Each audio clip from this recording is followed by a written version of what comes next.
everybody, it's Lori and Jen. How is everybody doing? Hello. Hi, Jen. Hello. Hey, everybody. Hey, Lori. Hey, everybody in the chat. Hey, guys, we're sorry we're starting late tonight, but we're here. We made it tonight. I want to say hi to everybody. Hi, Corey. Hi, Lee. And Ryan and Kelly and everybody else here. Yeah, Lori was on a roll in today's video. Yes, Lee, I was. I spent so many hours making that video. And it's about where is Eloise? Where is she? We don't know where Eloise is. Where has she been all this time? Does the man in yellow know? So make sure you watch that video to find out. And I have it linked in the description box. It was a really good video, Lori. I'm proud of you. Between that video and the one that you just put out like a couple days ago, too, both of them are really good. Thank you so much. Thank you. Yeah, I've been on a roll. I've been. I agree with Lee, 100%. Yeah, thanks. I actually linked both of them below in the description. Yeah, for some reason, I really liked this episode, by the way. I loved it, actually. I don't know, Jen, what you thought of it. Some people like it. Some people don't like it as much. But I really liked it. I thought there was a lot of character development. I thought it moved the story along. I really liked the part with Fatima. Her turning into a monster, which I had predicted that was going to happen. I knew that was going to happen. Right. And also Henry and more of his delusion in the hospital, which was interesting. But my favorite part was Man in Yellow and Tabitha. We got Doug back. We got Doug back. Yes, we got Doug back. And Doug was great. And I have to tell you, I missed him. I missed Man in Yellow. Same. Even though Julia Doyle is a great actress, I like her. I'm just kind of tired of that character, Sophia. It hasn't done much for me. I'll be honest. I miss Man in Yellow, and I really hope we're going to see more of Man in Yellow in this season and in next season. Right. So tell me your thoughts of the episode. I loved this episode. I really liked all the episodes so far in this season. I mean, it's From, right? And all the episodes have had their own little hiccups, I guess you would say. But it's not so much like there's some people complaining about the writing or the pacing, or we keep getting all these answers. And if we're going to be in, the penultimate season before season 5, they got to start giving us answers. And in my opinion, I'm like, are we not watching the same show? Like, that's the greatest part. Like, I wouldn't want them to stop giving us questions and new reveals of things that we haven't seen before, because then how would they push it forward? We can't just have, all right, here's all the problems, and then there's answer. So I really do like the pacing. I like the answers that we've gotten. I like that finding some answers causes other dilemmas. I like that we're starting to see all of our characters, but I've noticed that we haven't seen some of the characters. Like, they're really starting to either have like certain focuses on certain groups. And I really do like all the character development, like you said. I'm liking where we're going. I like the new reveals that we got, the new questions that we have, and I'm excited for the next 2 episodes. It's like a little bittersweet, right? Because now I'm gonna have to wait again for who knows how long. At least they're filming. Right, they're going to start filming at the end of the month in Nova Scotia. So at least hopefully it won't be too long. Hopefully maybe by this time, maybe more like the fall of 2027, hopefully we'll get season 5. I don't even think it will be the fall. I think it will be just like this schedule. I think we'll get it earlier because they started filming about the same time last year. And they expect it to be done by December. So we'll probably get it like February, March of next year. Yeah, 2020. Oh, what did I say? Fall of 2027? Yeah. Okay, yeah, no, I didn't mean the fall. I was thinking the fall of this. Oh, no, yeah, no, that makes no sense. I don't know what I was thinking properly. That's okay. Yeah, you're right. It is. Okay. I don't know what I was thinking. But yeah, I definitely think we'll get it similar to this in 2027. And I hope it's in 2027. Right. Just because of like the numbers and everything that have mattered. So. Yeah, Dieter, you're right. These 2 better be bangers. A lot of people feel that way. Yeah, hi, Kelly. And yes, we're so glad to have Doug back. I mean, I tell you, Doug's range, his acting range, so interesting. He's scary and he's funny at the same time. I mean, that's what you want in a villain. And I find that Sophia, and a lot of it, I think, is the writing. I don't say it's her as an actor it's the writing. They just make her like anxious, like you were saying, like, she has this twitch, this thing with her fingers, her hands that she does, right? She's always like clenching her fingers, a tick. Right, a tick. Yeah, I was trying to think of the word. She has a tick and she's anxious and she's always rubbing her hands. And I don't know, it just got really boring for me. Every time she was on screen, I was waiting for something to happen. I'm like, where is the man in yellow that we are afraid of? Where is this person inside of her, Right. But yeah, it bothered me. Hi, Amy. Hello. Nice to see you. Dieter says, yeah, Doug clearly is a great actor. Eat that, Leonardo DiCaprio. Yeah, exactly. Eat your heart out. Seriously. Hey, Incognito. Hello. Nice to see you. Bonsoir. And yes, what was I going to say? Yeah, so I really enjoyed seeing Doug. I really did. And I was really impressed with his acting, I have to say.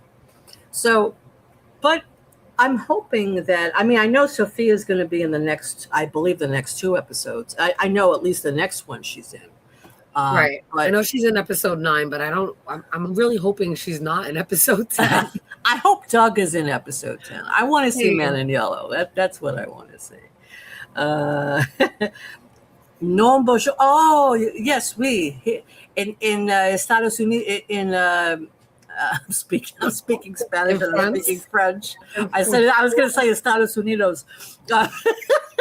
In New York, it's evening here. So yes, so where you are, it's daytime. That's They're right. what, 7 hours ahead of us? I know Spain at this point is 6 hours. So. It's 6 hours. Yeah. Yes. France is 6 hours too. Yes. So yeah, it's like in the middle of the night. Yeah. Yes. Thank you. It's like 4:30 in the morning over there. My French is rusty, Incognito. I took French in college and I took Spanish in high school, and sometimes I get them confused. But anyway, I'll try and practice with you a little bit. Okay. So, and of course, Jen speaks Spanish fluently, so she can help me with my Spanish. Absolutely. Great. So, are we ready to start? Oh, by the way, let me just make a couple of announcements, guys. So we're going to be raffling off a talisman tonight. So make sure that you stay until closer to the end of the stream, because then I'm going to have the giveaway. And it's going to be a talisman courtesy of, Rabbit Tree Design. They have an Etsy shop. This is what it actually looks like. They have an Etsy shop, and I'm going to put the link in the description of the video. Okay. Yay! Giveaway! Giveaway! Yay! Okay, so Jen, I'm going to put this up now. 1 second. No problem. I'm just trying to. My nose is all runny again. I don't know why. So I'm just clearing my face. Allergies. It is, and I'm like allergies. I had a week of like peace, and now it's back. I know, it's bad. It's allergy season. Okay, so here we go. So we have the slides ready to go. And yeah, we're going to go now. Okay, right. So let's start. So heavy is the head. It sure is. Oh, and we started off, I was about to sneeze. I think I am going to sneeze. Oh, bless you. Bless you. Yeah, I felt it coming. Okay. Sorry about that. You need a minute. Now that I've blessed the opening. You blessed the opening. You did. Blessed the opening. It starts off with this creepy ass, scary looking monster. We kind of almost off where we start off almost where we left off. It's obviously clear in the morning, but I'm so glad that they didn't touch Roger. They left that totem right there where he is, and he's still there dead.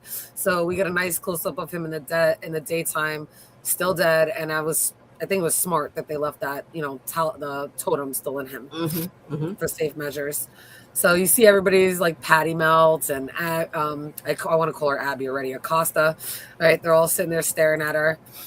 And you start to see a lot of little couples fighting, right? This is the first couple. And we've never seen, have we seen these two before? We've seen her before. I don't recall seeing him before. I could be wrong, but we've seen her before just in passing.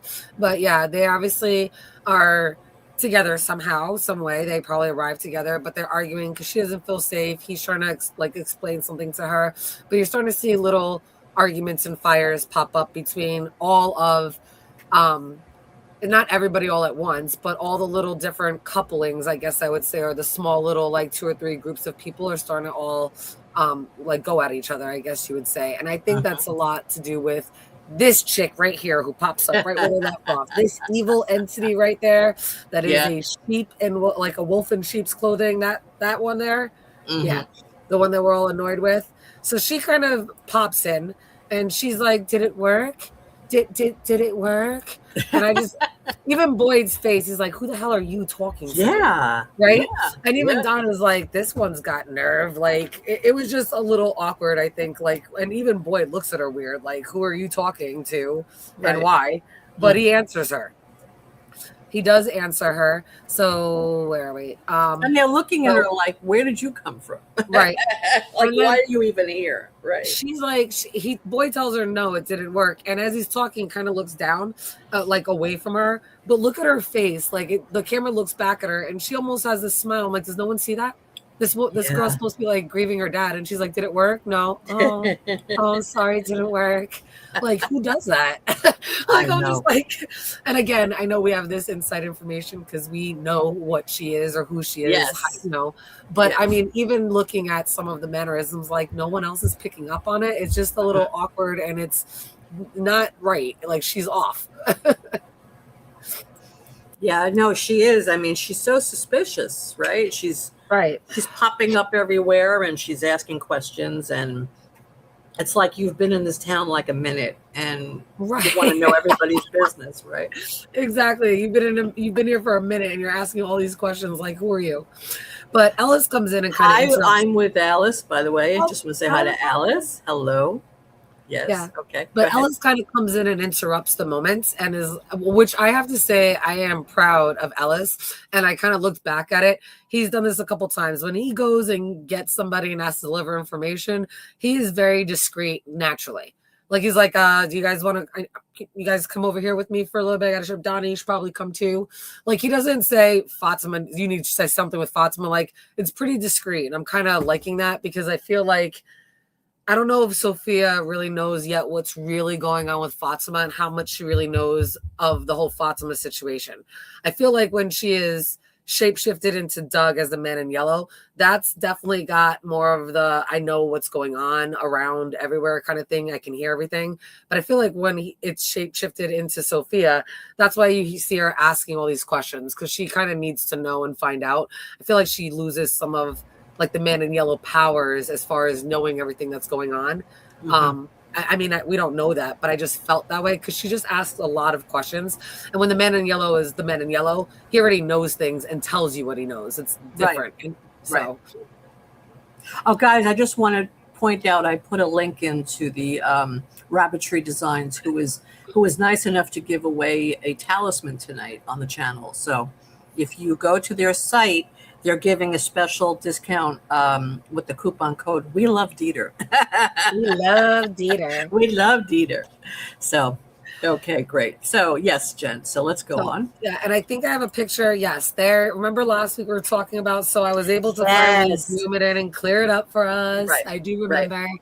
So just to see it, because a lot of people had said it kind of reminds them of the talisman or the cave drawings. It's definitely looks like a tree within a tree. Or even like if this was, because that looks like petals to me, right? And then there's like an outline of like white. It looks and like a leaf. Doesn't it look like a leaf in a way? It does. It does have that leaf, but looking at it now, I feel like if this is dirt, right? These might be leaves underground, and then this is the tree that grows out of the ground, and there's like a halo around it that shines. Yeah. I like that. It looks like a seedling, actually. It's a seedling. It definitely could be a seedling, absolutely. So, but I wanted everybody to see that. Yeah. So look at her face. She looks pissed and annoyed because Ellis interrupted her. I just wanted to get that shot in to show. I'm like, she definitely is scheming and planning and doesn't have control of everybody's actions and what they can do. So she's starting to get annoyed because I think she also knows like time is running out. She only has so many moves that she can make, and even though she's like incognito, like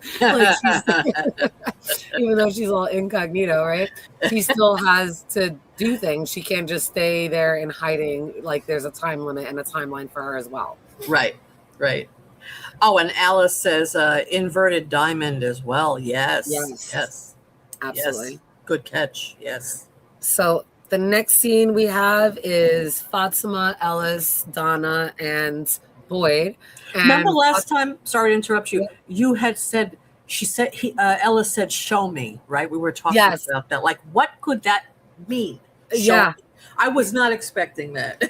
Neither was I. I was not expecting her to have these black veiny. Well, we'll see in a second. So anyway, Boyd is telling Fatima about, Fatima is telling Boyd that she had seen Kenny, and she's like, he's like, what do you mean you saw Kenny? She's like, I was there. She's like, I didn't just see him like in a vision. Like I saw him in real time. Like I was there.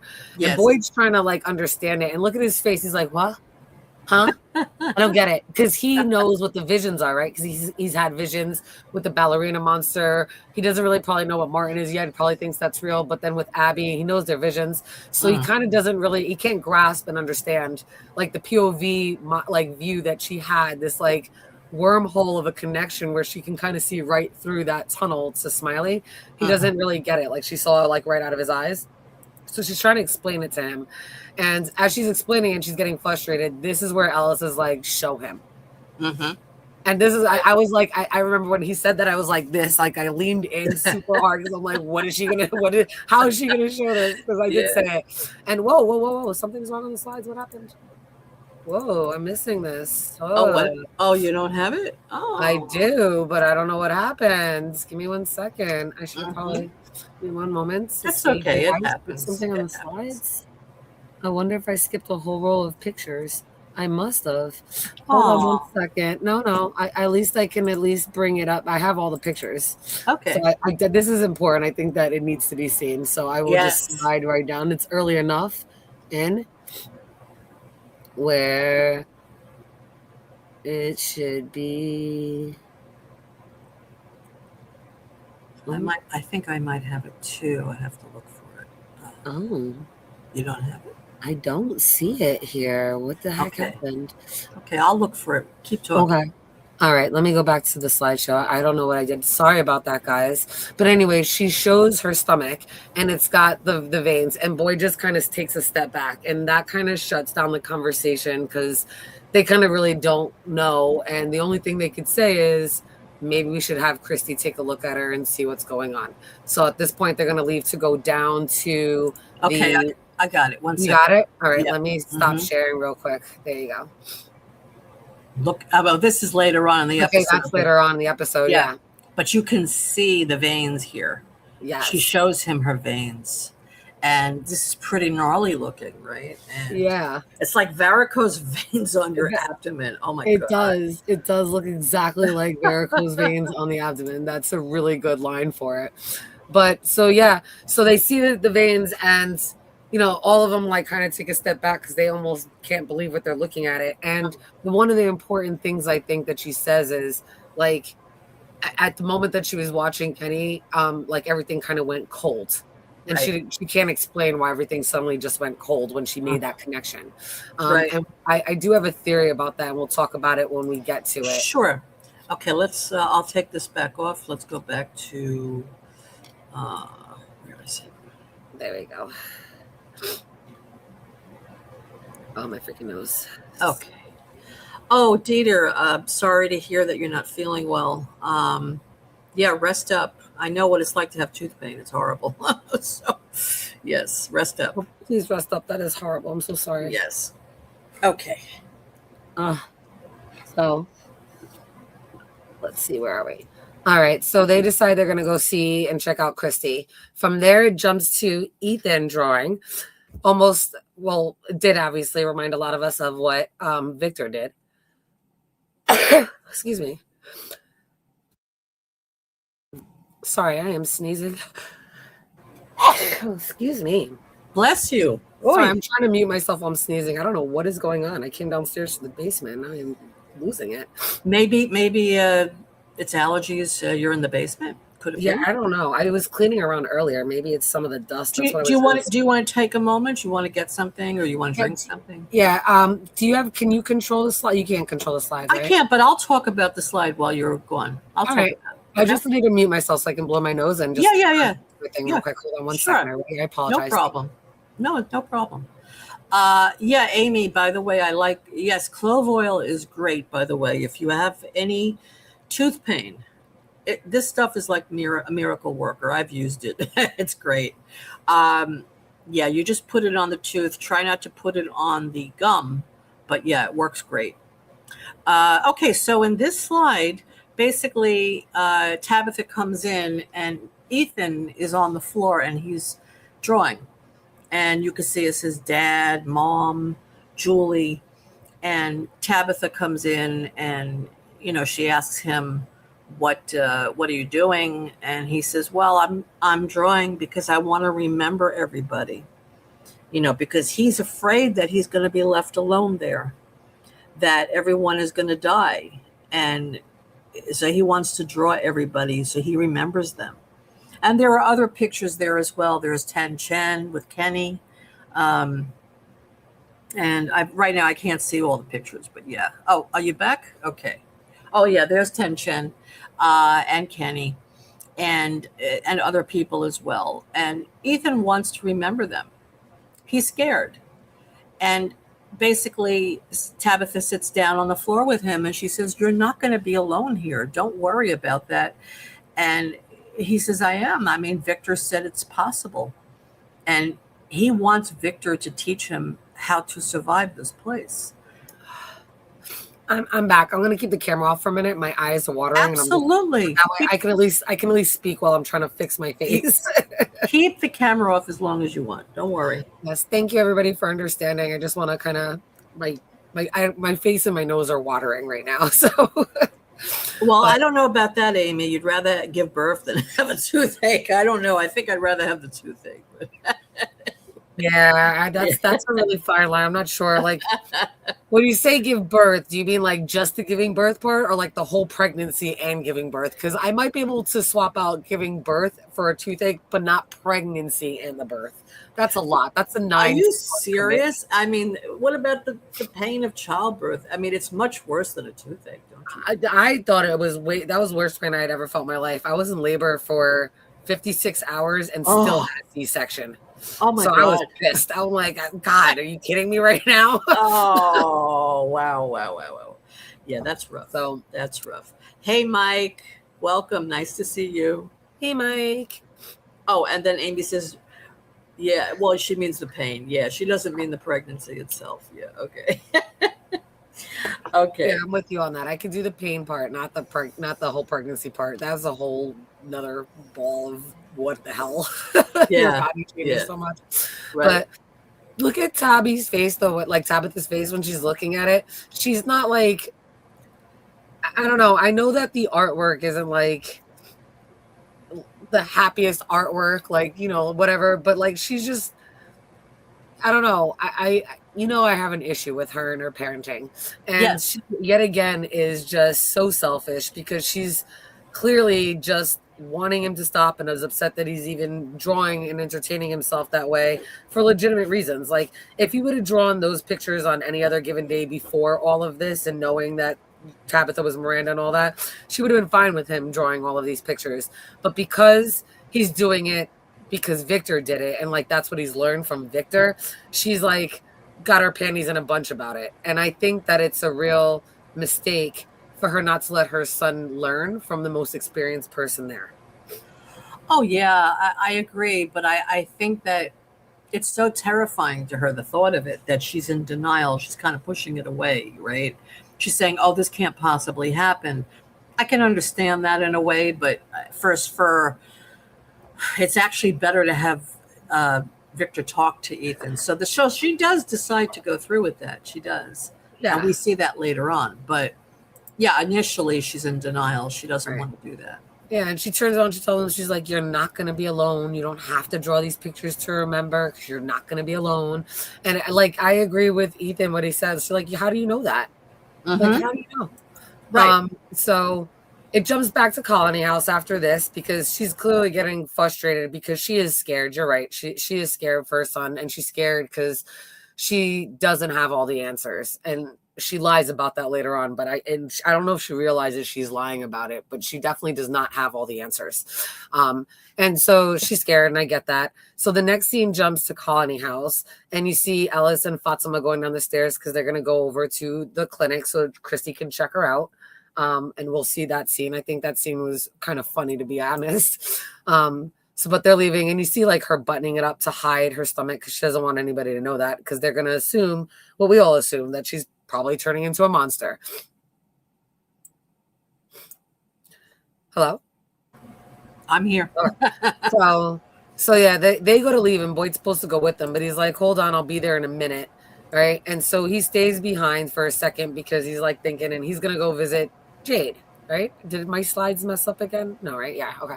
So he's going to go visit Jade. And I actually thought this was great. This scene had me laughing for yet again, Boyd starting to act like a real dick. Like, just like Tabitha's like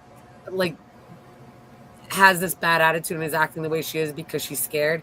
We finally start to see Boyd show his fear by not accepting anything and just kind of finding excuse after excuse for why Jade's plan isn't good enough and not going to work. So Jade starts to give him the plan. He's upset because it looks like a science experiment, like a science fair, right? But then Boyd kind of realizes if this is where the tree is in the tree root, and, you know, how is there only one way in and one way out? He calls it a shooting gallery, which I didn't think it was called a shooting gallery. I thought it was called a kill box. And I had looked it up, and, I guess it can be called a variety of different things. Right. But he doesn't want to put everybody at risk. And we're going to see later somebody kind of give him a really good counter argument against that. But we see that, and that's just not a good enough plan. He wants there to be a second way out. And Kenny tries to talk to him and tries to let him know, like, this is a really good plan. He's drawn this out. He's like, Kenny, 101, you don't go into a hostile environment unless you know all the exits, and you can't go in the same way you come out. He's like, there's got to be more exits. And I do understand that. Oh, yeah. And then this is the scene that we saw in the trailer. And we called this last week. I said, this is not real. Like, Kenny doesn't look concerned. There's not a real gunshot. He's having more visions with Abby again. And sure enough, that's exactly what it is, because there's nothing there. And he knows he needs to go to the clinic, not just to find out what's happening with Fatima, but he needs to probably go let Christy know, like, something's going on. He's still seeing things. Right. Any comments on any of that stuff about the visions and him still seeing stuff? Well, he hears the gunshots now, and we're thinking it must be he's remembering Abby, right? Because first of all, nobody has a gun there right now. Right. They're all locked up. They're all locked up. He has all the bullets, so nobody has a gun. It has to be a hallucination that he's having. I agree. And that's exactly what it wound up being, a hallucination. But he's kind of realizing that they're happening more and more frequently, and he doesn't really understand why. Right. So we see Henry, who's having the ultimate visions, right, with the whole hospital room. And I know we were talking about that last week and everything that he's seeing. But he kind of knows that he might need to keep himself busy. He needs to stop drinking. He needs to keep himself busy. So I thought that was a really smart idea to go to the diner and ask Bacta if he can help out. And I really liked that whole aspect. You can see that he's mature enough and he knows how to, like, try to counter some of the issues that he has. When he finally gets, like, a good, clear head on him, he knows the right thing to do and how to, like, fix, like, some of the error in his ways, I guess you can say. Yes. And I feel like this countertop with Bacta is just like, it's like coming to a confessional and getting hope out of it. I swear, between Sarah, him, we've seen quite a few people come to that, that area. And Bacta really lately, I mean, Tai Chen did too, but Bacta really gives some real golden nuggets of, like, hope and wisdom whenever she speaks right from this position. Yeah, I agree with you. She's like the wise person in the town. She has this role. Everybody comes to her and talks to her. And I like that analogy that you just made. It does look like that. that she's Right. like, okay, how can I help you? And Yes. not just in serving people, but in helping them deal with whatever's they're thinking, whatever's going on with them. Yeah, I like that. Right. And just to get a nice clear shot, because Bacta's really listening to what he needs. And then the jukebox comes on, and the jukebox is playing his song. And he remembers the last time he heard that song, that's his like favorite song, the song of Miranda. The last time that he had heard that song was when he heard it with Tabitha in the car, right before they got into the accident. So he remembers that. And I wanted to really quickly focus in on the sign that's above Bacta. We've seen it a couple times, and it's had a couple different messages throughout the seasons. But this one says, "Hope is the thing." It's missing the G. Hope is a thing with feathers that perches in the soul, and it's from an Emily Dickinson poem. And I know it's been discussed because we've seen it before. But what's interesting is last time we've seen this phrase, because it was there the last time it was shown, the G was there. At the end where feathers is, it was spelled perfectly. Now there's an L. And then it ended with in the soul, and it was done, that was it. Here there's an R down there on the bottom. I have no idea what that means, but me playing around with things and having this ADHD brain and always trying to like make connections, the only thing I can think of is go left, go right. Because the G is missing for the go, and then the L and the R for left and right. It definitely cannot be that simple, but it brings me back to, and anybody in the chat might remember, like there was a Nintendo game back in the day, and with all the cheat codes, it was called Contra, and everybody remembers the cheat code. It was like up, down, left, right, A, B, start, and like it was just a cheat code. Like anybody in the 80s knows that. All of us 40-year-olds, we like remember that code. It like was ingrained into it because then you can get like 100 lives and jump 100, like all these boards up in the game. So everybody knew the cheat code, and this was before like the internet existed, but you passed that cheat code around in schools and everybody played with friends or went over somebody's house. So we all knew that cheat code. So seeing that, the only thing I can think of is maybe it's telling him to go somewhere or do something. Maybe it's a direction, maybe the missing letters. I couldn't figure it out. But if anybody in the chat has anything, that they think about this, or why there's now an L and an R there, or it's missing a G, let me know or let us know in the chat, because I couldn't figure anything else out. Yeah. No, I like that. I like what you said, though. Yeah. Kind of makes sense. I mean, I can't think what else it would be. And the only reason why I think it means go left and go right is because I didn't mean to skip over it, but like Henry's like, what's going on in here? And that's when Bacta says, oh yeah, you can help out with lunch. She says, oh, there's a group going through and they're pulling all the things out and inventorying the stuff from storage. So we know that they're looking at the storage. So if you go into the diner and then go left, right, and then make a right, that's where the storage is. That's where they all are in that room. So that's why it clicked on me. Oh yeah, because if you go into the diner and go straight to the left, like if you go to the right, like where Henry is and Bacta are, that takes you to the kitchen. But if you go straight in and then go left and right, that takes you to the storage room, which is not part of the kitchen. Right. So that's the only reason I'm like, maybe it's a sign and a nod that they are going, that they're in the right place to find something in that storage. And we know Elgin is there. He's in the diner. Who else is there? Sarah's going to come in and she's going to be helping in the diner. And then there's a couple of NPCs that are in there that came down with Elgin. But they're in there and they're looking for stuff. So if you enter the diner and you go in, make a left and a right, you're in that storage unit. Right. So that's the only association I can make. And please let me know if I'm wrong or if that means something else. But yeah. No, I like that. So let's see what Fletch says. He thinks we are witnessing the end of Victor with the Henry Abby plot. Yeah. Well, I mean, they're certainly leading us to believe that. Yeah. I really hope that doesn't happen because I like Victor. I don't want to see him come to an end like that. But we'll see. What do you think, Jen? Yeah, I think that Victor standing on top of that roof, on top of the roof of Colony House, I think we had mentioned this before, might be a foreshadowing of how Henry actually dies. So I think he might try to take out Victor. And if he can't take out Victor, I think he might try to take himself out to be like, look, Victor, I'll show you, kind of a thing. Right. And he'll throw himself off the roof. So that's, or they could not even go that way at all. And Henry might be like an Abraham, because they've mentioned the Abraham story from the Bible. Maybe there's not going to be anybody to tell Henry to stop, and he might actually go through and actually kill Victor. Maybe Tabitha would go in and save Victor and keep her promise that we see that she's going to make. But yeah, there's definitely an end for either Henry and Victor or just Henry and a close call for Victor. I foresee one of those two happening. Mm-hmm. If he does try to kill Victor, I don't think he'll go through with it. I think if anything, he'll kill himself before he would harm Victor. That's what I think is going to happen. Because at the last minute, he's going to realize, wait a minute, what if I'm wrong?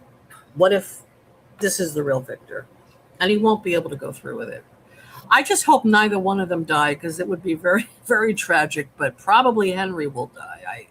If anyone dies, I think it's going to be Henry.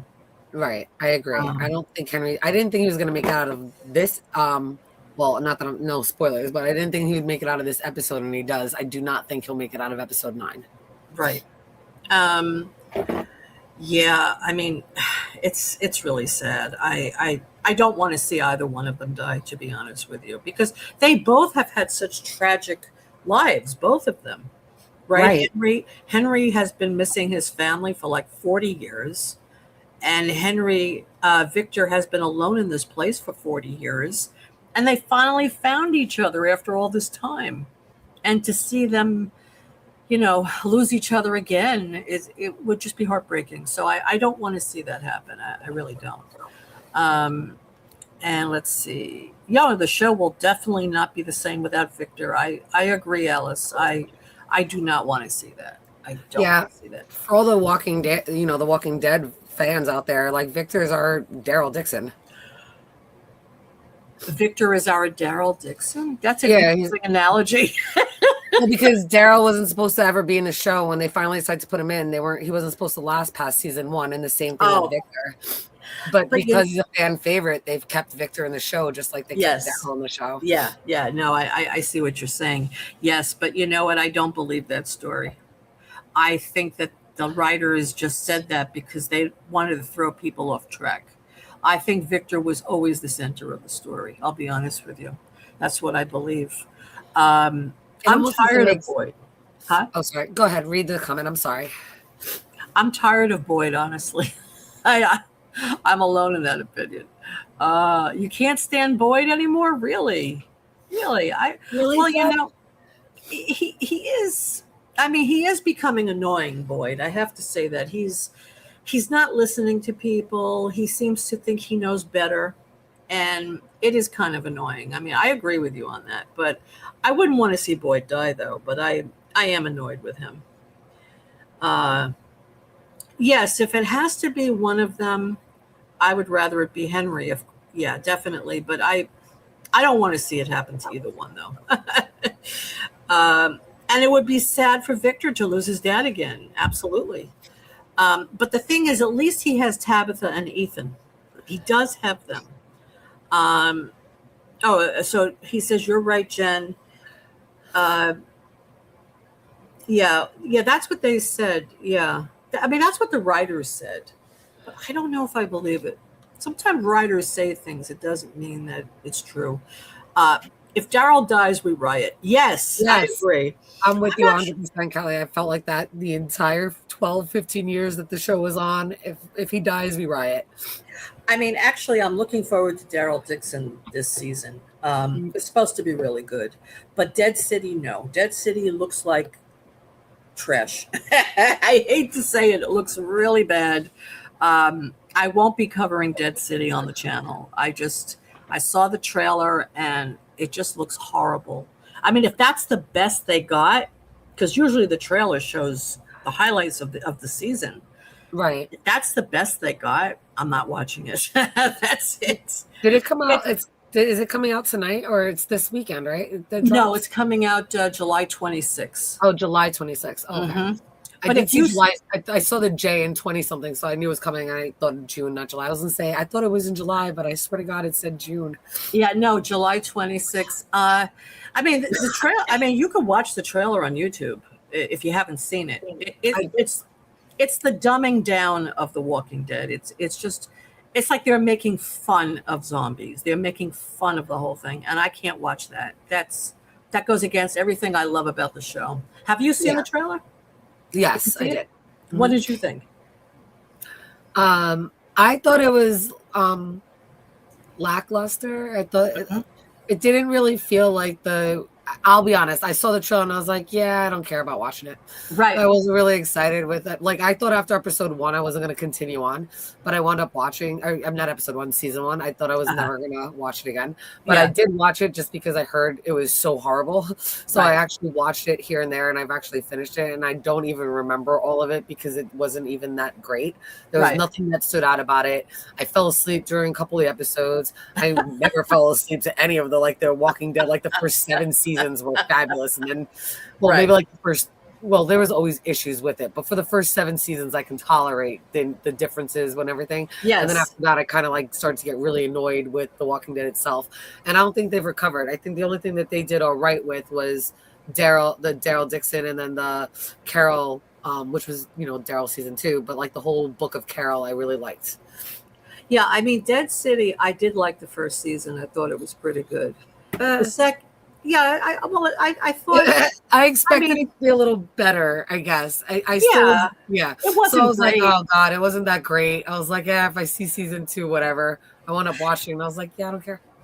Yeah, I mean, season 1 wasn't great, but I liked it. I thought it was good. The second season was not good. There were a few episodes that were good, but most of the season was not good. Now this trailer looks so bad. I don't even want to see it at all. That's how bad it is. So that's my take on season. It looks like they're just like walking around New York. Yeah, they're just walking around New York City.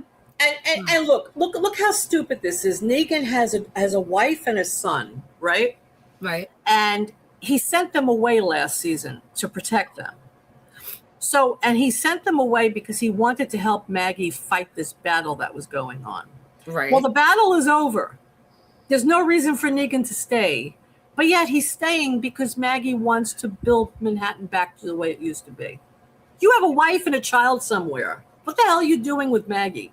Listen, there's nothing that Negan's ever gonna do that's gonna make up for what the hell he did to Glenn and the other one's name, Abraham. I want to say Alex. I'm like, and it was not Alexander, but it's Abraham. Alexandria was the place that they were at. I always confuse them. But what he did to Abraham, and that was like the first one he went after, right? And then the fact that Maggie even fucking talks to him, I don't like. Yeah, you can't need this motherfucker that bad. Like, he killed Glenn, the father of your kid. You should have buried him a long time ago. Exactly. That's just my thing. I'm like, I don't care that you fight. You figure it out. You don't. Why? So it bothers me, and it looks like they're like setting him up to like. So you kind of said it, like, right? He's got a wife and something else, and I don't think Maggie should forgive him. A wife and a child, right? But the fact that he's staying around makes me think that they're gonna wind up like shipping them or like whatever you want to call it. You know what? Yeah. I will lose my shit. That's why I don't really want to watch it, because I can't. I still love Glenn. Fuck him. I can't. Like, and I love Negan. Don't get me wrong. I love Negan.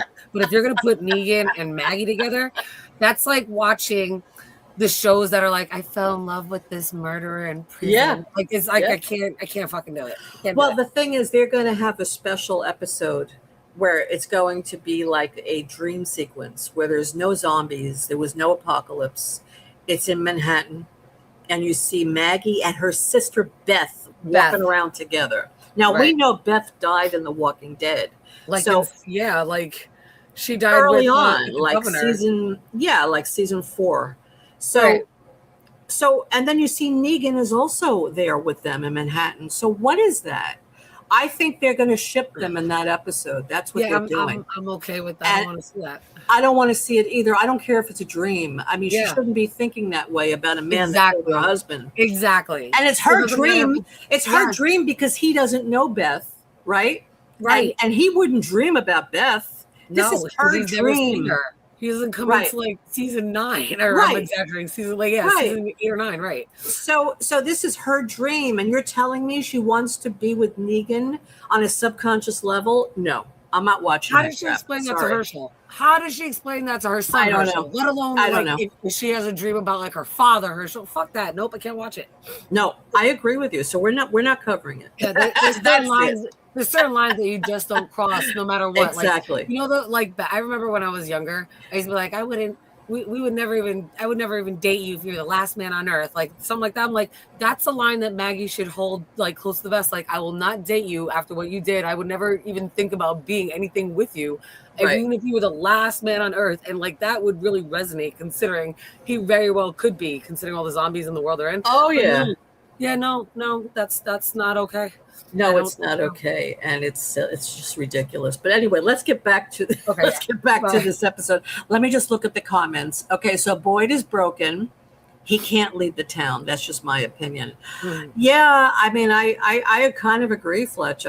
Boyd is broken, and I think they've dumbed him down in this season. I don't know if you think that, Jen, but I do, especially the way that it almost. I feel like they dumbed him down, but the reason why it works is because they're showing him having the break and the breakdown, and also like the Parkinson's taking over more. So him kind of dumbing down and doing things or over explaining or just being the way that he is, kind of angry, also more angrier than before, and just being a little less sensitive. I think it all works because of everything that's happening to him. But you're right. For us people that have rewatched this series so many times and have been over analyzing it so much, we see the huge difference. And we're like, what the hell's wrong with him? Especially when like he told everything to Sophia. And even now when he told everything to Sophia a couple scenes earlier from this episode, it's like, what the hell are you doing? Like even Donna, like when you think about like the very beginning, the way they tied up Julie, the way they tied, like, things are much different in the town now. Even the way Boyd and Donna were, like Donna was up in Colony House, Boyd at the town. They didn't mix. There was a couple times that Donna's like, "Why are you here? Your place is down there in the town. I don't know why you're up here." He's like, "I'm coming to see my son, Donna." Like it was, you saw that tension. They were very separated, and now look how close they are. Look how much they do a lot together, and how much they do communicate. But Boyd now is almost becoming a little bit more. I don't know. He's letting almost like he let his guard down and he talks to just everybody now, when before they would never talk. But he's doing it in a way where you're not sensibly realizing who you're saying things to, or doing it in a way to like control the situation that you have no control over. Like his judgment is not what it used to be. He was very smart. He was very astute. He knew he was in charge, and he was Mr. Fish and Loaves. And now it's like, are you okay, Boyd? What's going on with you, Boyd? You know, maybe the Parkinson's, if we believe he has Parkinson's, maybe he doesn't. Maybe this place wants him to think that. It could be affecting the way he's thinking. But I just think he's slower. He's not as quick on the draw as he used to be. I love the Terror too. I finished it. I loved it. The Devil in Silver. It was so good. I loved it. It was so good. I'm so glad you loved it. Oh, I loved it. I didn't see the first two seasons, but I really like this one. I saw season 1. I never saw season 2. I missed it ever being released. And when I found out it was released, I was like, how did I miss this? And I kind of just never got around to seeing it. Season 1 was not bad. But season 3, in my opinion, was definitely the best season. I'm glad I got to cover it. I loved it. Oh my God, that ending. Well, I'm not going to talk about it, but it was like, awful. You wonder, like, how could that be? I will admit that the season did fail at landing the ending, in my opinion. You think so? Yes, and I shouldn't say fail. I don't think they did the greatest job of really explaining certain things in the ending the way they had kind of gone in. I feel like they rushed the last episode. We probably needed 2 episodes to get where we needed to, but they didn't want to do 7 episodes. They probably only had budget for 6. So I felt like certain things weren't flushed out as good as it should have been and as detailed as the book was. Yeah, I agree with that. The last episode was rushed. It's true. Right. Yeah, it's true. There were still questions like, why did this happen? Right. And like the fact that I never got to find out like what happened to like certain people. Like when the one police officer came, I was like, I'm the last one out. Okay, well, what happened to Nurse Chris? Because she didn't.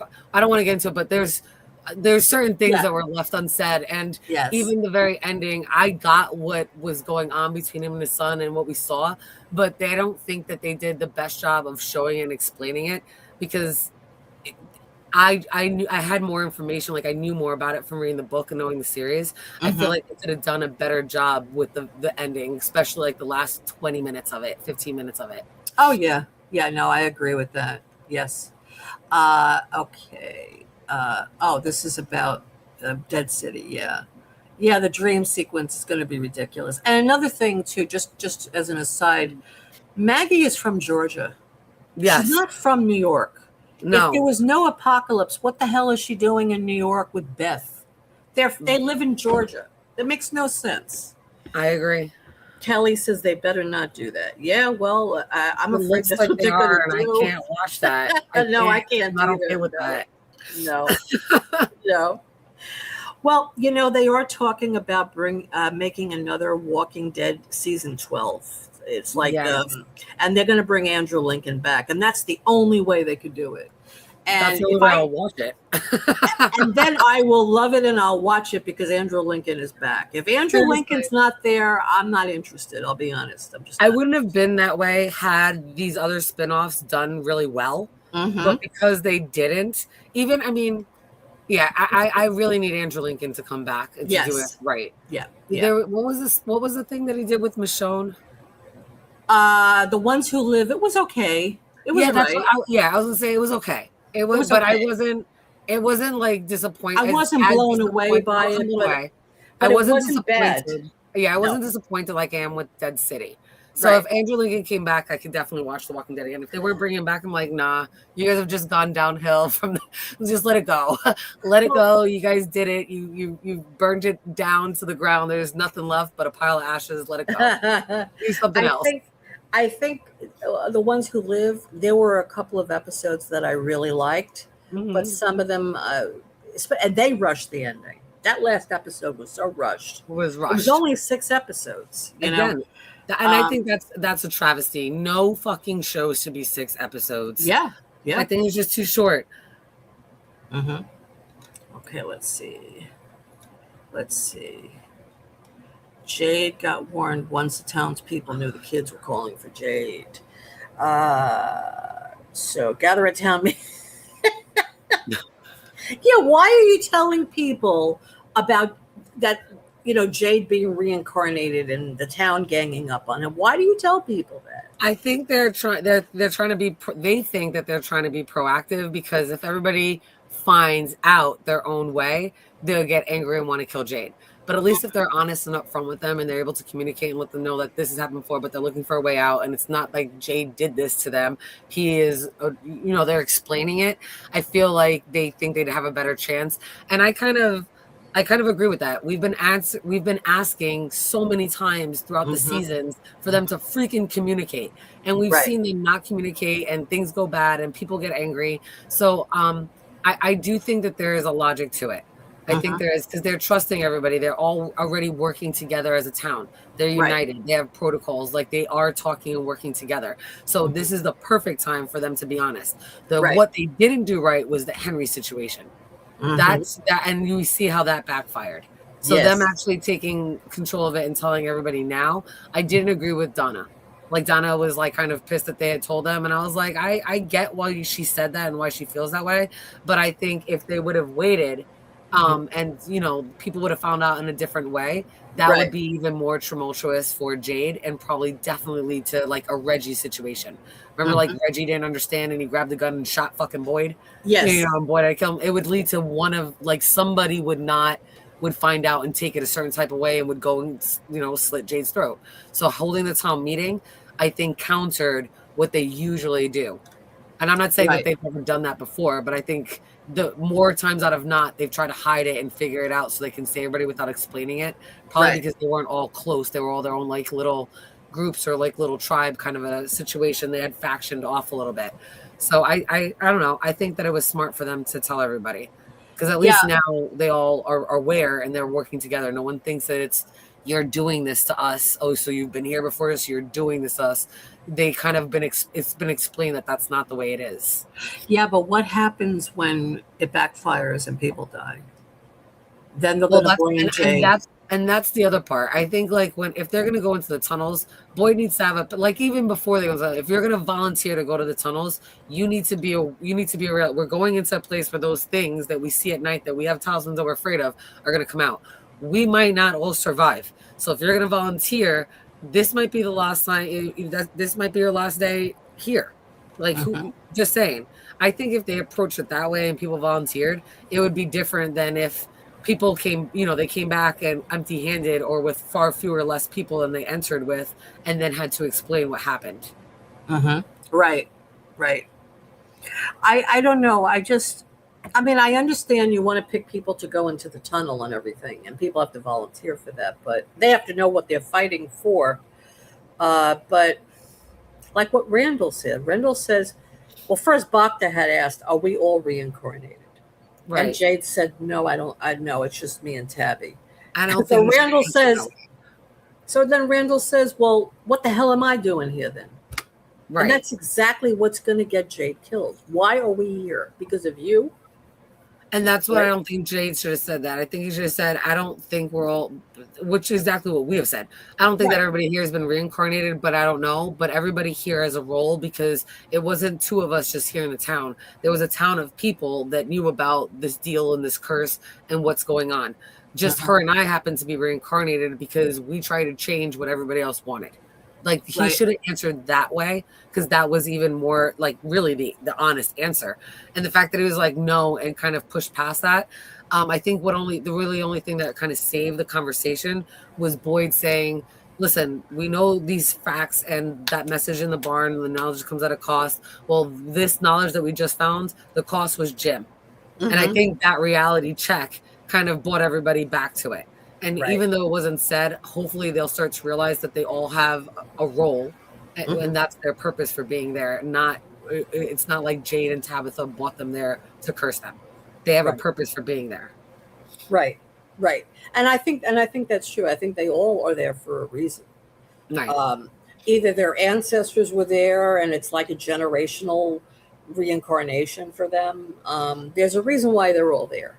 Right. I do believe that they may have been reincarnated from, or their ancestors were there, I should say. There's some kind of generational bloodline, right? Right. I don't think anyone is there by accident. I really don't. Everybody on that bus was meant to be there that day. That's what I believe. Some survived, some did not. But they were meant to be on that bus. Let's see. Yeah, it would be nice if From did get the more spin-offs than The Walking Dead. I agree. There's 9 cycles. They have material. Yeah. I'm really hoping they have many spin-offs from. I mean, they might have a whole new cast. People from other cycles that came there. Because we know there have been many cycles. And like I said, like 9 of them. So there's plenty of material. I'm with Alice says, I think Boyd may be subconsciously worried about Ellis. If Boyd thinks he's getting too ill to function, he may be worried about leadership. Absolutely. Yes, he is worried about that. And he told Kenny, I think it was season 2, he wanted Kenny to take over because he said, I trust you with my family. That's what he said to Kenny. Who is his family? Ellis and Fatima, right? I trust you with them. I want you to lead this place. So the thing is, Kenny would do it. Kenny is fearless. I mean, he really has become fearless. We saw that in episode 7. He knew he was on that bus. He knew he was going to die. There was no way out for him. And instead of recoiling and being terrified, he faced it. He said, okay, I'm going out. I'm going to go out in a blaze. That to me is a hero. I love that scene. Kenny was fearless. I loved it. And he would be a great leader. Yes, it's true. He's afraid and he's yelling and he doesn't know what to do. I agree with that. He is afraid. Yeah. Well, we'll have to see what happens with why Miranda was hiding the kids. There is a theory that she felt Christopher was going to kill her kids. That's why she hid them. right? That makes So that sense. right. So then Jade also may want to kill her kids, but I don't see him doing that. But I don't think Jade's going to do that. But he's going to do something else that's going to go against what people believe. I think. Well, he didn't want to go into the caves. Remember, Kenny said to him, "Are you going to go down there? You're sending Yeah. people to their death. What about you?" So there you go. Uh, yeah, I don't think he will. I don't think he will. He cares about Tabitha and he cares about them. I don't see him doing that. Do you think Donna wouldn't let Boyd tell them about Jade? Uh, I see. It's interesting. No, I don't think so. I don't know what they're doing with Donna's storyline. I don't understand why she had the heart attack. What was the point of it? Unless they do something towards the end of the season, I don't see the point of it. What do you think, Jen? What was the point of all that? The only point that right now that it is just the stress and the anxiety getting to her. The way we see Boyd breaking and Boyd having Parkinson's, well, Donna's going to have some kind of an affliction as well, because she's like the other half of the leadership. And we Right. always see this kind of duality on the show. And usually the duality is one male and one female, considering it's parents with the child, right? So if we have this duality going on, then it would be Boyd and Donna that were the leaders. So Parkinson's really affecting Boyd, and I could see her getting so worked up and having this anxiety that she's having heart complications or something of that nature. Yeah, I like that. Yeah, I like that. I like that what you just said. Yes, because she's his counterpart. So Right. she needs them both to be weak in order to win this. Right. Yes. She needs them both to not be thinking clearly because they're just too busy dealing with their own illness. That's right. I like it.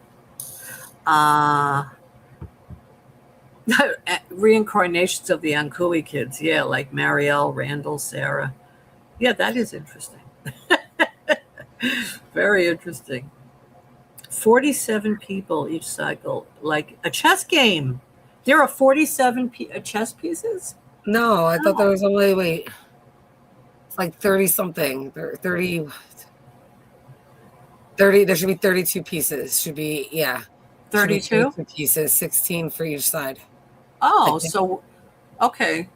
Yeah, because that would have been interesting if it was 47. Is Fatima still Boyd's family, though? Well, she is his family, but she can also be Smiley's weapon.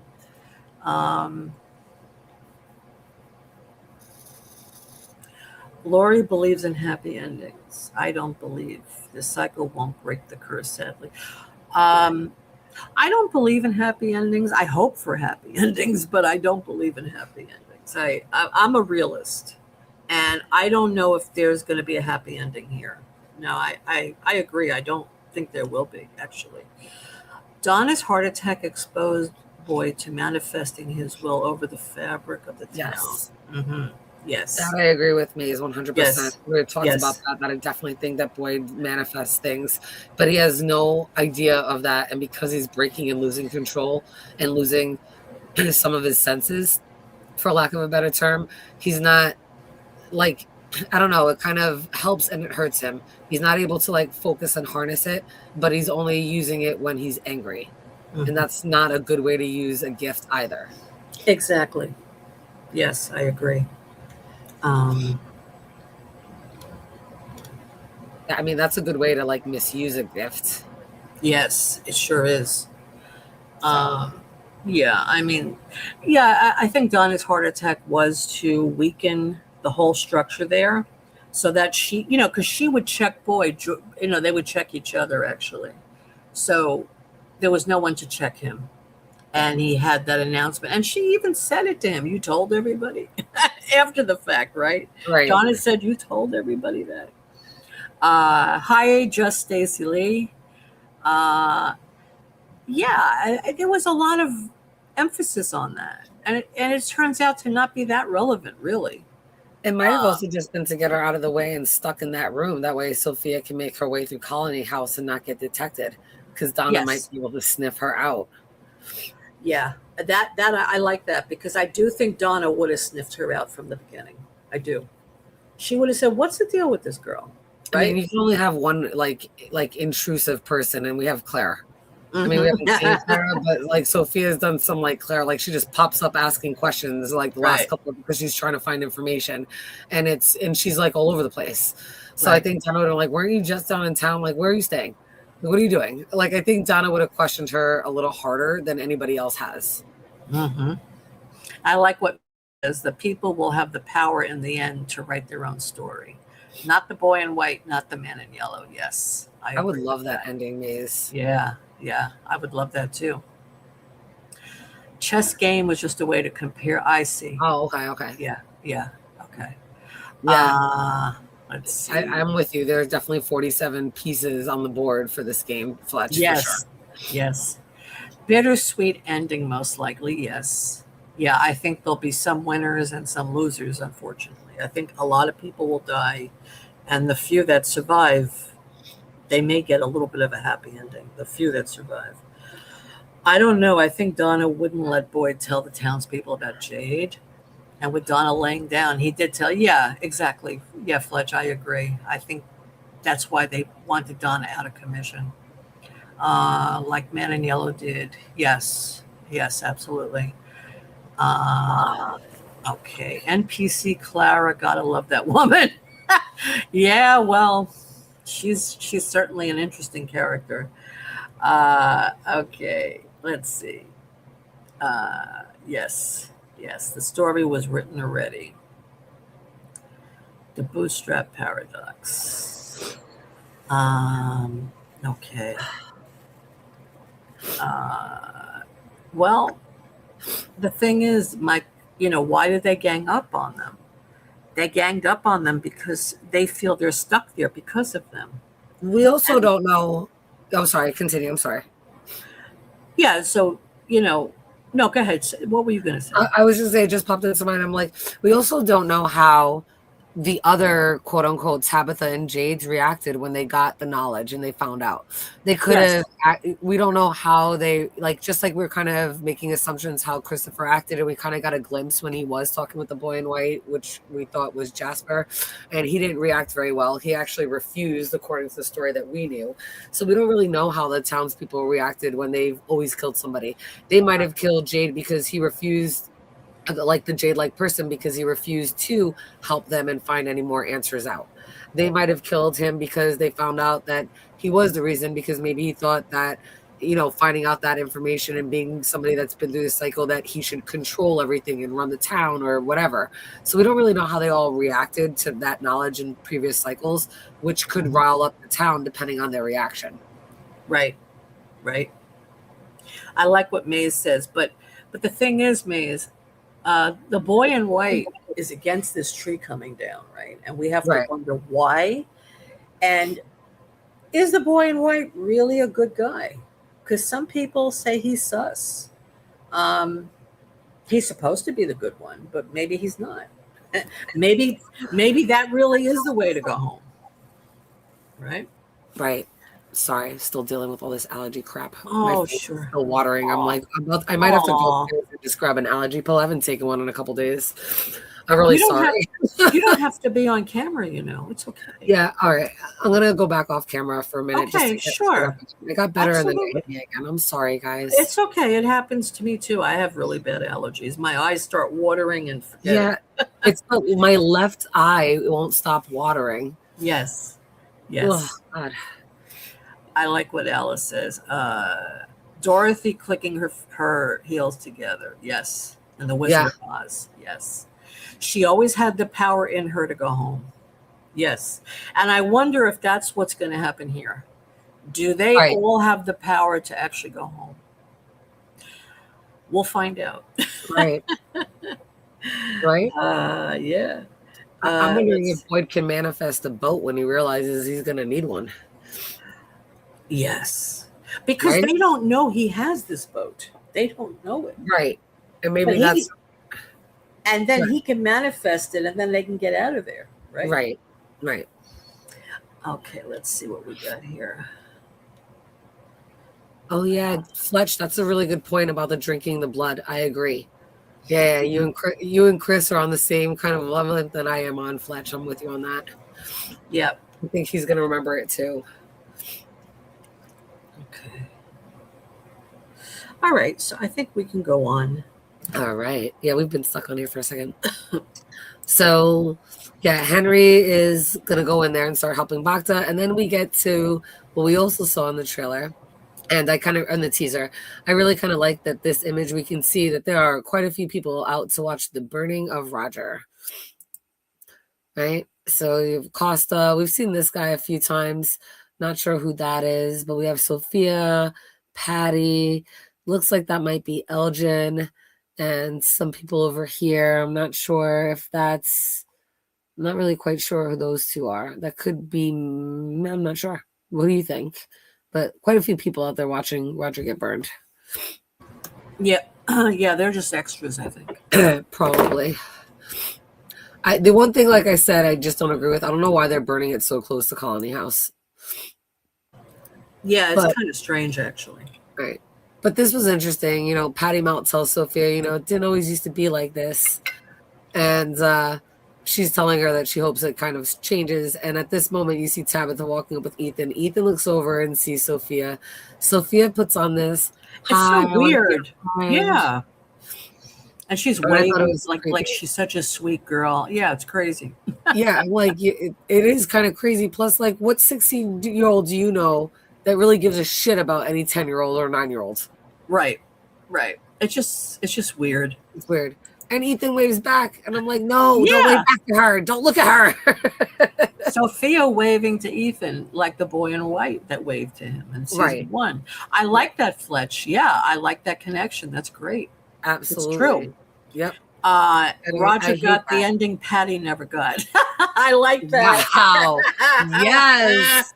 Yes. Half-burned Patty. Yes, Fletch. That's great. I like it. Oh, that's awesome. Oh, that's funny. The same. They might be. Who knows? The yin and yang. Yes. So Victor is drawing in his room, and how is he drawing? Why does he have the teeth there? Can I ask? Right, he's got 2 teeth there, and the sack is right next to him. But he's drawing the man in yellow, right? You see the yellow marker. He's going to start with the yellow crayon. He's going to start going. But the man in yellow is carrying somebody, and clearly his face is all covered in blood. So he's eating this. Looks like a child. Because look at the size of the body compared to the man in yellows. And he's got 2 teeth there. So I'm like, does Victor know who these teeth belong to? Like, what the fuck? What do you think? Do you think that Victor has a connection or possibly knows, like, what's going on? Like, is he remembering another person that the man in yellow killed? Well, he wouldn't know whose teeth those were, though, right? I would hope not, but like he's giving him inspiration. They're on the paper. He's clearly touching them and going through the bag. Maybe Man in Yellow put the person's initials on the teeth. Oh my God! Maybe he took like a marker and he's like, okay, this is Pastor Dunn, PD. Right? I don't know. I'm just being silly. I don't know why he's got those teeth there. I mean, that's crazy. What is he doing with that? I don't know. Are there his inspiration? Is he trying to like place people in that he thinks the tooth goes to because he does remember the man in yellow killing certain people? Or I don't know, but I thought this was very interesting and definitely needs to be explained. Like I hope we get something to know where this drawing comes from or what Victor is remembering, because it's clearly a new drawing. He's been tasked with remembering more. Could he actually be remembering more because of the teeth? Are the teeth speaking to him? Not literally, but you know what I mean. Like, well, Fletch is wondering if that's Eloise. I don't think that's Eloise because Victor wasn't even sure when he found her body if that was really her. I don't think that's Eloise, but it's another child. Right. It's definitely a child. And I thought it was a boy, but I mean, you can't really show. And the only reason why I think that's because the shirt cuts off and then you see the legs. That's way too short to be a skirt. It looks like a long sleeve shirt, and just he hasn't gotten to coloring in the pants part yet. I mean, I could be wrong, but yeah, I again, it's just what is he remembering? Yeah. So remember. And it's interesting, whenever he draws the man in yellow, he has like this claw hand. Right? Yes. His hands are out like claws. Yep. And that Yes. makes sense the way he ripped out Jim's throat. So yep.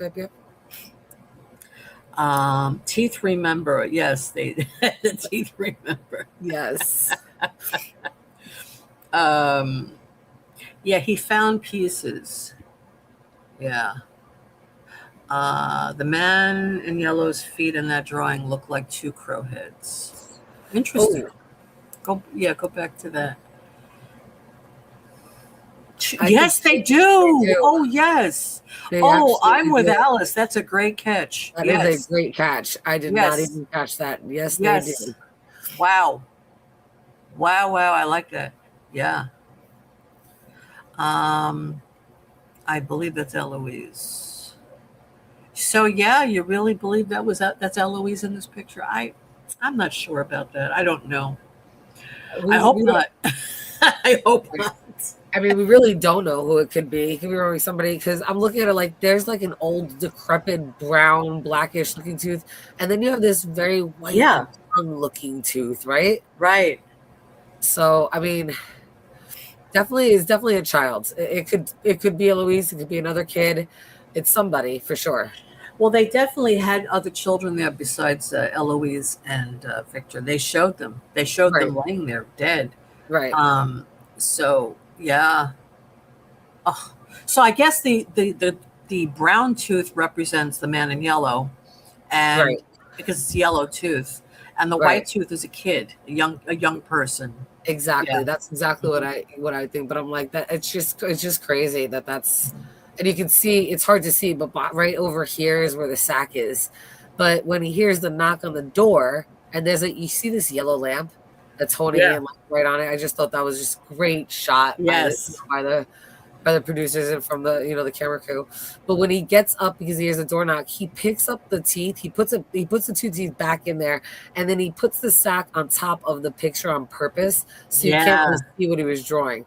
So whoever's coming to the door, which he doesn't realize who it is yet, he's definitely wanting to hide this memory from them.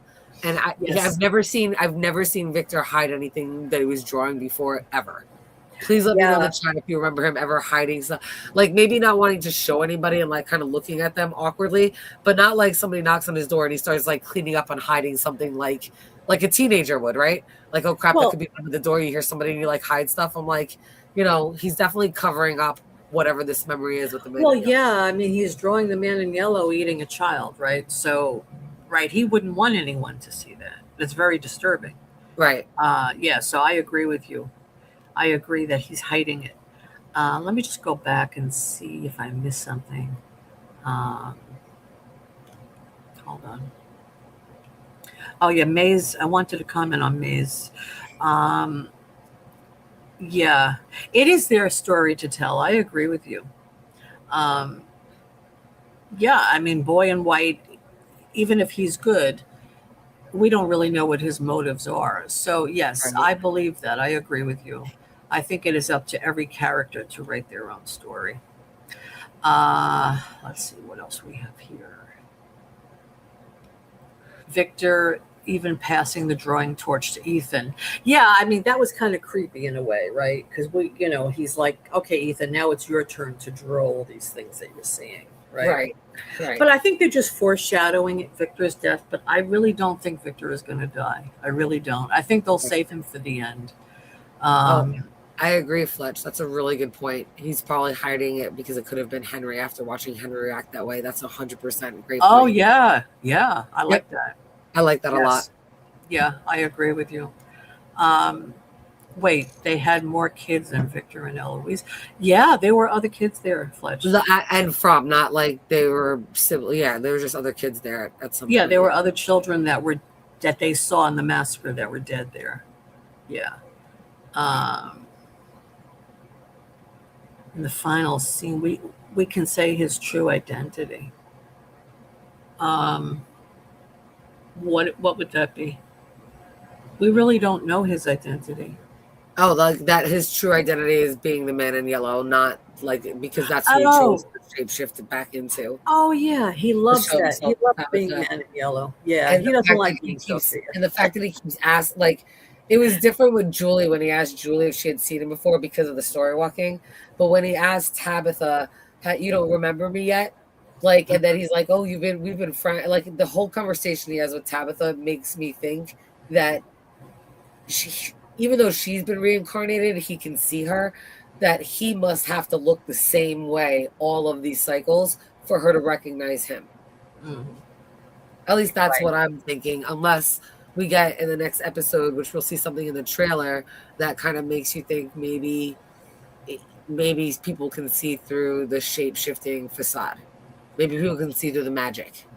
So Fletch is saying when we see that last scene, he'll tell. So you're saying that there's a clue in that last scene telling us who he is? Huh. Ooh, I gotta find that. So his true identity is not the man in yellow. You will see who he really is. Wow. Okay. Now you got me really excited to reach the ending here. I said, he said it's a huge clue when we get to that scene. Should I just fast forward to the scene, or we better stick around? No. We have to go through the episode. But okay, right. Okay, Fletch, we're going to go back to that. Okay. So, This was just this was. I mean, Tabby already kind of upset me with the whole drawings, but what she says here when Victor opens the door, oh my God, did I want to just drop kick her in her throat? Victor opens the door and she's like, tell him, Victor, tell him it's not true. He's like, what the fuck are you talking about? For one, who starts talking to somebody that way? When you're coming to his door, you're knocking. Hi, Victor. Can I come inside? Can we have a conversation? Because there's like, no. Victor, tell him it's not true. Tell him. I'm like, who the fuck are you talking? Like, oh God, I can't. She gets me so frustrated, Lori. I get so angry with her. Every episode, I get so angry with Tabitha. So I did not like the way that she tried to confront Victor and approach him at all. Yeah, I mean, she's being aggressive. She's scared. She's scared, and she's taking it out by being aggressive towards Victor. And that's not the way to handle it. Not at all. Yeah, and look at his face when he hears her say that. He's like, what are you talking about? And she's like, tell him that he's not going to be left here alone. Right? And he's like, I can't tell him that. Right. And she's like, tell him. And then Ethan gives the best line. Can you teach me?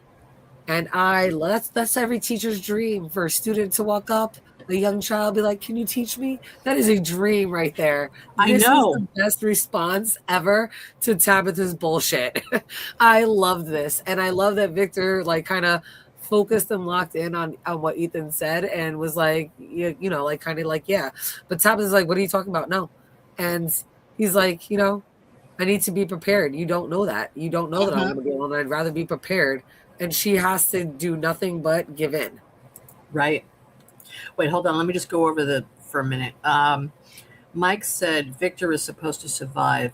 Yeah, I find that interesting. And Mays also said Victor may have been a first cycle survivor. Somehow he was kept hidden. But you know what? I think that they let Victor live. I think Man in Yellow let him live because he needed Victor to be alive for the cycle to repeat. Right. I think if no one is alive, the cycle will not repeat. And he wants it to repeat because he likes it. Do you think there always has to be one survivor? Like that's like the one winner, last man standing kind of a thing? I agree. Yes. It's not always a Victor, like the child that grows through it. But I do believe that there's always one survivor. I don't think it's ever really been Tabitha or Jade, though. But I do think that there's always one survivor that when, for a while alone before new people start coming back. Yeah. Yeah. So Fletch says you'll see who the survivor truly is. He was thinking of doing a theory video on it. Do it. Wow. Do it. But he's also going to share it with us. Thank you. We want to know. Yeah, I just saw your new short, by the way. I liked it. I think I was one of the first likes on it as soon as it dropped, Fletch. I support. Oh, you put a new short out. I have to check it out. Like maybe like a couple hours ago. Oh, okay. I'm going to look at it. Yes, he let Victor leave. Yes. Yeah, I mean, Ethan is scared, okay? He knows it's possible he could be there alone. I mean, Victor was alone. Why Right. wouldn't he be alone? So Right. yes, he wants to be prepared, and I agree with that. Uh, so who survived in 1931? That's a good question. Well, maybe that person died when Victor got there, right? Because yeah, It doesn't necessarily mean that, like, I know that Victor got to see Ethan in this cycle, but Ethan also came, like, Ethan's what, like 3 arrivals away. So many mhm, other people have arrived since even Boyd's been there, right? Like Sarah's, right, and even Donna, right? Who's been there for 3 years at this point almost. So right. the survivor might have been there when other people started coming and still got killed, like maybe after only a few people arrived, but people are still starting to come. So we don't really, again, we don't know how the things have played out in other cycles. Things repeat, but it doesn't mean it repeats chronologically in the same way. And let me ask you: is it a child that survives, or is it an adult? Does age matter? Right. I think it has to be a child. Yeah. Mhm. It would That's be if what I they're going to last 40 years. I mean, you can't have like a 50-year-old lasting 40 years. You know what I mean? right, right. I think it's a child that has to survive. He took Eloise. Oh, you think Man in Yellow took Eloise? Maybe. That's, yeah, Lee, I was talking about that on another live stream. That it's very possible that he might have taken her and he's kept her for himself and she might have transformed into a monster or like That's an entity. interesting. Hmm. Hmm. He might have done that actually. I Yeah. mean, he's so creepy. Right. But yeah, Fletch, Oh, I loved your video, and as soon as I saw it, I was like, "That's exactly what I said a long time ago." But I didn't say that. I was just like, "I love your video." You do remember I was right because it was us talking about it in the Discord. That's right, because that's when we was always in the Discord. Yep, I remember, baby. yeah, that's But interesting. where is Fatima at? Where is Fatima at, Jen? Exactly? Who's connected to her exactly? Yeah. Yes. Yeah, what kind of premonition was that? Yeah, Right. yeah, I do think Marielle has some psychic ability. Um, Well, if Fatima has died. yeah. Right. If that is the case, that she's gonna be dying and she wouldn't ever be able to survive outside of From anyway, but she's gonna be there, maybe just a different type of monster, then Mhm. Meryl can hear her and see her. And so if Yeah, Fatima's connected to Smiley, but Meryl can see her and feel her, then it's like almost like a third person looking in would be right, Meryl. So right. yeah, yeah. Yes. Uh, and let's see. Uh, the woman in the white wedding dress. Yeah, well, we're not sure who that is yet, right? We saw the Right. picture, but we're not sure. Oh, you mean the monster, the white wedding dress monster? Maybe. Now, the thing about Fatima that's interesting is she is clinically dead right now. Yes. She's clinically dead. So she's like a walking dead person. She should be on the Walking Dead. uh, Exactly. so it's interesting to see what's going to happen with her. Is it that each time she stands up to Smiley, it takes more out of her, or at this point, it's irreversible? She can't go back. I don't think Um, she can go back. I don't think she can go back either, but I was theorizing on the Big Afford Entertainment channel when we were talking about it. Brian and I were saying she could technically be dead, right? And like she's turning into a monster. That's kind of the obvious way it can go. Mhm, Another way could be if they are truly connected, mhm. and just like a mother and a child, like some type of a magical umbilical cord, she can still see through him, and they kind of feed off each other's fear and emotions, kind of a thing. Mhm. Then they might be able to have more of a, because she connected with him, might have more of a physical connection.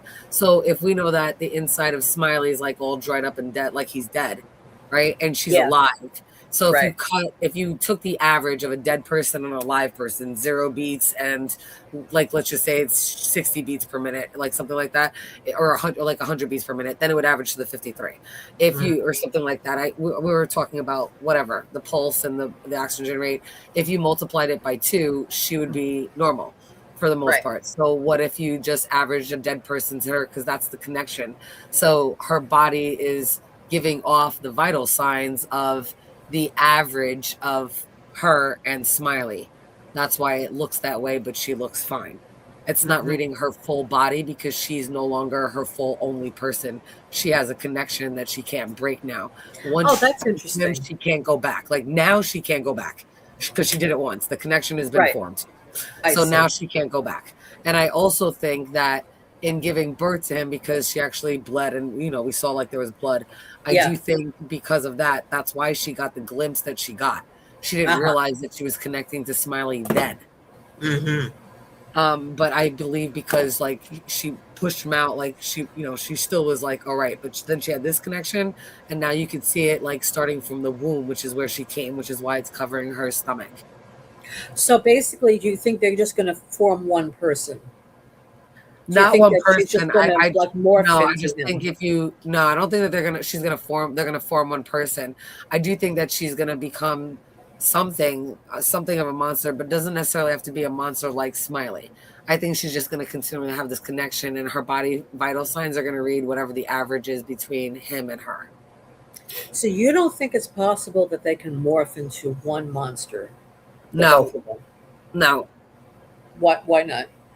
I don't see them becoming the same consciousness. I just see them having this wormhole, almost mimicking a magical umbilical cord kind of a connection where they can see through each other's eyes and feed off of each other's emotions. I do not see them forming into the same person or the same body. I think if anything, then the more generic, I guess, theory, or the theory that I guess makes more sense, I could see her becoming a monster, but not the Smiley monster, and her forming the same thing. Not at all. Okay. Yeah, I mean, I kind of think that too. I think that she's going to be her own monster. And it's through that connection that her body is dying, basically. Actually, she's dead already. And I like the analogy of the varicose veins in her abdomen because that's where she had him, right? She married him. Right. So, yeah, it's interesting. Okay, let's see what we got. Let me just look at the chat. We got some people. Hey, Robert. There's quite a few people come on. Robert's here. Debbie's here. Hey, guys. Hey, Debbie. Nice to see you, Debbie. Let's see.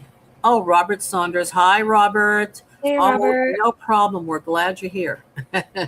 anytime is good. Yeah. And who else do we have? Some more people.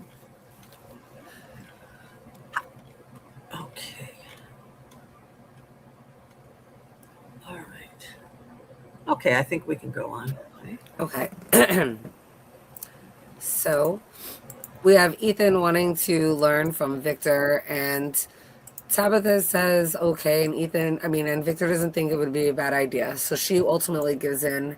And then here's those varicose veins because Fatima has finally made it to the clinic, and I thought this scene was hilarious. The first time I saw it, I right away kind of got angry. The second time I watched it, I thought it was funny. And then the third time I also laughed as well, probably because I wasn't like so anxious watching it since I already knew what had happened in the episode. But here, there's a lot of difference in opinions and this is where you start to see more of the pitting against each other, like specific relationships are starting to have divides, like we saw in Colony House earlier with that random no PC couple right before Sophia stepped out. So, and I honestly, as much of a dick that Ellis was, I thought that he had a point. So they're doing an ultrasound. Mariel's performing an ultrasound on Fatima, and they see nothing. Right? There's nothing there. They can't really tell. She looks fine. And like Christy's like trying to ask her questions, and Ellis is like, last time you used the machine, you said there was nothing there before, and clearly you were wrong. And the way he says it, he's like being a complete asshole. But he has a point. Yeah. 100% has a point.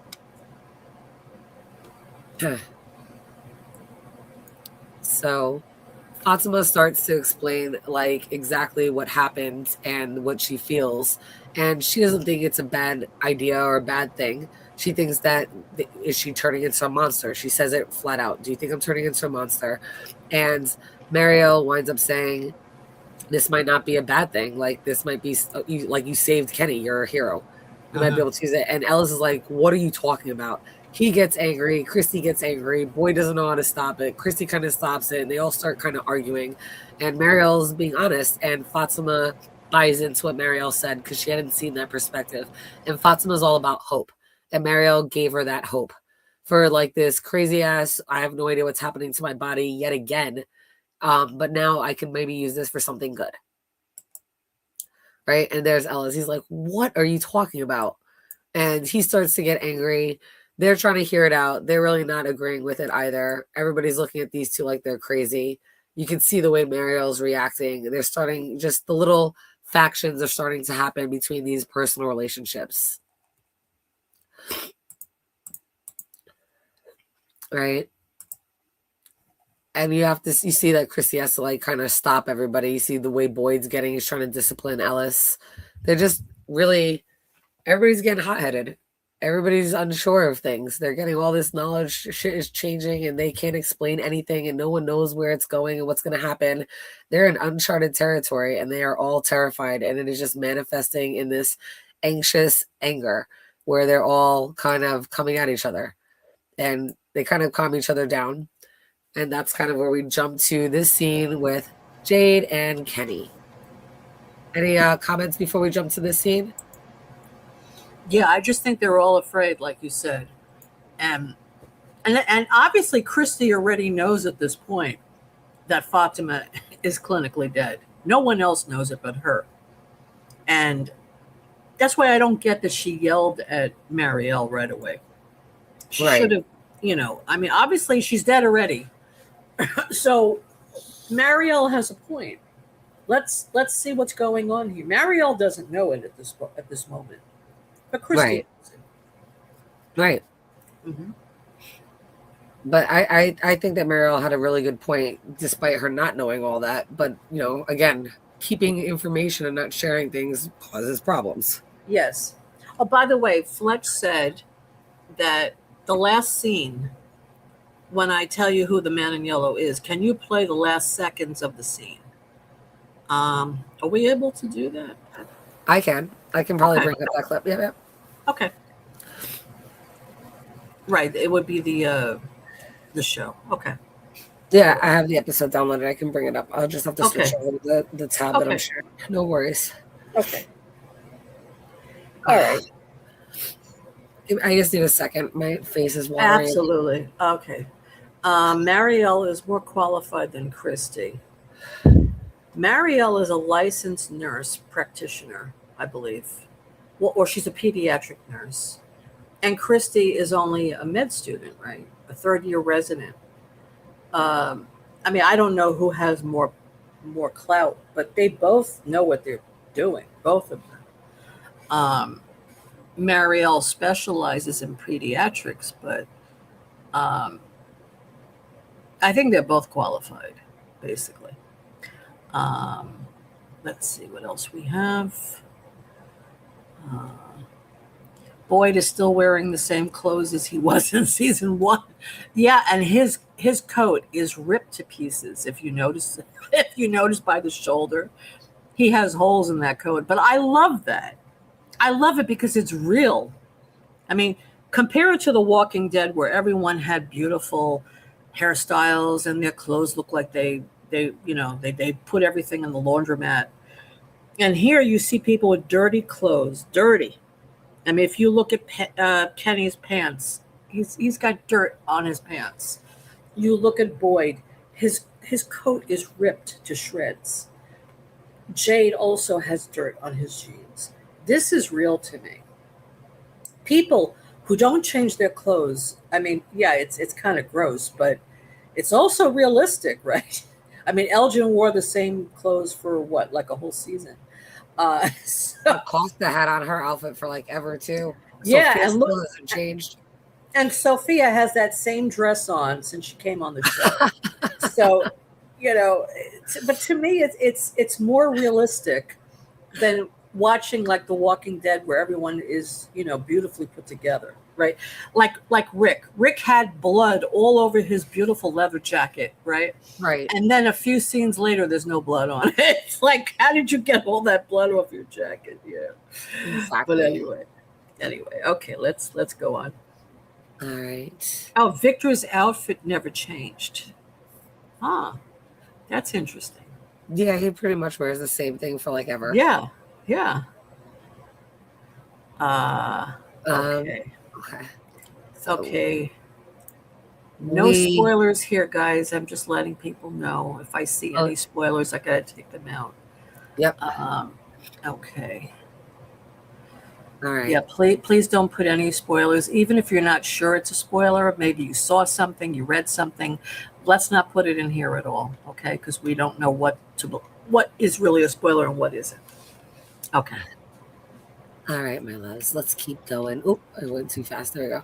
All right, so we have Jade and Kenny back in there, and they're trying to figure out a solution, right? Because Boyd now has requested that there's another way in or out, and Jade is like, there is no other freaking way in or out, and he's getting really angry. And him and Jade start arguing, of course, and he tells Jade, just fucking, you're not helping, you just leave. So Kenny gets mad, he tells Kenny, and Kenny gets mad and he goes to leave. And Jay's like, wait, Kenny, don't go. Boyd listens to you. You're the only one he would listen to. Will you please just, help me convince him to do this plan? And Kenny's like, are you gonna go down to the tunnels? Are you gonna be one of the ones down there? And this is where I got so mad because Jade doesn't say a word. And I was like, you fucking coward.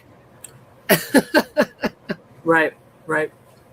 I just Yeah, like he is. He is plan. like a coward. You're Yep. telling everyone else to go down there, but you're not willing to do it yourself. In the meantime, Right. you're the one that had the vision, Right. right? And look how Boyd is, right? Boyd is willing to follow through on his, plans and do it. Right now, he's not physically capable, but even Kenny. And considering that Kenny just did what he did, Kenny's like kind of riding that high horse right now. And he's kind of, not that he's being conceited or bragging or boasting, but that energy, like he just did something. Like he did something for somebody other than himself. Like they were testing a theory for the town. Right. And like Kenny needed that boost. So, I mean, it kind of was for him, for his own self, but he did it in a way that it was for everybody else. It wasn't for selfish reasons. And here Jade is trying to figure out this whole plan. And great that you're the brains, but you have to be able to, kind of execute things sometimes. You have to be able to execute your own plans and try your own experiments. And Kenny kind of throws that in his face. And I'm really proud of Kenny for saying that because I agree. You're sitting there trying to, you're willing to sacrifice people that might not make it out, but are you going to go back down there? You're the one that knows this place so well, but you're not going to go down there? That's right. So. Kenny stands up. Kenny is, I like Kenny. The more the show goes on, the more I like Kenny. Yes. He is really maturing. His arc, even though it's been very undercut and kind of in the back scenes, it has been growing and he has been really, really developing into his own self in a very quiet but noticeable way. But not out there. But he is, look at all that he's had to endure since we've met him in this season. He's lost both his parents. He's had to see a lot. He's carried secrets of the town. He's had to make decisions, or he's been right there when big decisions have been made. And he's been learning a lot. And he has, he remembers his upbringing and a lot of the things that he does now, not just because he needs to get out, is also to honor his parents. So he's accountable and he's responsible. And you're seeing that level of maturity really turn into his actions. Right. Yep, I agree. Well, he lost both his parents, like you said, and I think he had to find a reason to go on because it would have been very easy for him just to let himself die. Right. But he decided he's going to go on and help everybody. And that means being brave and standing up to things you're scared of, right? Right. So, and he's telling Jade, you're a coward. You have all these great ideas, but you will not put yourself on the line. Right. You think you're better than everybody. You're not.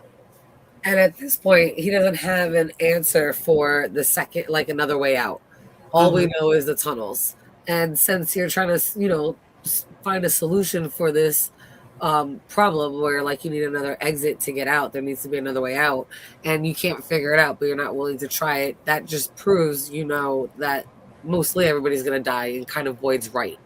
And I Right. think that's the point that kind of a lot of people missed. Because if Jay's not willing to go down there, he knows it's probably because he won't survive coming out. Even though he's already been told that's not how he dies, he's not willing to risk that in this cycle is the first time that that happens. That's true. Yes, he does know that he is more at risk than anybody else. But at the same time, if you're coming up with a plan that people should go down there, you should be leading them. I agree. I do agree. Maze says, Jade has been in the caves twice now.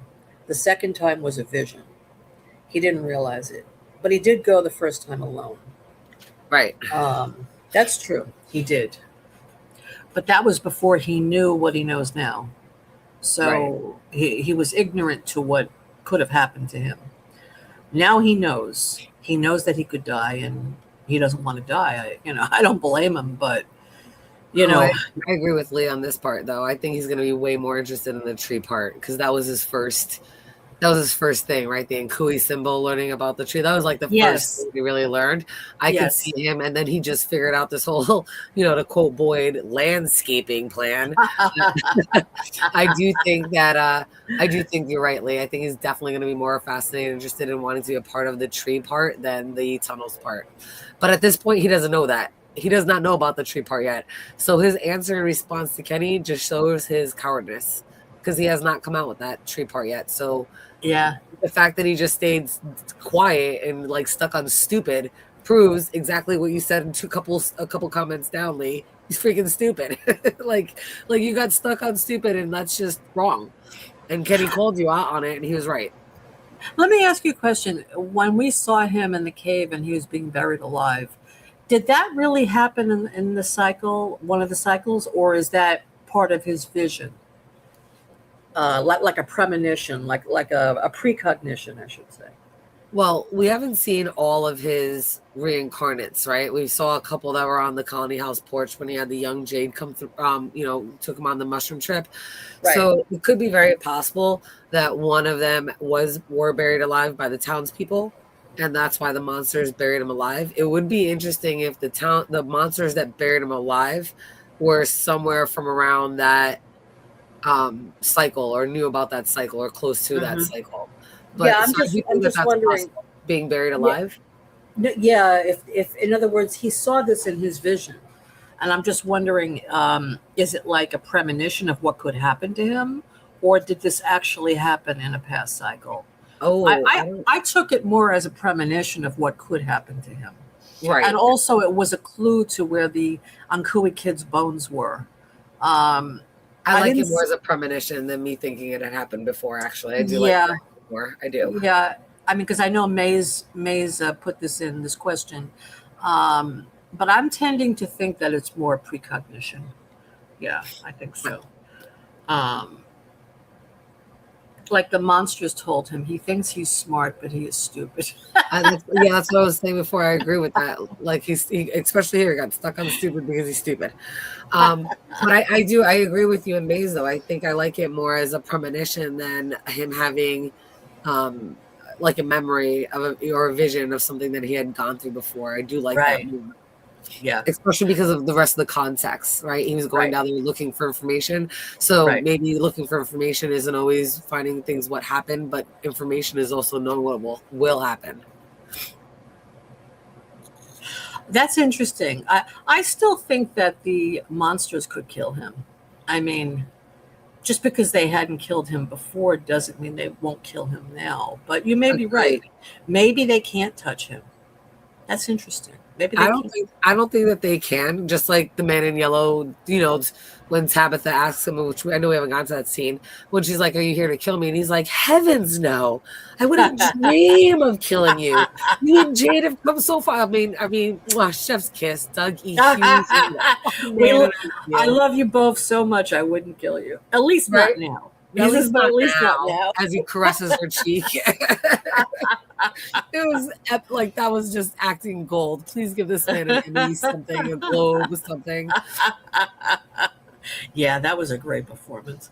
Yes. Let's see. Yeah. So you think he was manipulated to do the sacrifice? I think that OGJ might have been. I'm with you on Fletch. I think he was manipulated to the sacrifice because of his wife, which would be Tabitha. Just like, I mean, they keep relating things back to the Bible. So if you're relating it back to the Bible, not that they were these people, but Eve was the first to bite from the fruit and then made Adam take it. So I do think it's that. I think I've mentioned this before. I think that Tabitha had witch-like magic powers herself. Yeah. Yeah. And that's and I think that this episode kind of backs that theory up that she might have called upon him as the entity. They were friends. Maybe she started to grow up and she had witch-like powers and then wanted to live forever like he did. So that would be why they chose to get pregnant and sacrifice the kids to live forever. Like normally a parent wouldn't give birth and then want to sacrifice the kids. We know the kids were born in darkness and they were killed in darkness. I think they were killed during an eclipse, but I think that they were purposely born to be sacrificed. The only way that makes sense to me is if Tabitha convinced like her whole like coven and their husbands to let's have kids so that we can sacrifice them so we can live forever with our new friend that's been here and helping us in this place that's new since we just left wherever the hell we came from. But the thing is that they said that the children were calling out to Jade, so right, they were relying on him to save them. And I think it goes back to like the Adam hesitated; he didn't really want to bite the apple. So I think that hesitation. I think the husbands, maybe not all of them, but like Jade in particular, had a hesitation about this whole idea. He's like, "Do you really? Like, I kind of want to be with you forever, but you want to have a kid and kill him?" Had a change of heart at the last minute. Yeah, I can see.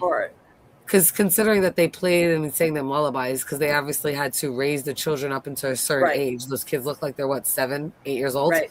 Mm-hmm. So they had to raise them to a certain age. So they probably did grow an attachment to them.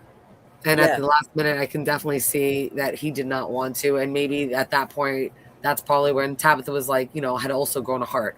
But I do think that Tabitha is the reason why the original curse was made. I think it was a deal that they might have all agreed to, but it was her and the entity's idea.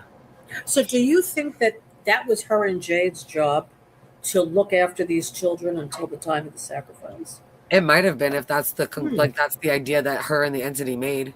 She's, they grew up and they're friends now, and she wants to live forever like him, and she wants to make sure everybody, like their whole like little coven or town, live forever. Then I could see, that makes sense because they used to sing them lullabies. Right. So that would mean like every night they would sing them a lullaby. They took care of them. So so she made the deal to do it. The rest of the townspeople were like, "All right, we'll have the kid, but we don't want to see the kid because we don't want to get attached to them." And Jade and Tabitha were like, "Fine, since it's our idea, we'll raise them and we'll sing lullabies and we'll take that shift. I like that. Farming, you guys take care of the rest of the town. We'll take care of the kids to make sure that we get immortality since this is our idea." I like that theory, Jen. I agree with that. That makes the most sense to me. And then it would explain why Jade at the last minute had a change of heart. Right. He didn't want to go through with it. So Tabitha must have had him killed so they could go through with it. That's what I think happened. In the original timeline, I do think that might have happened. Yep. Hi, Pam Jam. Nice to see you. Terrible idea to rip out that tree. Yeah, I agree. I think it's going to be bad. Okay. Yeah. All past life memories. Let's see. He is unkept Jade. Yeah, he's Renaissance man, actually. Yeah. Okay, let me just go through these quick because we have a lot of comments. Let's see. Okay. Glue, Guns, and Roses. Hello, nice to see you. Hello. Let's see. I think they can kill them now. Yeah. Until it's the right. I like that. That's a great analogy. You don't take the turkey out of the oven until it's ready. That's true. And it's not, and they're not ready to kill Jade and Tabby just yet. Yeah, right. I like that. That's great. Okay. Yeah, it's a little too soon to kill them. Okay. What is this? She said in Tony's live, Jade said in season 1, I'm not the rat in the maze. I'm the one who builds the maze and places the cheese. Yes. So you're saying you think he's the villain. Well, it sounds like he constructed this, right? But I think that's what they want us to believe, that Jade is somehow responsible. But I don't think so. I think that he was just referring to the fact that he was the one who would build companies, and he knew the ins and outs, and he knew how to make it work. And Right. here he's at a loss because he has no control in this place at all, you know? So he's not used to being the rat running in the maze. He's used to being in control of everything. I agree with that statement. Oh, and also, guys, here is the link to a talisman if you want to buy a talisman at a 40% discount. We're going to be actually giving one away in a little bit later in the live today. So I'm going to tell you when to put your name in, your hashtag in to be eligible. Actually, we can actually start doing it now. Yeah, you want to do it now? It's already 12:15. Yeah. Okay. So I'm going to put the name in now. What name should we use? What do you suggest? Let's do. Well, we have 2 talismans, right? We'll do. I'm only going to do one tonight. Okay. One tonight. So we'll do hashtag tunnels. Tunnels. Okay. How about cave? Make it easy. Caves. I thought it had to be long. Maybe it doesn't. I don't know if you're doing the StreamYard one. I don't know how many letters it has to be. Let me check. I'm going to put cave in. Okay. Okay, guys. So Hashtag cave. CAVE. Hashtag cave. All right. Lee, we Cave. put it in without an S. Hashtag cave there. Yeah, hashtag cave. Yeah. Yep. Hashtag cave, everybody. Hashtag cave. Yes. All right. Oh, hi, MG Merkin. Hey, nice to see you. Michael Merkin is in the house. Okay. And this includes folks outside the U.S.? Yes, this is also for folks outside the United States. Yay! So anywhere in the world, you can. This is an international giveaway. It's an international giveaway. Yes. Yes, it is. Yes, it is, Dieter. Yeah. And if you use the link that Lori put in for you guys to go and get your own, if you don't win one, use the coupon code We Love Dieter, and that way you get the 40% off. That's right. We are all inclusive. That's right. Not for moon people though. Yeah, no, you got to be on this planet. You got to be on third rock from the sun. Yes, that's right. Okay. Alrighty. Hashtag case from Australia. I love you, just Stacey Lee. Heck yeah. We should do hashtag K Sarah. Oh yeah, that'd be a nice one for next time for sure. I love Caves it. from Australia. Nice. Not going in the tunnels. Yeah, I love it. Incognito. That's right. That's Jade's line right now. Look at him. He's like, I'm not going in the tunnels. Okay, guys, come. Make sure I you love put that cheater. He said the shipping cost would be astronomical. Sorry, I like those cheesy jokes. But hearing that, Kenny walks out and Jade flips out.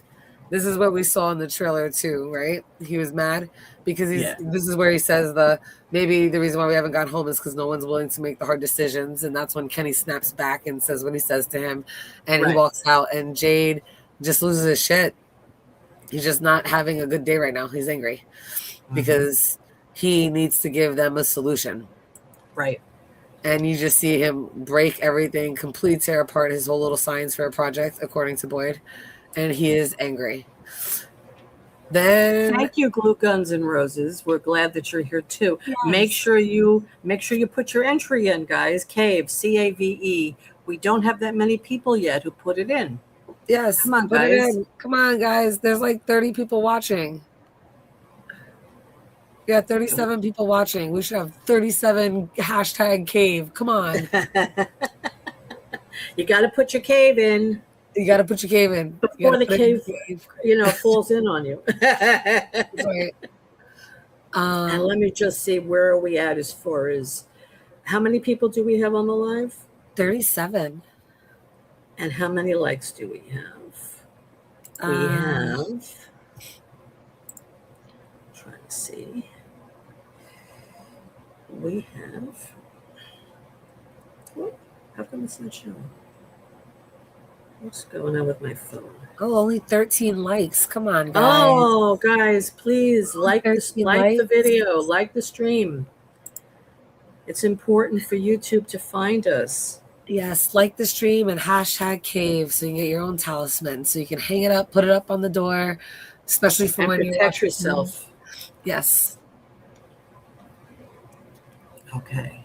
All right. Alrighty, let's go on. So we get this other scene, and we saw a little clip of this as well.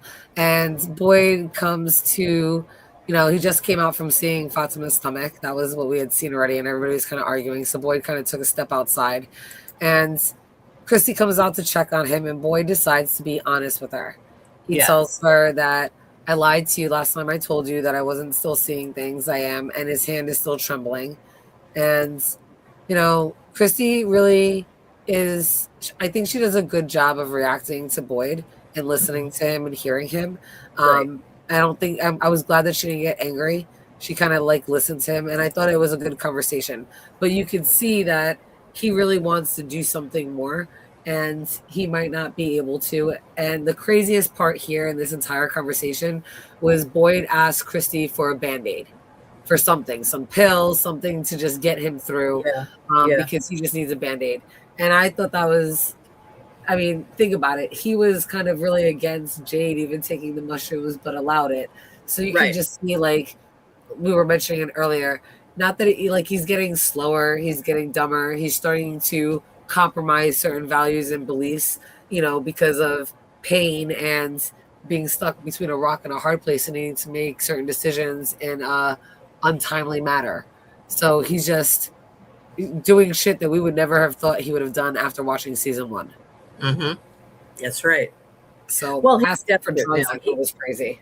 He's in a way. We know that there is that antipsychotic drug that's there that Ellis wanted to give Fatima, and that might help him. But Christy's not going to want to give it to him because it could hurt him more than help him at this point. So I don't think she could have given him a placebo though, right? Right. Maybe that would have helped, but I don't think she's going to give him anything. No, I don't think so either. But you can just see it's really desperation at this point. That's what it's really boiling down to. He's becoming desperate, especially after watching what happened to Kenny, and he wasn't able to really do anything. I think it's the desperation of needing to finally get somewhere, get answers, and knowing everything that's been happening is starting to weigh on him even heavier than before, which I think really ties back into the title of this episode, Heavy as the Head. So here you see, Boyd's head is heavy, and he wants drugs so that he can stand back up with that heavy-ass crown on his head right now. Yeah, I agree. Yes. Okay. You want to check the comments, or should I go to the next scene? Yeah, go to the next one. All right. So next scene, we have this snoopy little biatch, right? She comes, I don't know how no one sees her sneaking around, but she starts slithering around is probably the better way. She comes into the sheriff's office, right? And she has a backpack, and no one is there. And she comes looking around, seeing what's around. She looks under the bed. Look at that evil face. You just know she's just up to no good. Just up to no good. Right? She starts opening his drawers. She goes to his clothes. She smells it. She opens this. She finds the box, and then she opens the box. Look at the way, the endearing, loving way she loves that suit. Yes. That dirty suit. She loves it. Wait, that's funny. But yes, so, and look at her. She takes it out. Look how she admires it.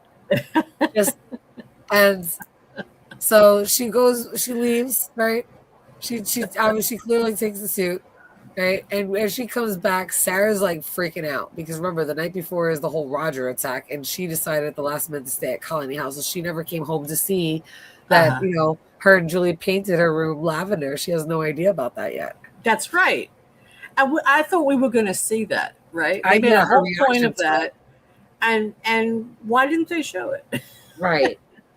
Which makes me think that she didn't go into her room. Right. I feel like she Yeah. walked in through the front door and right out the back to the woods to go do her little shape shifting thing. But anyway, Yeah. Sarah comes out, right? And look at Sarah's look of concern. Like, Sarah has always such good intentions. She Uh-huh. is very misunderstood. Yeah. But she's truly concerned. She's like, "Where were you? What happened? Are you okay?"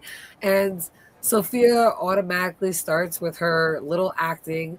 And she's like, "I'm sorry, I was just scared and blah, blah, blah." And Sarah's like, "You can't do that again. You gotta let me know where you are." And I'm so sorry.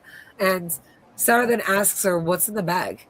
And Sophia's like, "It's nothing." She's like, "No, what's in the bag?" She's like, "Well, I thought maybe if I changed my clothes." So I went over there and I found some clothes and they're in the bag. And Sarah touches her like nicely and she's like, "Oh, that's okay. I'm sorry you were scared. And, I know there's a really good stash of clothes so we can go, try some on afterwards. I'm going to go down to the diner." And I was like, "Arr!" I was like hoping that like Sarah would be able to like read through her bullshit. But no, she's able to lie and convince her. Look at her face. Just lies. Ugh. So we get to that scene. She goes in the house. Sarah walks down the road. And we are back to Victor and Tabitha and Ethan. And they're at the peach truck. And here, I thought this was one of the most heartbreaking, but yet one of the best scenes. Because for seasons, we have been asking, how the hell did Victor survive? Right? We really have no clue. And now we've all been asking, we wonder if like this truck was like filled with peaches. And now we find out this entire truck was filled with peach cans. Right? So he even shows Victor at one point the rock that he used. Right? To actually as a can opener to open up all of those peach cans. And sometimes he ate some bugs, sometimes he ate some plants, but he had the peaches there and he would hide there. Now, when you're looking at this can opener, does it not look like a talisman to you? It does. Yes, I thought that. Right? Hmm. Does it? I wonder if this is the same material that the talisman is made out of. And it would be interesting if like he was protected with the talisman this whole time and had no clue. It Or does like look that's why they like never like walked into like opened up the door to the peach truck and went in right. because he always had that on him. Yeah, I think so. And that makes a lot of sense. Did the boy in white give it to him? Yeah. He said that. Yeah, he said the boy in white told him, yeah, because he told him three rules. I'm mad we don't get to find out what the three rules are, but the food part, and then he had the peaches and he led him to that truck. That's where he brought him to.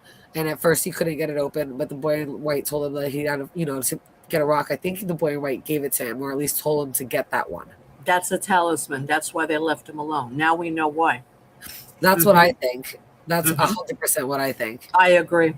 And it I might agree. not, yeah. So I think that's what it was. And even though it might not have like the ruins on the markings on it, the fact that it's the same material and the boy in white either pointed it out for him to take or gave it to him, he probably was able to enchant it in some way to make it the same kind of amulet with the same kind of protective aura that the talisman has.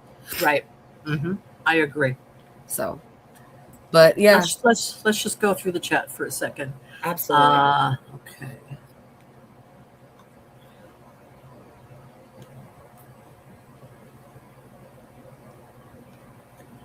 Leave that like button or we'll send the burning giant doll after you. That's right, guys. Yes. Hit that like button, please. We only have 19 likes and there are 41 people watching. So please like the stream. Let's see. And Lee said he registered his like in advance before the stream. Thank you, Lee. I appreciate it. Thank you, And Lee. he also hyped it. Yes. And you used your last one. I am honored. Thank you so much. I appreciate that. Thank you. Yes. You can also hype the stream. It helps so much. Everyone on Earth is eligible. Yes, that's true. Everybody. Everybody on planet Earth is eligible. Please enter hashtag CAVE, CAVE, so that you can be entered to win a talisman. We're going to be giving that away towards the end of the stream. So make sure you enter it. Let's see. Is Boyd being manipulated? Yeah, his pain could be inflicted by the man in yellow. They want him broken. Christy, now, do you think that they want to get Christy? I Remember think that? Yeah. I want Christy to die. So You don't like Christy. not that I don't like her. I think that something happened with her storyline. I had to be behind the scenes, but her storyline has taken such a different turn. And Yeah. I mean, they bought Marielle in, and I feel that Marielle actually has a little bit more of a purpose. I can see them maybe keeping her around for the next episode, but I had her banked on going by the end of season 4. So we'll see. I think that would also light a fire underneath Marielle's ass to actually be a little bit more forthcoming, knowing that Christy's gone. I think Christy right now, especially because Christy's like been angry with her and giving her a lot of pushback.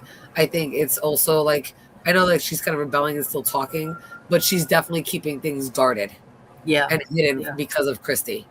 That's true. I agree, Debbie. They only need one doctor figure. That's true, Debbie. I agree with that too. Yeah, it was really dumb. I mean, here she's pregnant, and he wants her to give her a medication that could actually harm her baby. I mean, yeah. When I hear the banjo song come on, I say, "Oh God." Yeah. Somebody, I think it's the yellow suit. It's her favorite smoking jacket. Yeah. Now this is interesting. Were there 3 J's on Christie's shirt? I didn't notice it. John Griffin, Jack Bender, and Jeff Pinkner. So it's called. Hold on, I have it up. I had it up. It's called the 3 J's Plumbing Company. Hold on, I'll bring it up for 1 second because I had it on another tab. Hold on. The 3 J's Plumbing Company. Yeah, the 3 J's there in there's 3 of them. There's in Clearwater, Florida, which is like around Tampa. Where the heck is the other one? That's the original one. I can't see because the stream is in the way. So there, and it's a legit company that's still like around. The outfit that she's wearing, the 3 J's, the patch that she's wearing. So I kept saying that last episode she looked like a mechanic, and then like this episode I was able to see it. So the 3 J's Plumbing Service Incorporated, and so why won't you open right now? Hello. But yeah, it's a real, like just like the Rendezvous Moving Company was a real company. The 3 J's Plumbing Service is still a real service. And their main corporate, they have 3 stores, and their main one is in Clearwater, Florida, which I thought was interesting. Do you have the picture of Christy that we could see it real quick? Oh, yes. Let me go back.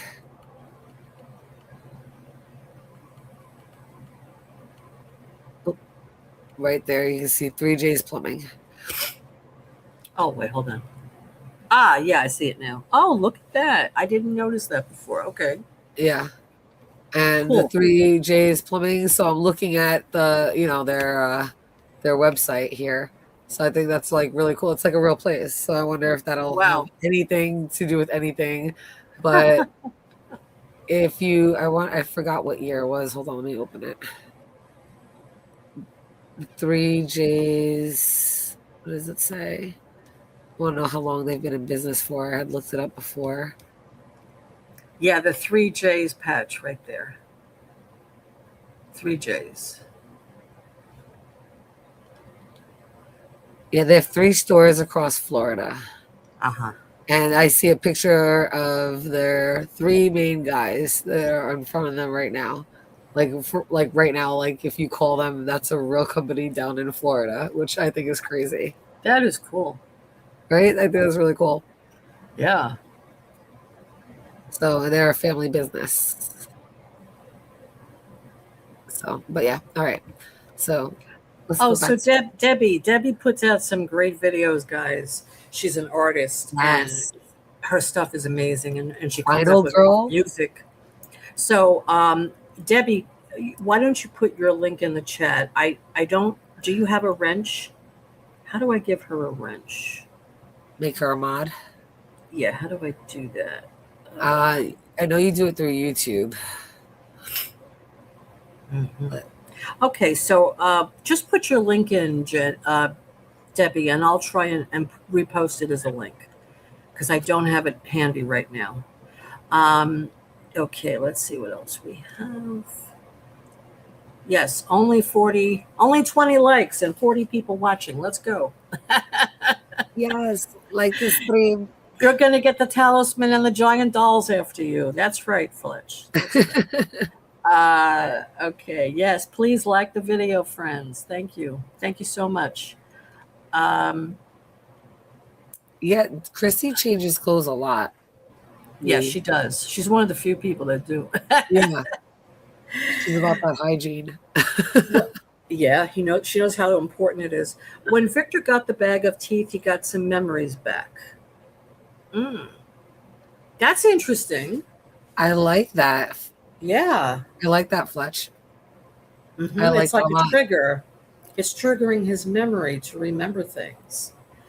It's almost like he can get a sense from the tooth. God, that's really bizarre. Yeah. I like that connection. I do too. I like that a lot. Yeah. Oh, thank you. Fletch put it up, the Debbie's channel. Oh, thank you. Thank you, Fletch. That's mod. Love you. Thank you so much. I thought the jacket Acosta put on was Abby's old jacket. The green one, right? Yeah, I think it was very similar to it. Oh, wow. Cool. I didn't know that. I like that you got that. Mm-hmm. Oh, this is Dieter that put up the link. Oh, it's Dieter. Oh, sorry. Yeah, he calls himself the Fromaholic Dieter. We're getting you guys confused. I'm sorry, Dieter. I love you, Dieter. I love Fletch too. I love you, Dieter. I love you too, baby. Gracias, capos. Oh, thanks. I did. I looked at it quickly scrolling. I'm so sorry I confused them. Let's see. It's Dieter. In a week, I can switch my name back again to, when From is done. But we'll still be Fromaholics for a good, month after From's over. Oh, yeah. But, so, okay, let's see. So, Yep. So, Victor tells him that, the first one was to make sure you eat food, right? Was the most important thing. Second rule that he said was so that he doesn't go crazy, to find a way to kind of not go crazy by talking to the people you love and kind of rushing it out. And right away I thought of Tom Hanks' Castaway. Look, that's like Wilson right there on the left with the hair. But I do like this. As a therapist, did you think that this was a smart idea to kind of keep your sanity? I did. Very much. Good night, Incognito. Good night, I Incognito. did. I did. I thought it was great because he's lonely and he needs to have an object to, not even a child, anybody. I mean, look, we just talked about Tom Hanks, right? In that movie when he was stranded on Castaway. He was talking to the soccer ball, right? Yeah, Wilson, the soccer ball, right? Yeah. He made friends with it. So yes, this makes perfect sense. You are alone in a place, you're going to go crazy. You need to talk to something, an inanimate object, and you make it you personalize it. You make it almost human. So he put the clothes on. He got cardboard, and he put on Miranda's sweater on that doll. And he got a mop, it looks like, for the hair. And I don't know, was that Eloise's teddy bear? Or just no, he just needed a teddy bear to be Eloise. So he found a teddy bear.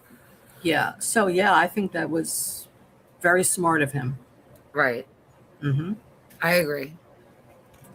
So he starts telling him about that. And this is where Tabitha is done with the conversation. And I was really upset because we never get to find out what the third thing is. But she's like, we're done. We're done with this part here. And she kind of is upset because she sees I mean, the way he's saying it, it's so real and honest, but it's heart wrenching, and she can't handle it because Uh-huh. she's thinking about and envisioning Ethan's gonna have to find food. Like there's no canned peaches, so he's giving him a can opener, but there's no cans there now. So what's Uh-huh. Ethan gonna have to do? Like eat bugs? So she's envisioning it all, and she's getting angry because Yeah. it's not. She doesn't think it's being helpful, Right. and that's what she tells him. Like we're done with this. It's not being helpful. And then she tells Ethan, you're not going to need to know any of this because you're never going to be alone. Right. Right. And we're going to go home and don't worry about that. And that's when Victor, and this is one of the parts that I love, he kind of like checks her. He's like, yeah, my mom said that too. And she kind of turns back and looks at him. And I know she wants to be like, again, Victor, you're not helping. Not helping. But in the same breath, he's 100% right. Like every single person, and every time she's reincarnated and come into this position, she has done something probably very similar because she clearly has never saved the children or gotten them out. Mm-hmm. That's right. So then we jump to this scene over here where you can see Sarah's now made it to the diner and you can see they're taking things out and they're collecting inventory. And I remember when we saw Sarah and Sophia when she was getting the glasses back like in episode like 2 or 3 or whatever, and we saw the ballerina figurine. Remember I told you there's a boat on the bottom? So here's that boat. It's on the left. Oh yeah. Mm-hmm. So and I forgot to mention that here, I mean, there's a fishing box and there's a fishing pole here as well. Uh-huh. There's it. You can see like the line for the fishing. Oh yeah. Yeah. So there it is. There's the fishing pole.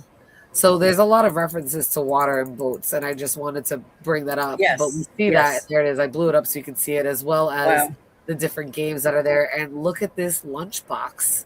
Oh, yeah. Do you see that lunchbox? And what color is that lunchbox?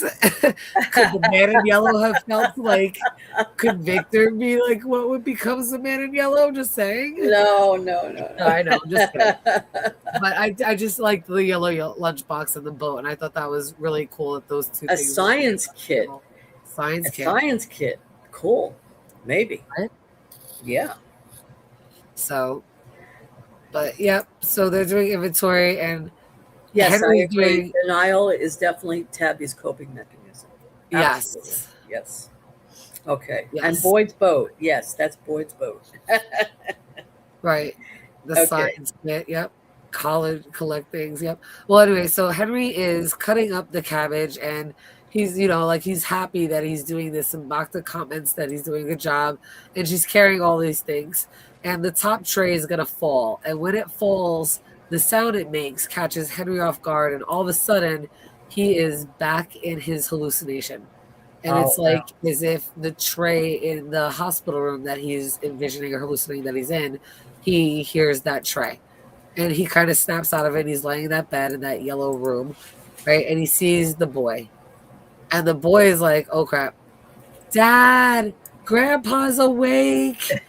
And I swear I think that this is like we've never seen this character before. So the only person I think it could be, again, it would be the man in yellow himself as his younger version.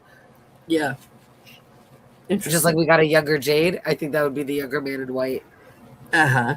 It couldn't be the older boy in white, that's for sure, because we already have an older boy in white. But he calls, Victor comes running in, and Victor's like, Dad. And he's like, Victor, I was just cutting vegetables in the diner. He's like, no, Dad, that's not real. He's like, this is real, that's not real. He's like, and he tells Henry this crazy story, right? He's like, do you remember for your birthday, you and Mom took acid? She's like, well, you guys got like a bad batch, had a bad trip, and you've been in this bed in this room for all these years. This entire time you've been in a coma because of a bad trip. Yeah. Hey, Bill, chill. And hey, so Bill. Yep, Sebastian. So the name Sebastian, I know a lot of people have been tying it to, oh my God, I can't think of who it is right now. Who's the traveler? Oh my gosh. Real Enigma Therapy, or Real Enigma Theories did a really good video, and they were talking about, oh my God, Cabot. What is his name? Sebastian Cabot, is it? Hold on, now I gotta look it up. Why I'm getting tired, sorry.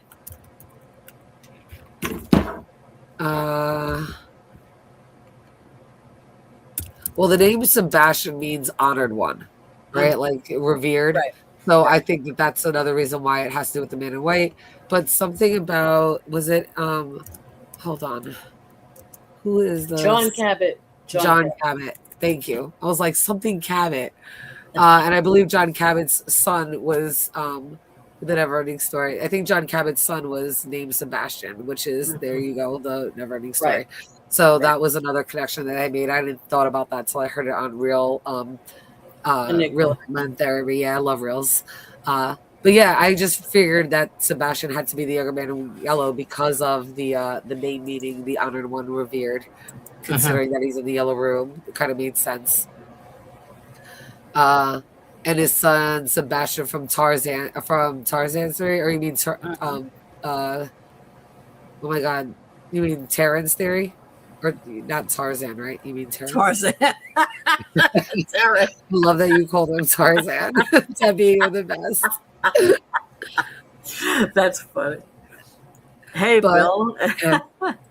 Behind remember how we had broken down what we had seen on the left side of the room last episode? Here we can kind of see what's on the right side of the episode of the room. I mean, we already seen that there are things from Henry's home that we saw back from the season 3 that are actually in here, right? That the Manuel's used. So I did this image to actually show I was trying to see if I saw the word Maboose on here, because we saw like the Maboose. But I could not find the word Maboose. I can't tell if this says that over here in this corner. I couldn't blow it up. It was just too blurry. And I was looking at all the numbers to see if it meant anything. But I thought this was interesting up here. This is a fish. It looks like it's a clownfish. Oh. Or it could be a bird. I can't tell. It looks like a crow to me, actually. You think it's a crow? I couldn't tell. I was like, it's either a bird or a fish because of the blue background. It's a bird because it looks like it's in a tree. I think it's a crow. Okay. A crow with the wings up here. Yep. And the tail. Mm-hmm. And then we can see some pictures of, Henry and Eloise and Miranda. Oh, Debbie says it's a starling. Oh, it's a starling. Interesting. Maybe you're right. Mm-hmm. Nice. Mm-hmm. So yeah, cool. Okay, wait, go back. Oh. Go back. Yeah, okay, let's go over the pictures. So who do we see here? Now this one, I think this is a picture of them older, of Victor and Eloise, but they're older, right? Which one? This one? The one on the right, yes. You want to hear something? So this, you see this figure here? Yeah. This to me looks like Ethan. Because we saw Ethan when he realizes, remember when he finds out that Jim's dead, he's wearing that red checkered jacket, and he has blue jeans on. So to me, this looks like Ethan. Right? I know it's not, but that's what it looks like. And then this person looks like they do have a dress on, so that might be Eloise. So I think it's supposed to be Victor and Eloise, and I do think they're supposed to be older. But this to me still looks like Ethan. See, I think that looks like Victor because that was Victor's jacket originally that he gave. Oh, that he gave to to Ethan, right? Yep. Yeah, I think it's Victor and Eloise, but they're older. They're older than what we know them, but not that much older. They're probably like teenagers there. Right. They're teenagers there. So how is that possible? Exactly. Mm-hmm. And I can't tell who this is. I think that's supposed to be their grandson. Yeah, maybe. Right, and that's supposed to be Miranda and the kids, and then it looks like a little boy all by himself. So I'm going to assume it's the grandson. Yeah, I think you're right. And Eloise as teenagers. Right. Yes, interesting. And what else? Do we have any other pictures of the room? Not that we see in this episode, just the ones that we dissected last episode, which are on the other side of the wall. They're on the the opposite side. Okay. Yes, that's right. The photo on the right, the one with the red jacket, was on the wall at Henry's house. Yes. That's right. So that's what's interesting. When we were in Camden, and we saw that picture on the wall in Henry's house, that is a picture of a teenaged Eloise and Victor. Right. That's not possible. They left when they were like, what, 9, 10 years old. Well, I think the picture is them 9, 10 years old in that house, but here they look older. I mean, maybe it's the same picture, but No, when I it's the remember when I exact looked at same. it, I thought that you could tell that they were kids. I did not think that they were older. No, Here, it's the looking at exact. It's the exact same picture, and they did look older. I remember when I saw it. okay. Yeah. So I guess Like, what I'm trying to say is I did a video on this today, guys. It's called "Where Is Eloise?" Yes, yes. And in that video, I talked about my theories of where Eloise could be in relation to this delusion, these realities that exist. And I spoke about Camden, Maine, because we'll get to it soon. But the song Blue is being shown again in this episode. Blue is like an anchor, it's taking Henry from different realities. Maybe Camden, Maine was not really Camden, Maine, because the song Blue was heard. Also, Miranda's bracelet came up. And this picture on the wall is an older Victor and an older Eloise. So, how is that possible? It can't be. So, I Right. think that the whole Camden storyline was part of From, another part of From, another reality within From. But I don't think that was the real world. That's what I'm trying to say. And Do you this picture proves it, that it's not the real world. Right. In another reality, Henry probably went with them, and in another reality, maybe Henry. Yes. They, Yes. Henry doesn't remember because he did take a bad trip. So I think That's right. on to something Right. like the multiverse. Absolutely. Yes, I think it's a multiverse. Absolutely. There are several realities going on at the same time. I really believe that. I know a lot of people think, oh, no, Henry's hallucinating. It's a delusion. He drank the man in yellow's blood. And the man in yellow is using it to manipulate him. There's no question. He's evil. Right. And he wants him to kill Victor. Absolutely. But that doesn't mean that there is not another reality going on here. There could be several realities going on at the same time.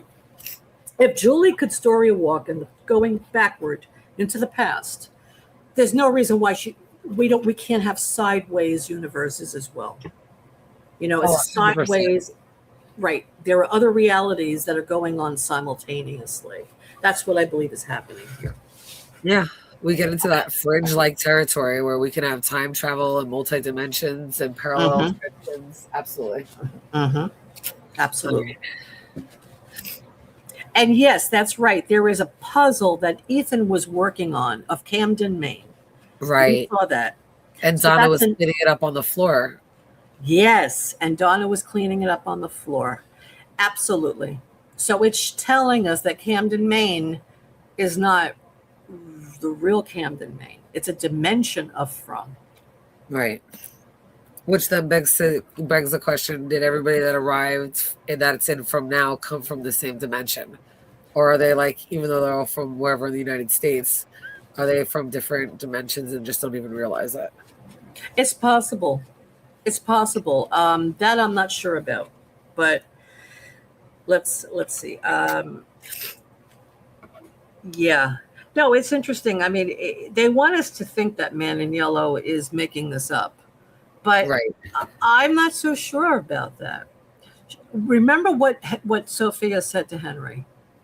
She said, this place is weird. We live in a place here where monsters come out of the forest at night. How is that possible? Did you ever think that this place was a dream? Right. So we're taking that as, oh, she's screwing with him. She wants him to think that it's a delusion. This whole hospital thing is a delusion, so he'll kill Victor. And yes, that is her goal. She wants to confuse him. But that doesn't mean that there isn't a part truth to the whole thing. Right. It doesn't mean that there isn't some truth there. That's how I'm taking it. So we'll find out. Let's see. Yeah, that's right. And the hospital room, interesting. Oh, yeah. 12. The answer is Yeah. 12. That's right, Fletch. That's right. That's a great catch, Fletch.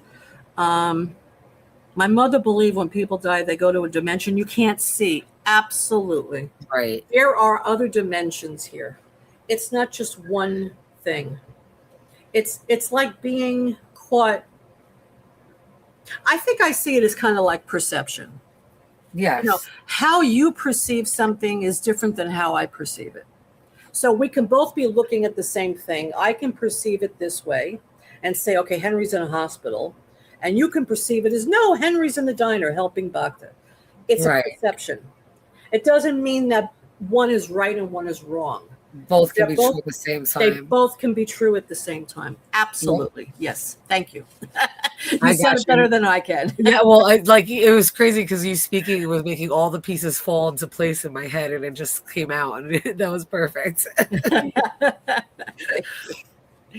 Yes, Man in Yellow is making a collage out of Henry's memories. Yes, I agree with that, Deb. Absolutely. Yes. Yes. The nurse, yes. Blink twice if you hear me. Same word, same tone. Right. Yep. And that we thought, okay, yeah, this is manipulation. He definitely is lying because Sophia said that to the pastor, and now the nurse is saying it again to Henry. Right. But think about it. That's a transition to another reality. Yes. Just the way the song Blue is a transition to another reality.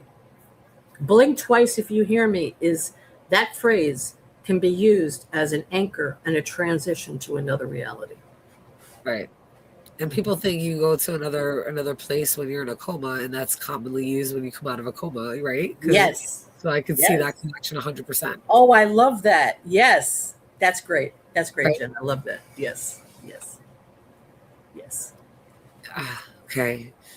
And like Lee said, when Tabitha was in the lighthouse and we saw 3 different versions, right? Wait, yes, she's outside, then she's crawling upstairs, and yes. And that might be exactly that she's in that moment while she's walking up the stairs is like she's also walking through the different dimensions that she could possibly in at that moment. Absolutely. I love that. Yes. Yes. And the nurse being a doppelganger for the ballerina. Absolutely. 100%. Yes, she is. And she is a doppelganger for sure. She's a doppelganger. There is a lot of mirroring going on. And you will see that, when parallel universes, parallel realities, you will see mirroring going on. So do you think that Khatri and Abby are, do we still think I think they're there. I think they're in a different reality, but they're there. Do you think that they're crossing the lines those lines of like between dimensions to come back and speak with them, but they're really from an alternate place? I think Khatri is. I don't think Abby. I think Abby. No, I think that was the evil entity with Abby. Okay. But except for this particular episode. Oh, this one, yeah, it was a little different. When we get to that part, it was different. I think Abby has been trying to contact Boyd in this season directly. Right. When she grabbed his arm and pulled it underneath the ground. Right. When he found her ring. And now with this scene in this episode, I do believe that's the real Abby. Showing herself on the Viewmaster. He saw their wedding picture. Right. That's Abby. I believe that's really Abby. He thinks he's hallucinating. But I think it's really Abby trying to get in touch with him. I think she's trying to warn him and to help him. I agree. Okay, so, alrighty. Okay, let's go on. All right. So this is where, Victor is talking to him and telling him that this is not true. But Henry kind of comes out of it, but it freaks him out, right? Sarah's kind of trying to help him clean up, but he realizes that he's back and from, and he takes off. Bhakta asks him if he's okay, and he just can't take it, and he leaves. Mm-hmm. I think. I'm sorry. Let me just go back to Alice. I'm sorry, I didn't read this. Okay. Since season 2, she believed Tabitha is Eloise, though she herself now believes she is Miranda. Yeah, I remember you were saying that. My theory makes Tabitha Victor's twin sister. Yes, because of the twins painting in Henry's basement. Yeah, that's interesting. So you think that Tabitha is Eloise and not Miranda? What if Julie is Eloise or Sarah? I mean, there was a time I thought maybe Sarah could have been Eloise too. Right. Because they kind of said that Miranda and Tabitha are the same, right? Tabitha was reincarnated; she was Miranda. Um, I've always thought that Abby is Eloise. yes, I also thought Abby probably was Eloise. I used to think Donna was Eloise, but Yep. no. But then once she met Henry, I said no, he would know her. Right. Well, maybe So, he hasn't seen her in 40 years. He might not recognize her. because if it was Donna, it would make the most sense. Donna has been there the longest. She said she's only been there 2 years, but I think she's been there a hell of a lot longer. She's just not being honest about it. Right. And she may not even remember that she's Eloise. It's possible she doesn't even know it. And Victor may have blocked it altogether. So it is possible that she is Eloise, but I kind of let that go because once Henry came into the picture. But that's why I want to see in the next episode, do they actually show Eloise? I want to know if Henry sees Eloise. If Eloise is supposed to be flying in to see him, right? Right. So let me ask you, Jen, do you think they're going to show Eloise? No. You don't? Okay. Nope. I know. I wish they would. I wish they would too, but I don't think they will. What about Miranda? I'm waiting for Miranda to pop up and be like a vision to either Henry or Victor, and she has not shown up yet. The boy in white has, which makes me think that she is trapped. Mm-hmm. But I'm wondering in this vision, though, if they could have Miranda come see him. But the thing is, if they do that, it could make him suspicious. In other words, Henry is kind of not sure what to believe at this point. If they bring in Miranda, he may not believe it. He may say, no, you're dead. You're dead. I don't believe this is you. You look too young. It's not you. Right. Unless they make her look older. But I don't know. I really want to see. I'm very curious to see what they're going to do with that storyline in the next episode. I wonder if the teeth are tied to the visions that are the people that we see. Because clearly the man in yellow did not get a tooth from Katri, nor Tom, nor what's her name, Abby, right? Because they were buried the way they were without their teeth missing because they weren't left for the monsters. So I'm wondering if that's the reason why we get to see them pop back up, because they still have all their teeth. Maybe the reason why all those teeth are in a bag is those are all the souls, and that's what's trapping them. Yes, I like that. That's what's trapping them and keeping them there. And maybe they won't find the bones, or they'll need the bones of the Ankui kids. But if they bring that bag of teeth with them to the Lake of Tears, teeth are considered bones as well. I wonder if they would be able to free all the trapped souls. Is that bag of teeth? I agree. I think so. I do. I think the DNA is in those teeth. Yep. And if the Lake of Tears is like the Fountain of Youth or Fountain of Restoration or Rebirth, baptizing them, throwing them in the water, throwing the teeth in there, yeah, I think it will bring them back. Yeah. I love that. I 100% believe that. Yeah, I do think that in the end, this may sound fairy tale-ish, but I do think these souls will come back to life at the end of the show. Not that it's a fairy tale ending, but just that the Lake of Tears will restore their lives. Right. Now, whatever this place is, this dimension, this place, this from dimension will change at that point. So, because I don't want to believe that everyone is going to die and Ethan's going to be left there alone. I mean, that would be a horrible ending. I mean, we spent, 5 years, 5 seasons with these people to have it come to that. Right. I don't think anyone wants to see that. So, yeah, we'll see what happens. Okay, let's look at the chat again.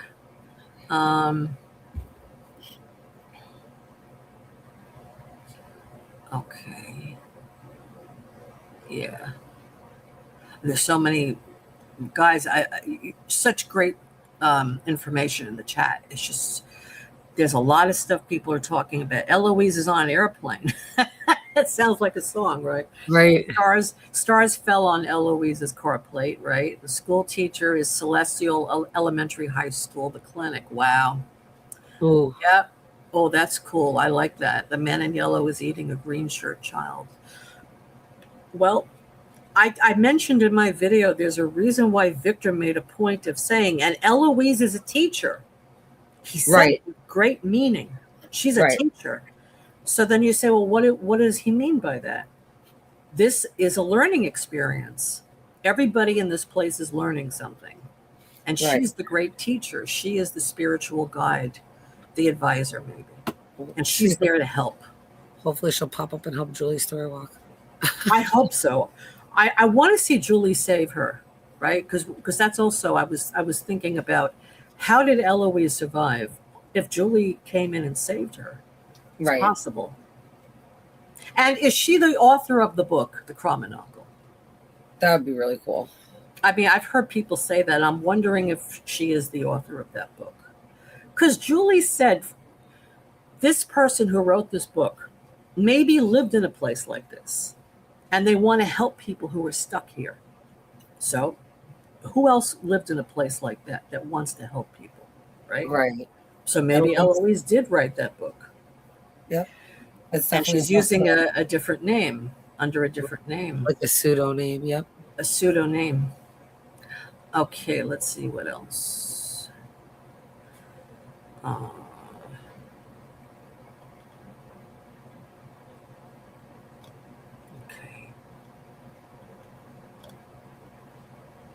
Yes, I'm with Alice. Said she thinks Julie is Miranda. Wow, that's interesting.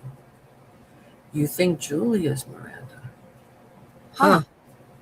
I'm with Alice. Yeah, that's an interesting theory. You may be right. Maybe Tabitha's. I mean, that would be a real shock, wouldn't it? If they Right. turned that around on its head. Yeah. Sarah's house was Eloise's favorite house to hide. Yeah, and I wonder about that. That's why I thought maybe Sarah was Eloise too. Plus, if you remember last season, when they showed Victor with Tabitha and Sarah, Right. the three of them together looked like a happy little family, didn't they? They did. So I They kind of really did. I kind of think there's a connection there, and it would not surprise me if Sarah was Eloise reincarnated. It would not surprise me at all. Let's see. Yes, Michael says Abby was Eloise. Yes, right. Right. Abby is Martin's daughter. Oh yeah, because they were both Marines. Yes. Okay.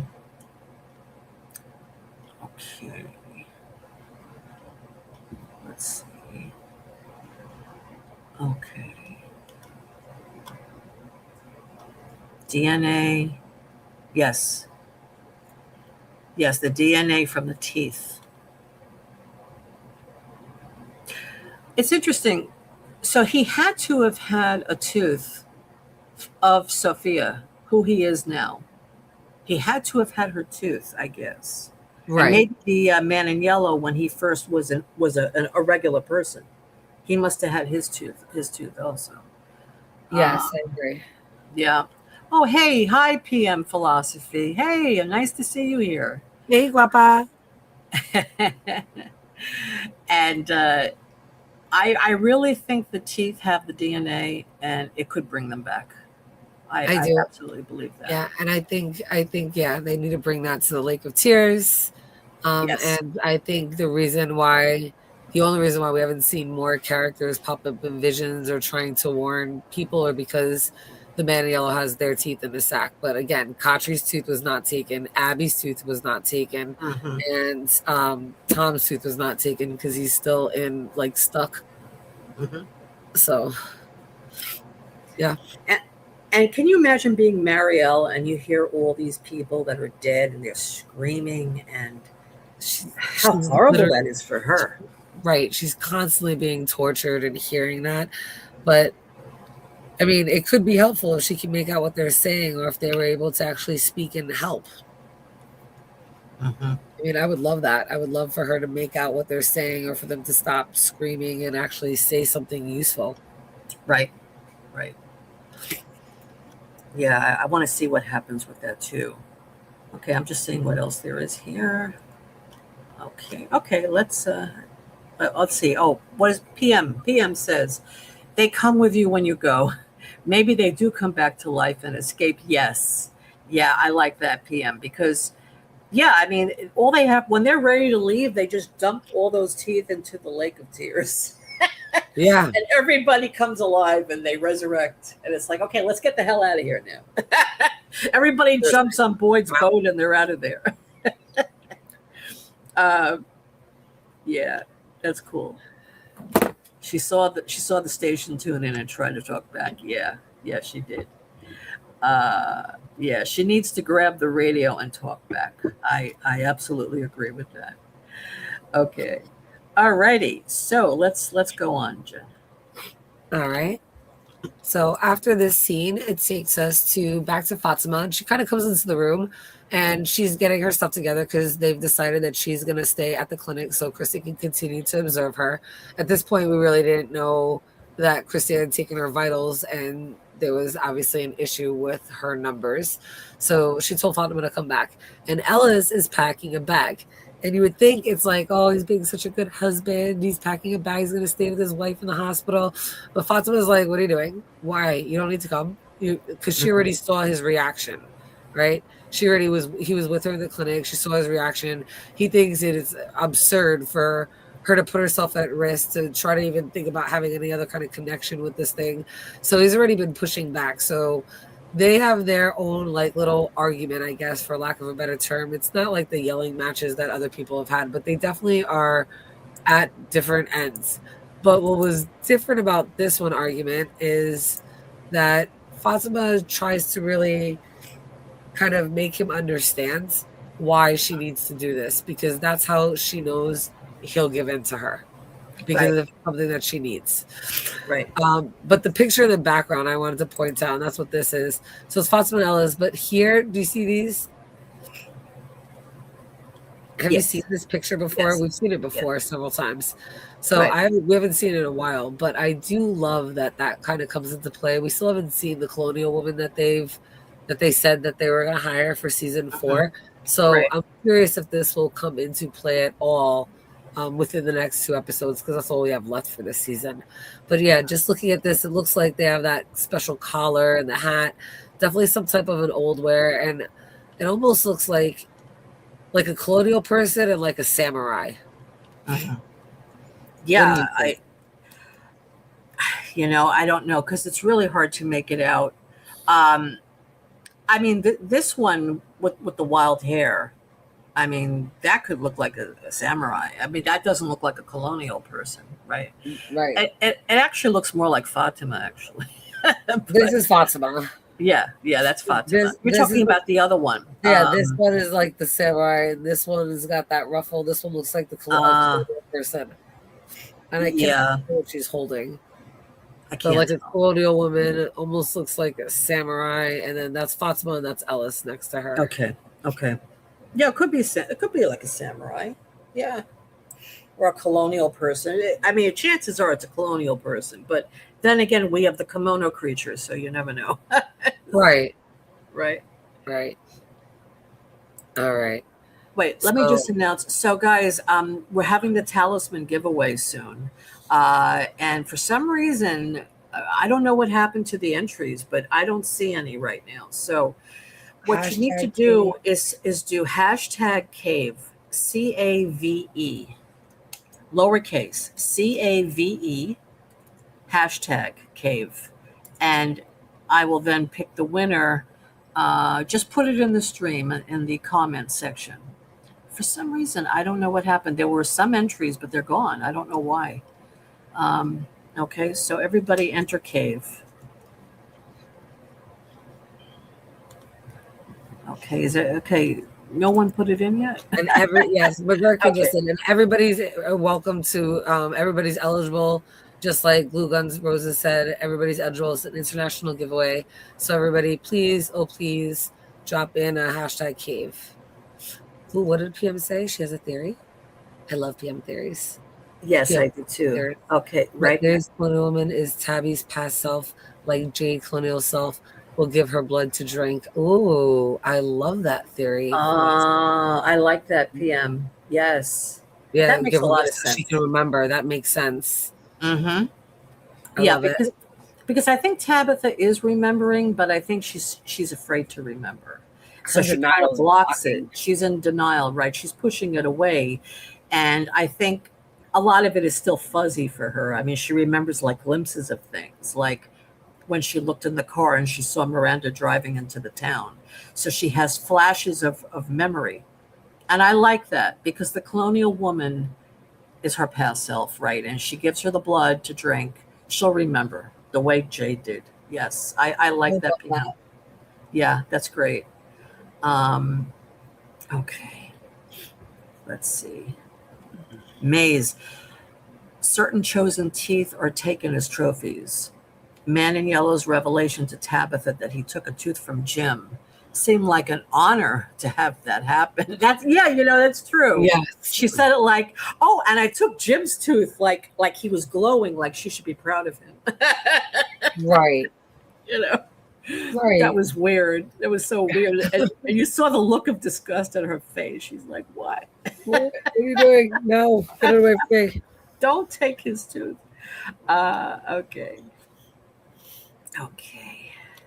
Hashtag cave, guys. Hashtag cave for talisman giveaway. International talisman giveaway. Yeah, I mean, that's true if they both did shrooms together, but I can't see Tabitha doing shrooms. She's too, I don't think she'd let herself go. Um, You have to make it like and now it's a, Tabby's turn. I agree, PM. Yes.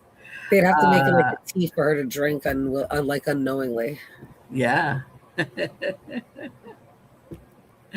Okay. All right. So let's go on. So Fatima winds up kind of explaining that if she has this connection, she might as well do something good with it, right? She kind of almost doesn't care about anything else. She just wants to figure out why she's having this connection if she can use it for something good, something to help fight against something, against the town. And Ellis this is the moment where Ellis kind of realizes if you're going to be a good husband, it's not about just necessarily going and sleeping next to her in the hospital bed, but actually giving her what she wanted. And he talked about that last episode with Boyd, right? That he just wanted to make sure like she can have choice and be able to do what she wanted and, feel the way she wanted. And I was really proud at the fact that this was the first little fire that got put out. Mm-hmm. Right. And she's going to go down to Colony House. And I do love that they keep showing this tapestry. I love this tapestry. Oh, yeah. Yeah. Oh, there it is again. So you can see it up close and personal. There's Elsa's necklace. Mm-hmm. It looks like a grown tree and that it's got like roots. Mm-hmm. And I don't know, there's something about this specific tree. I wonder if this is what the bottle tree looked like before it became the bottle tree. That's really interesting. So Fatima gets Ellis to ultimately give in, and he says, okay, she can go to the clinic. He's not going to press. And then it brings us to the clinic. And this scene, man, if I didn't hate or couldn't stand Christy, I'd hate her now. For sure. Definitely can't. So you live in a place where you can't get out, and she's very negative, right? She told Acosta, nobody gets out of here, right? Acosta says, I gotta try. And she says, no, you can't. And now she's telling her the same thing, Marielle. You shouldn't interfere. She's my patient. What are you doing? Why are you giving her false hope? Well, what else? What other choice do they have at this point? I mean, she was able to stop Smiley. She did something good. She saved Kenny's life, right? Right. So Marielle and Christy, Marielle wants to talk to Christy, and she's like, that was out of line. I don't want you telling and putting these ideas in Fatima's mind. You don't know what she's been through. And Marielle's like, talking to her. Marielle almost can't believe it, right? She's like, I don't think I was out of line. What are you talking about? And Christy's like, it's inappropriate. And Christy has the worst line here when she's like, if you're going to talk to my patient, then you have to go through me. Yeah. Line. She kind of like tries to pull like rank on Marielle. And I was just like, listen, you guys are pretty much equals when it comes to like the doctor medical stuff that's there. We only kind of really need one. We don't need really two. I'm just saying. Well, they should be on the same team, right? She shouldn't be going against Mary. It's almost like they have a weird relationship that I think Christy looks down on Marielle. You know, she sees her, she had this drug issue, and I just think that she looks down on her. I really do. She doesn't Yeah. respect her. No, I agree. And that's why she pulled rank. She's Yep. like, you don't know what you're doing. I know what I'm doing. And look at Marielle's face. She's like, what the fuck did you just say? Right. She really looks down on her. She doesn't respect her. And there's like no chemistry between them at all. There really isn't. I mean, they want us to think that they're a couple, and I don't see any chemistry there.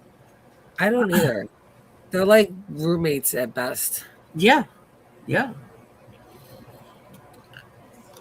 All right. So from this scene, it jumps to Jade. And I guess he realizes he needs to clean up his mess. I wish my kids would do that, but he knows how to clean up his mess. And when he picks up the bowl, all right, or whatever, the bowl, and he flips upside down, he realizes that when he was in the cave and he looked up, that there was, obviously he could see outside and the roots, and then he remembers the whole story about how the bottle tree was formed. Yeah. And it was the roots that grew from the children's, well, I don't know if he knows it's from the children's hope part, but he knows that the roots. And he figures, well, if we pull up that tree, the hole will be there, and we can just use that as a second exit, and that becomes his backup plan. Or, his second exit plan, right? So there's the memory. We've seen this back from season 2. Mm-hmm. Now, I've seen more and more theories lately about people saying that these 3 legs look like spider legs. Yes. I heard that recently, and I could see that. Yes. Mm-hmm. I could see it as well, very much so. Even especially this one. Mm-hmm. Yeah. So curious. I mean, we do hear that there's a spider that comes down from the ceiling. That's right. Right? Imagine if, I don't think it'll happen this season, but imagine if they go into the tunnels and they do pull up the bottle tree, which I think would have crazy effects and be crazy, consequences for it. But if they were to, what if like it's just a spider's den that they're like uncovering and spiders start coming down? Right? I know, but I think when they said the spider comes down from the ceiling, meaning the tree, the roots. I mean, you could see the roots all over, right? If you look at the roots. So actually, those are probably roots. That's what I think they are. Yeah, that's what they are. They're roots. So, but they look like a spider, right? Yes. So when they take the tree out, those roots will fall down. Right. And that's when they said the spider came down from the ceiling. Yeah, that's what I think it means. Mm-hmm. I don't think they're actual spiders. I think they're talking about the tree roots. Right. Gotcha. So this is where Jade has this great idea and solution. And then it jumps over to Boyd and Kenny. And Boyd has now made it back to the sheriff's office, or his home, his room. And his room is freaking ransacked from freaking Sophia. And in my opinion, why would you be so sloppy and careless? She's careless. Even throwing the yellow suit, like just throwing it down in the forest. Remember we were talking about that? How careless that was. Yeah. I mean, why do you just like throw things around? What's wrong with you? I mean, I know it's almost like she wants to be caught. Right. Right. Exactly. And that's why I have an issue with the character. Because the way they write Sophia is not the way they write the man in yellow. It's like 2 different people. You want me to believe it's the same character? It's not. The writing is off. It's like 2 different characters. Let me just go through the chat for a minute. Okay. Let's see. I like what Debbie said. Pulling teeth and pulling the tree. There's a parallel. Oh, yeah. Good catch. Yeah. I wanted to Boyd to tell her his info, then says, sorry, I can't help you. Yeah. Is Christy the only main character who has not experienced a supernatural vision? Well, she did have a dream. I think it was episode 2 of the first season. She did have a dream that the monsters were going to get in the RV. But that was the only thing we ever saw with Christy. Yeah. She had no other vision after that. No. Yeah, I really like that. Pulling the teeth by the roots. Like, when Man in Yellow pulled the pastor's tooth out, did he actually get the root with it? Yeah, he did. Right? He did. Because it's important to get that root. If you don't get the root, then you don't get the whole tooth. And maybe Right. the root part is where the DNA is also. It's the strongest part of it. Right. I would think so. A wisdom tooth must be uprooted. That's true. Mm-hmm. Lee says, I don't like this new Christy. Yeah, she's kind of a downer. She's a Debbie Downer. Yeah, Sure. that they aren't equally yoked. Yeah, they don't seem to mesh too well. If the roots that are part to pay attention to, the teeth in the tree. Yeah. Yeah. So, Jen, what do you think about this teeth pulling, tree pulling connection? I like it, and I do think that there is a connection to that. I mean, it might not be the wisest idea, but I definitely think that same thing because a tooth has roots just like a tree, so I can Right. definitely see the parallels to that. Also, when they have to dig up the bones, that's unearthing it, and if you pull up a tree, you're unearthing it. So I Mhm. mean, there are quite a few connections to that. I do agree with that, Debbie.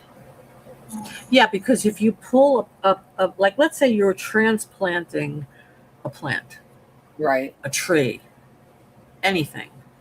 I shouldn't say, well, I'll say replanting, not transplanting, replanting. Okay. You have to make sure you pull up the whole plant and get all the roots Right. because the roots are what keeps the life of the plant going. If you like uproot a plant and you leave the roots in the soil, that plant has a 50% chance of living. The whole thing must be uprooted, and especially with a tree Right. even more than a plant. If it's missing roots, the tree probably will die. It's very important. So in this case, when you take out the tooth, you must take out the root. And with the bottle tree, I don't know. Do you think they're going to do it in season 10? Do you think they're going to take that tree out? What do you I think? do. I do. And I think it references the title that we have, If a Tree Falls. Yes. So Right. I do think that they're going to attempt to pull the tree, even though I don't think that would be the wisest idea. Plus, No. we know that the town is shifting. So Hmm. I'm not even sure if that root system is still above that cavern or chamber that they want to go into. Hmm. Now, it's true that the boy in white told Victor last season, the man in white, yeah, don't chop the tree down. It's important. That must be the sign. Don't chop the tree down. But what was Victor doing? He was chopping the tree in half. He was Right. chopping the trunk, leaving the roots, leaving the lower part of the tree. And the boy in white was saying, don't do that. Right. But maybe if you do take it up by the roots, maybe then it's okay. That just occurred to me. Yep. And that's Maybe what I was that's thinking. why. But yeah, but we do see in the next episode in the trailer that boy in white is warning Victor about it. So maybe he doesn't know their whole plan. But I did think that cutting it in half would not be a good idea because you're leaving the roots. Exactly. Hmm. So we'll have to see how that plays out. Um, Christy represents a grounding force as a healer with known medicine. She often tells Marielle that the place messes with people's minds. Yeah. Right. She falls apart with supernatural stuff. Well, that's true. Christy is more grounded. She's right. But when you're living in a place like this, I mean, you can't be that grounded, right? you know, Yeah. I mean, what's her name? Fatima was pregnant, and it didn't show on the ultrasound. Right. So how do you reconcile that, right? So I think Christy knows that, but I think it makes her uncomfortable because she goes by what she's been taught. She's a doctor. She goes by what she knows to be true, what's logical, what's practical, and she's in a place where nothing makes sense. So I think it scares her. I think she's out of her element. While I Right. think Marielle is more open to that.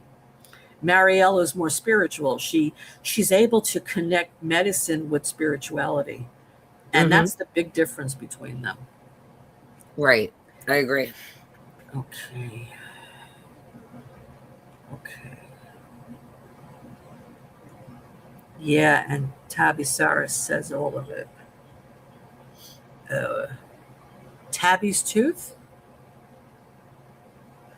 You're saying Tabitha's tooth? Well, it can't be Tabitha's too. She's still alive. I'm not sure. P, I'm sorry. I'm not sure what you mean by that. Okay, bone marrow has DNA. Yes. It's true. Okay. The tree's moved at least 4 inches. Right. So how do we know it's directly above the cave where the bones are? We don't really know that. Right. It was definitely there at one point. Yeah. But like Victor said, the trees were moving, right? Yes, 4 inches. Okay.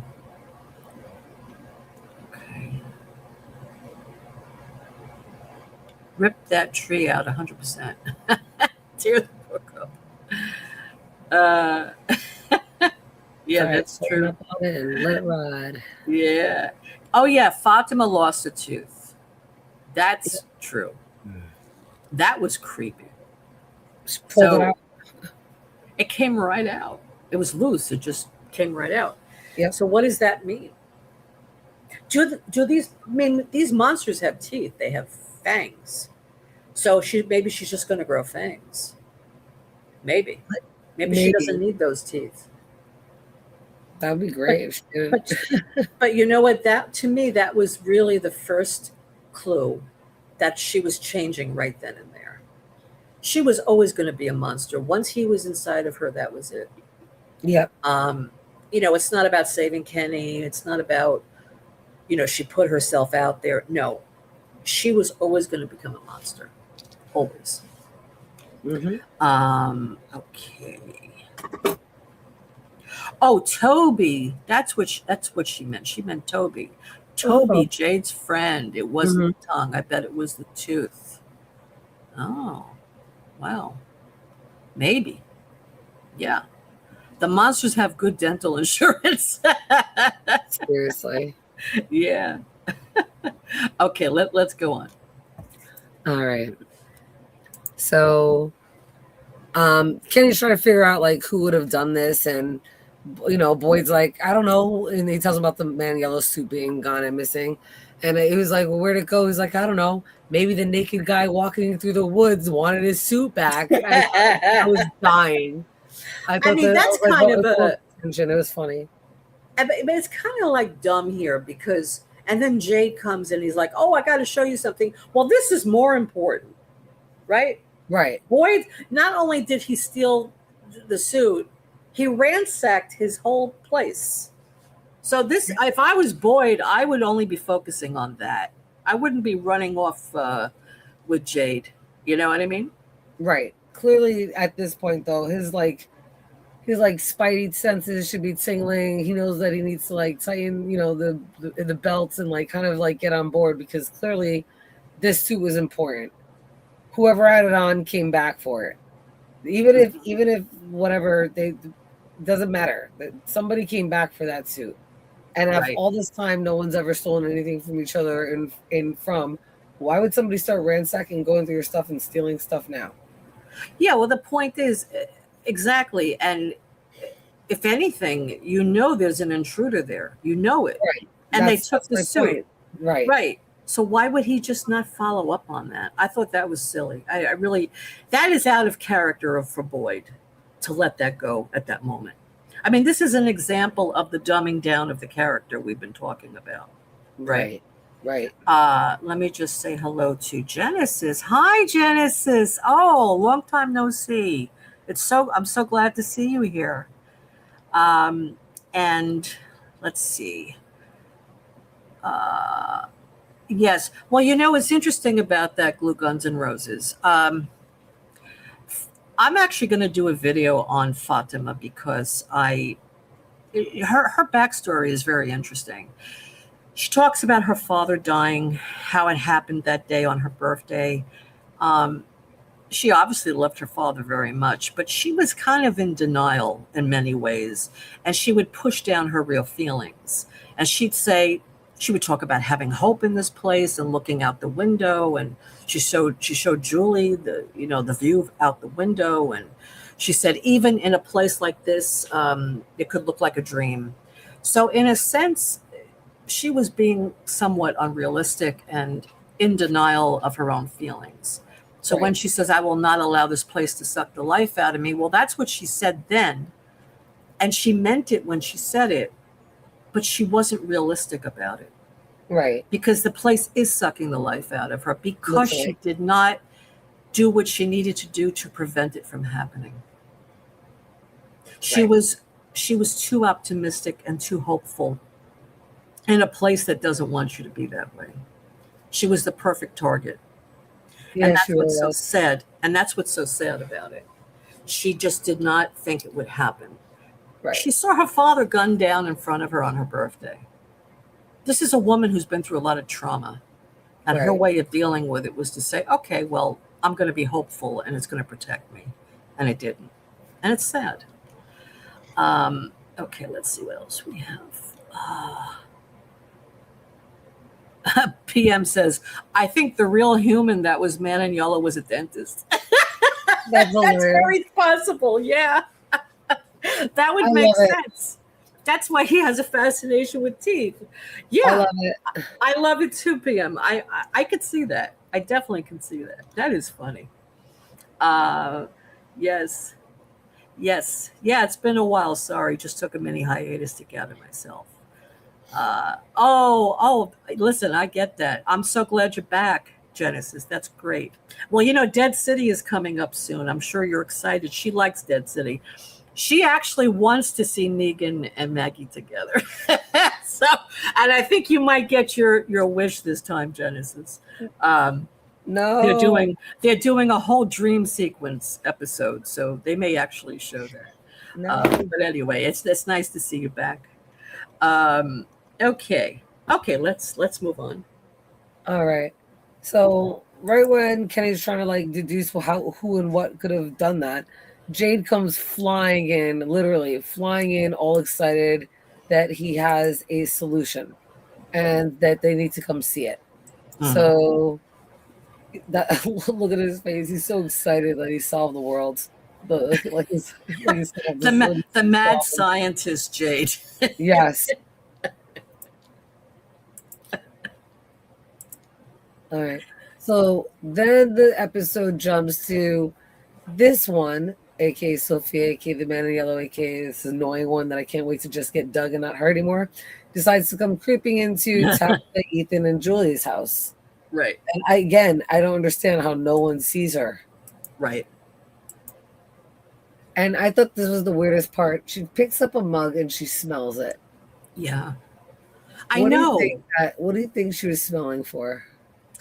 Well, she's picking up on certain pheromones, chemicals, almost like an animal would smell for it, right? It's like it's not a human thing to do. I mean, not in that respect. She's just picking up the scent of whoever drank from that cup, I guess. Right. Mm-hmm.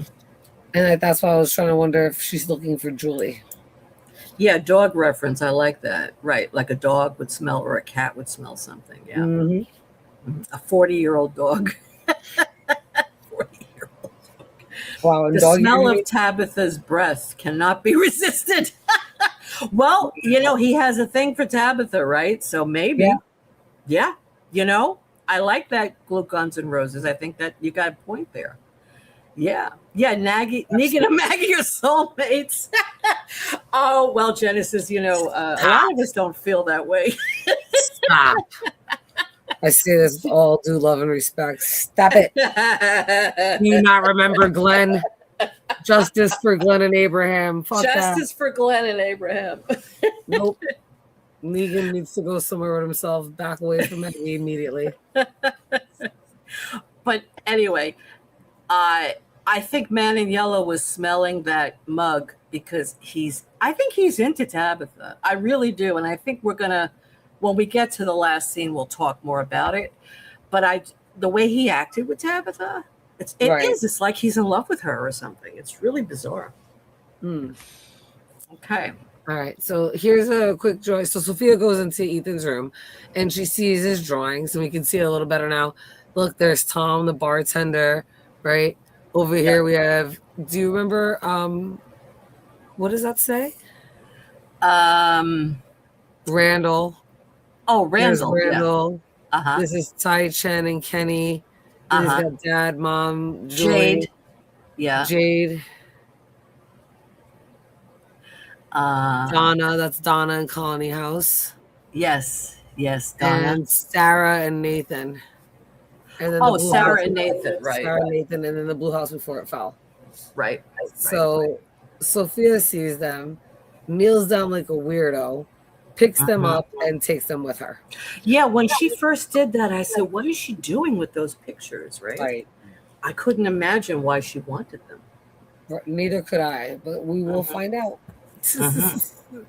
So after that, we were back over here, and Tabitha's done. So her and Ethan, she's telling Ethan that they have to leave, and Ethan's like, no, because I don't want to leave. And she's like, no, you have to leave. And he's like, I don't want to leave. I want to stay here and learn. And Victor still hasn't gone to the third rule yet. We never get to hear it. But Tabitha has this like epiphany of a moment, right? And in this epiphany of a moment, she's like, she starts off kind of nasty, right? She's like, I know that I'm going to be able to save you because I was Tabitha and I have all of her memories, and it's because she got the knowledge too. I have all the memories from everybody else, and I know how to solve this. I have the answers, and I know now because I have the answers. And I'm sorry that Miranda didn't have the answers, but I do now. Yeah, but you know what's weird about this scene, Jen, is she did a complete 180. And then she does the 180, right? She says it does the 180, and I'm like, you fucking hypocrite, number one. I don't like her. And number two, I don't buy it. I really didn't buy it at all. And then I think like she was talking out of her ass. I'm like, you don't have all these memories. You've barely shared anything. You keep having glimpses, and you're refusing to like even stay around. You don't have all the memories. Hello, were you not in Henry's basement and seen all of Tabitha's drawings? Where all the hell are your paintings? Where are your visions at? You ain't had shit. You don't know all that. I was so mad. I'm like, this is where I lost my shit in this episode. I had to stop. I had to pause. I had to walk away because I was screaming at her. I was like, you're freaking lying to your son. I'm like, oh my God. And then she tries to take like Victor's hand. She's like, I'm going to save you. You'll never be alone again. Man, I was losing my shit. I'm like, you shut up. I was like, shut up. You're a liar. You're a hypocrite. How are you going to have this 180? Like suddenly you had an epiphany. I was like, oh my God, you're like Sophia right now. You're just like Sophia right now. No wonder you're still best friends. She did the same shit. So do you think that she purposely lied, or do you think that she suddenly had like a memory from Miranda and she remembered something? I think that she lied to be hopeful because she saw how awful this whole situation was. And even if that's not true and she had some type of an epiphany, it definitely was not because of any vision that she had. It was more like, maybe my job is not just to save these decrepit and cooey looking like kids. It's to save my kids and Victor, and I have to bring Victor with me. But even still, I don't buy it because I think she would leave Victor in a heartbeat. You think so? Yes. Well, you mean she would choose Ethan over him? Absolutely. In a heartbeat. Yeah. Because if you're trying to save both of them, but you can only save one, she's not saving Victor. She's saving Ethan. That's right. And I feel like she's giving like Victor false hope. Like think how mad Donna got at like everybody when they believed in the tower and it didn't work. Now they believed in the magic. Like, like Donna's always, about that. I'm like, if Donna was standing there right now, she'd be so mad at Tabitha because she would have seen all of this and be like, what is going on? Like, did you hit your head on your way out of the truck? Like, what happened? Right. I just think, again, it's her denial. She's just terrified at the thought of being at the mercy of this place.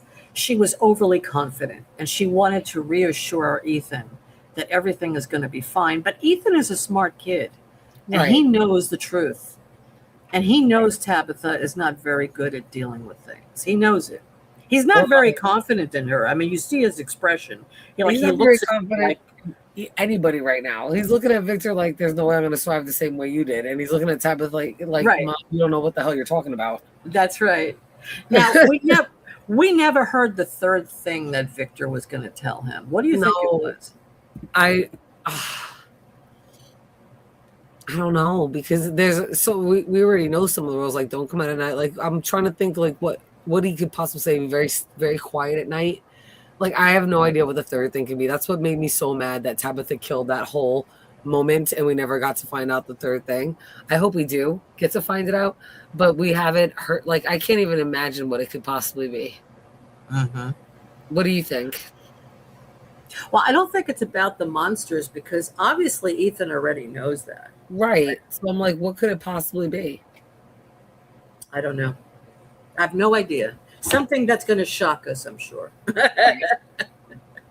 Take people's items, collect things from people, bury them, draw. Maybe it was so you can remember everything. Yeah. Aylin says, take people's items, right? Mm-hmm. Yeah. I mean, that makes sense because the boy in white did tell them to do that. So, yeah, that might be the third thing. But that can't be like the whole, like, you know what I mean? Like, that would only take so long. And so what else did he do to survive for 40 years before Donna came around? Did he talk about the drawing to draw everything? No, he hasn't mentioned it. That's why I was like, maybe that. But I thought it was Miranda that told him to do that. Maybe not. Maybe Boy in White told him to do that. It might have been the boy in white. So maybe that would be the third thing. Mm-hmm.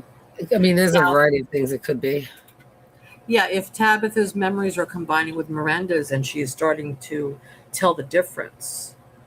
I mean, that's possible, Lee. I did think that maybe she was starting to remember more, so she did understand how Miranda felt.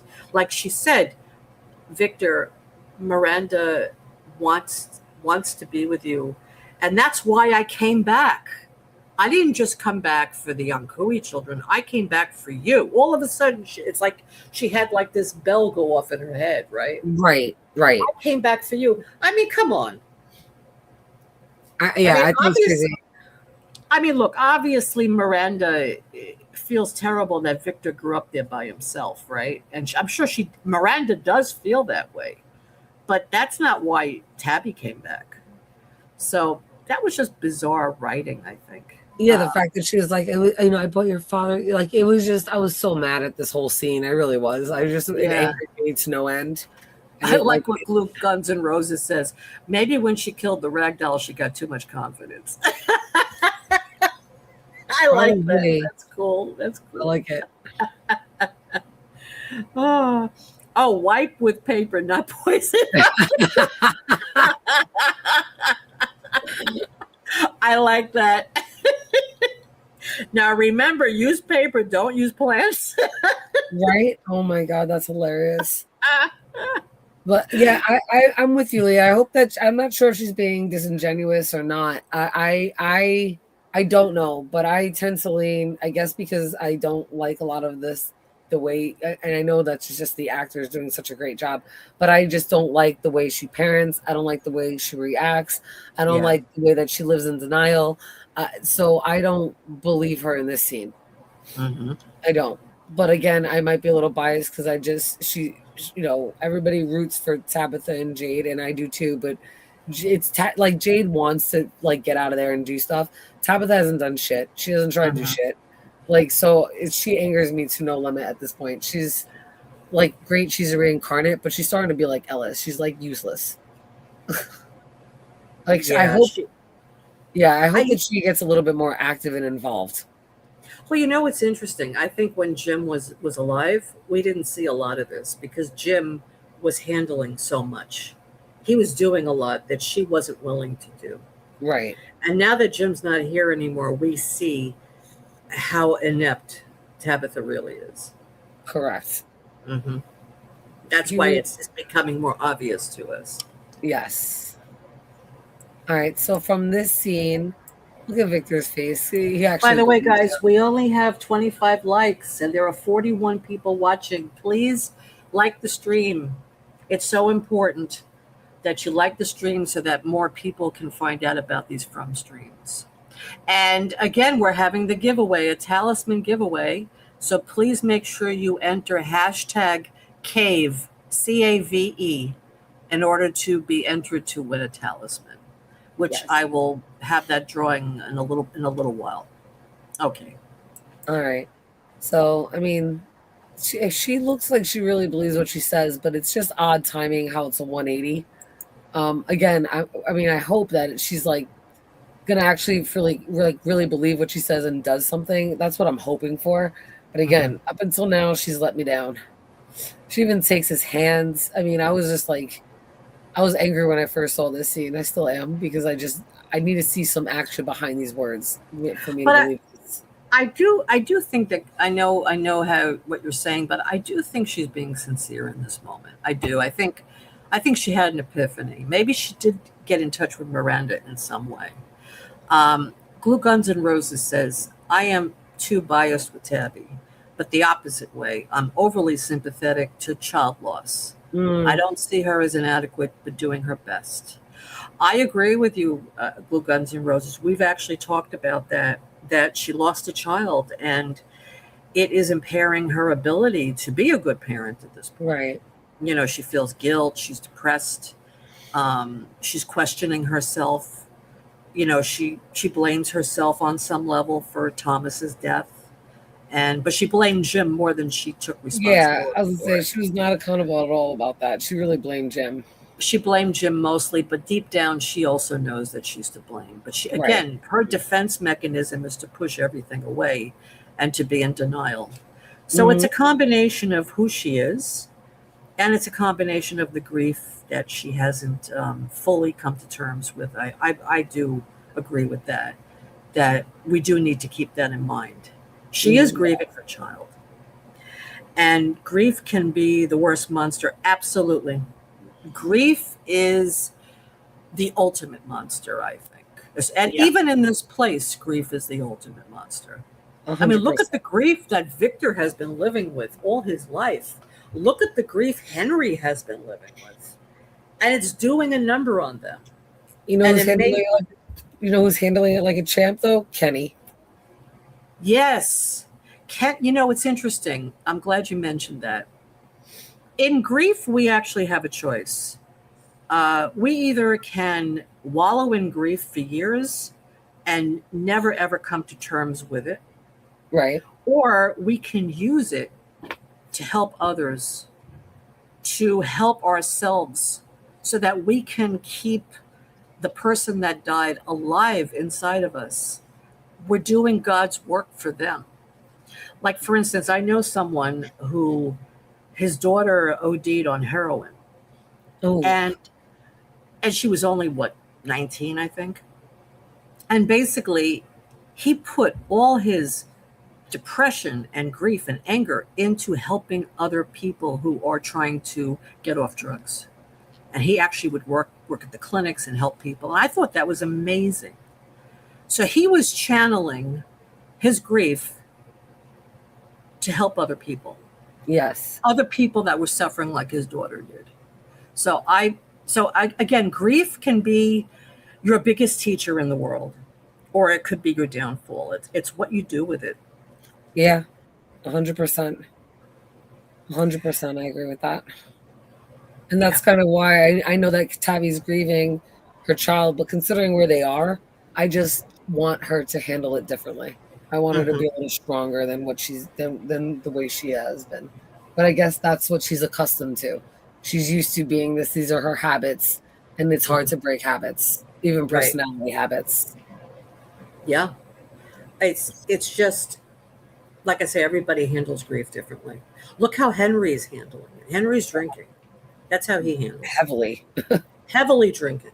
Yes. While Kenny stood up to Smiley and he was willing to risk his life to save everybody. Right. There's a huge difference there. And listen, not everybody gets there. In fact, most people don't get there. Most people are somewhere in between Henry and Kenny. And Kenny. Yeah. Yeah, somewhere in between. So Tabitha's trying. She's not doing a great job of it, but she is trying. Okay, let's go on. All right.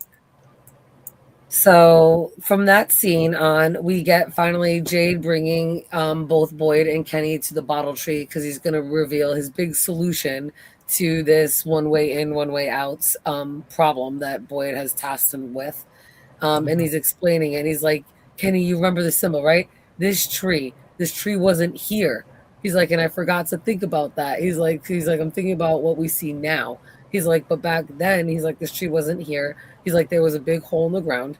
He's like, and this roots, the roots grew and made the tree. He's like, so if we rip out the tree, he's like, we'll have a hole right above where the cavern was, because that's Mhm. where it was.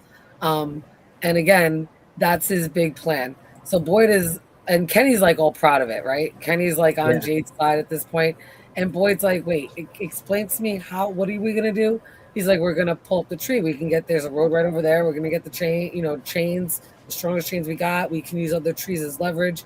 We'll rip it out. He's like, and we'll do that. He's like, and just as everybody's as they're going into the caves and they get to the chamber, he's like, we'll rip it out as they're digging out the bones. He's like, and then we'll pull them out through there, right? And he's like all like excited and proud of his plan. And Boyd's like, he's like, this is your plan? He's like, landscaping isn't a plan. And Jade's like, he's like, landscape. And he gets this whole attitude, like his whole attitude here changed, right? He's like, landscape is a plan because you think you saw some side. Like he gets all like high and mighty with Jade. And Jade tells him the best line, fuck you. I was dying. I was like, it wasn't even anything about it. He's like, yeah, fuck. He's like, I'm serving this up on a silver platter. He's like, landscape. He's like, fuck you. And Boyd's like, no, fuck you. Try harder. He's like, walk away. I was dying. I was laughing so hard. Yeah. I was like, oh, these little arguments, all the divide that this is pulling up. I'm agree. Boyd was so rude. He really was. You can tell the heavy is the head. The crown is weighing him down. He feels the pressure for sure. And yeah, he, especially in the bar, of course, very rude. But we find out why later on in the episode, why Boyd reacted this way. Right. So we'll wait until we get there. Right. Right. So this is where Boyd hears, like, Boyd's walked off. You can't see Jade or the bottle tree or Kenny in the distance at this point, but he hears Kenny's voice say his name. So he turns around to where Kenny should be from behind him, and he doesn't see Kenny there, but then he sees Kenny almost in front of him, and he's like, what?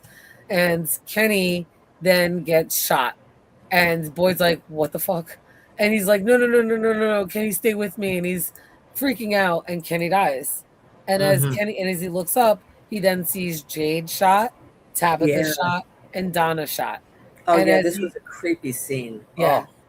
And as he looks further ahead, right, he's freaking out. And as he looks further ahead, he sees Ella's shot and dead, and they're all shot in the same spot. And he sees Abby. And Abby goes to turn and say something to Boyd, and when she says something, blood just pours out of her mouth. Yeah. And you're not able to hear anything. Almost like her tongue was cut out. They killed Kenny. Sorry. They didn't kill Kenny, but we'll get to that later. I was reading Genesis' quote. It's from South Park. It's like it's a joke with South Park. They killed Kenny. From South Park. I'm assuming that's what she meant when they said they killed Kenny, because that's the South Park line. Yes. So I think this is really Abby. What do you think? I agree. I think this is really Abby. Yeah, I think she's trying to warn Boyd that if you are not careful, this is what's going to happen, right? But actually, you know what? Let me backtrack on that for a minute. I think it was Abby. Well, I think other things that happened this season were Abby. Like I said, the ring, the grave, his arm being pulled under. But actually, I don't think this is Abby. And I'll tell you why later when we see Father Khatri. Okay. So Boyd's like, what? And then he looks around and nothing is there. And we get our classic Boyd, what do you want from me? Yelling, screaming line. Right?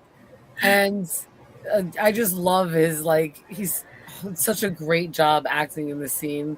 Just you really believe it, and you like hear the guttural scream.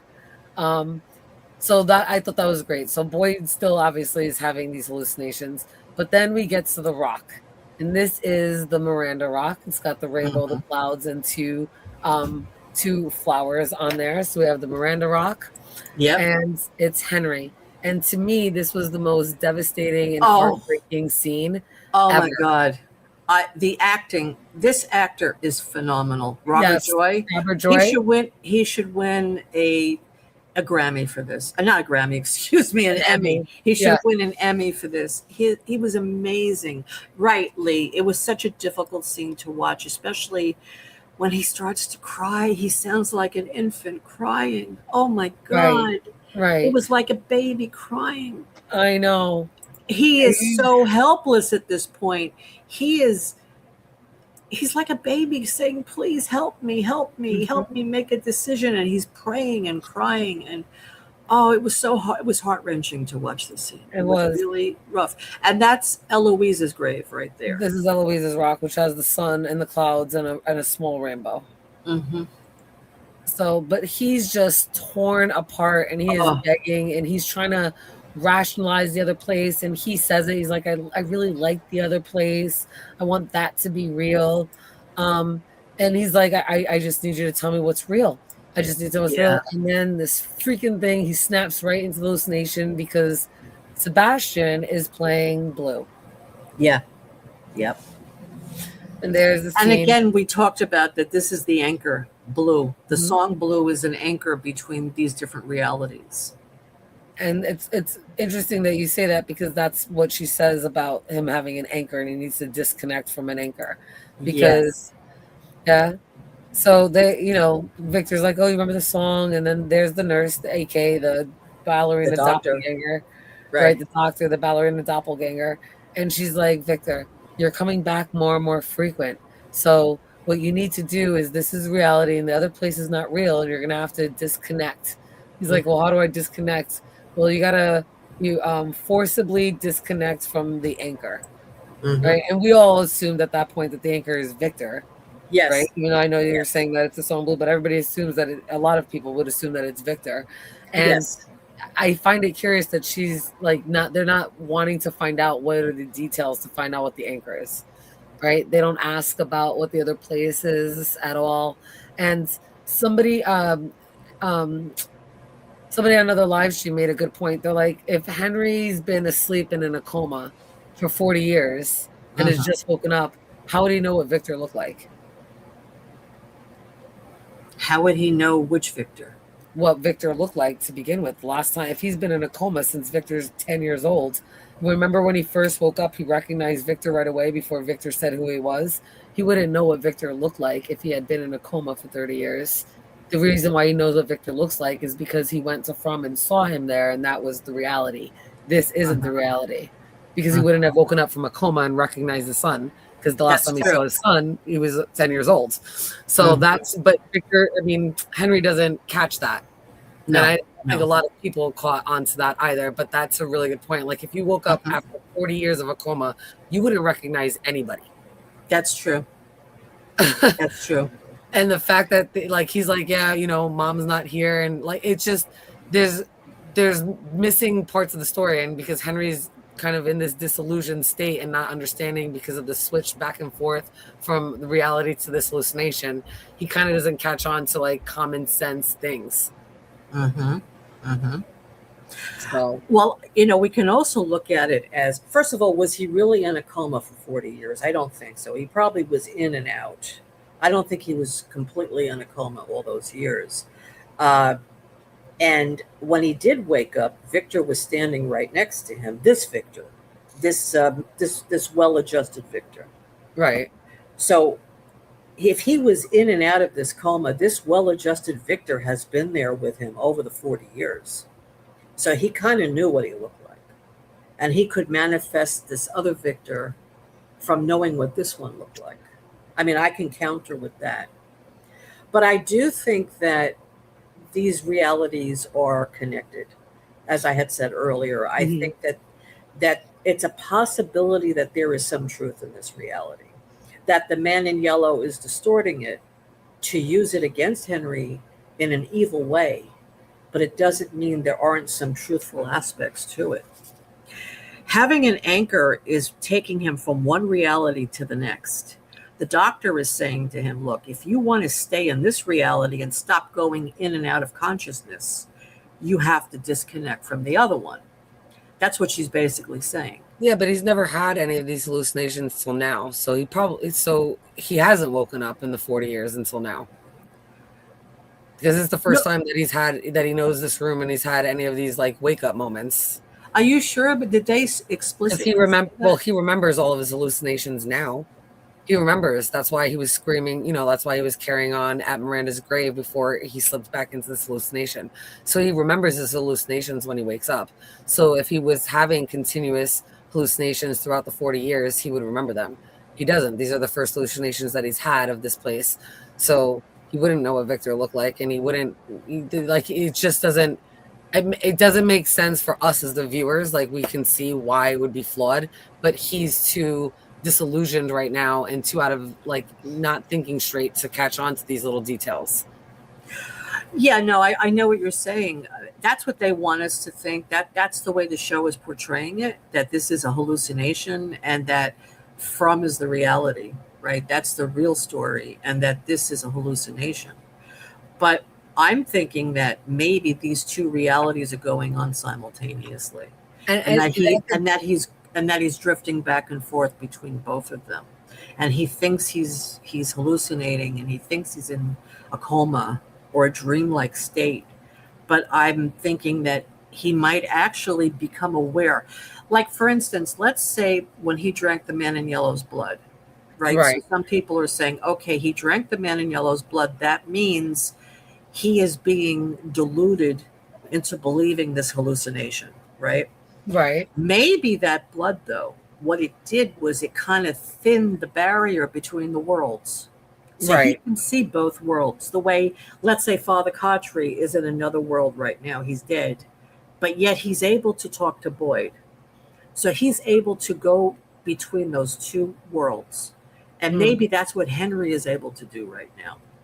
I mean, it's just a theory. I mean, No, and nobody knows I the like truth. it. It definitely it's possible. I 100% love it. It's definitely possible, and it's definitely different than the mainstream theories. So I like it. Mm-hmm. Yeah. So, I mean, again, it's just a theory. I could be wrong. Theories are theories. But Yes, that's the I'm fun just part. right. But the reason why I believe it, and again, I really, I mean, of course, I like people to watch my videos, obviously. But Right. this video that I just did, I really went into depth of why I really believe this, or why I think it's possible, is because, how did I put it in the video? I said, the man in yellow is manipulating Victor. I mean, manipulating Henry. So Henry kills Victor. That's the whole point of this, right? Right. Right. So he's hurting Henry. But who else is he hurting? He's hurting the viewers. He's hurting us. Because we are seeing a vision of a Victor that is healthy and well adjusted, who has a son of his own. And Henry is getting back a family he lost 40 years ago. And Eloise is flying in to see him. Henry cried when he heard that. Eloise is coming in. Oh my God. He has his family back. This is something this man has wanted for 40 years. So we have spent the last couple of seasons with these characters watching how depressed they are, the grief they're going through, Henry being an alcoholic because he can't handle it, Victor traumatized and terrified. He peed when he saw the man in yellow suit, right? Yeah. I mean, we feel sorry for Victor. We really feel for him. And we also feel for Henry. So here we're being given a vision of a healthy Victor who has overcome everything, right? What we really wish for Victor. Don't we all wish that Victor would be happy, that he has a life, he has a chance of getting out of this place and living a so-called normal life? Well, we're seeing that now. He has a life, and Henry has a life. And now if Henry kills Victor or kills himself, this hallucination goes away. We never see them again. Right. That hurts us, the viewer, because we hoped that Victor would be happy and that Henry would be happy. So that's why I'm wondering, is that what the writers are doing? Do they want us to feel that grief that Henry and Victor have experienced all this time? Should we feel the grief of not seeing these characters again, not seeing their grandson again, not seeing Victor, who is now well-adjusted, grown up? We won't see them again. So that's why I'm thinking maybe this is real in some way. It's just another reality, a parallel reality in this place. And then I talk about the song Blue and how that's being used as a transition point between these realities. It makes so much sense. I really love that theory of yours. It makes so much sense. Thank you so much. Again, it's a theory, and I know it's not a popular one because people keep saying, no, it's not true. It's a dream. It's a hallucination. And look, it might be. But it might be, but I like the theory. That's the whole point of the show. I like there's theories, and we haven't had confirmation either way, so it's a possibility. That's right. And it makes sense. Right. I love it. Thank you. Thank you so much. So let me just check in with the chat. Let's see. Let's see. I like what Lee just wrote. He says, Lori, is it fair for Henry to take another Henry's life?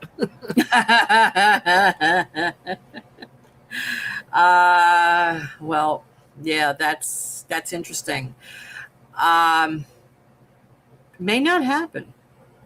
He may not take his life. Something could happen to stop this. Yes. And I'm hoping that's what happens in this case.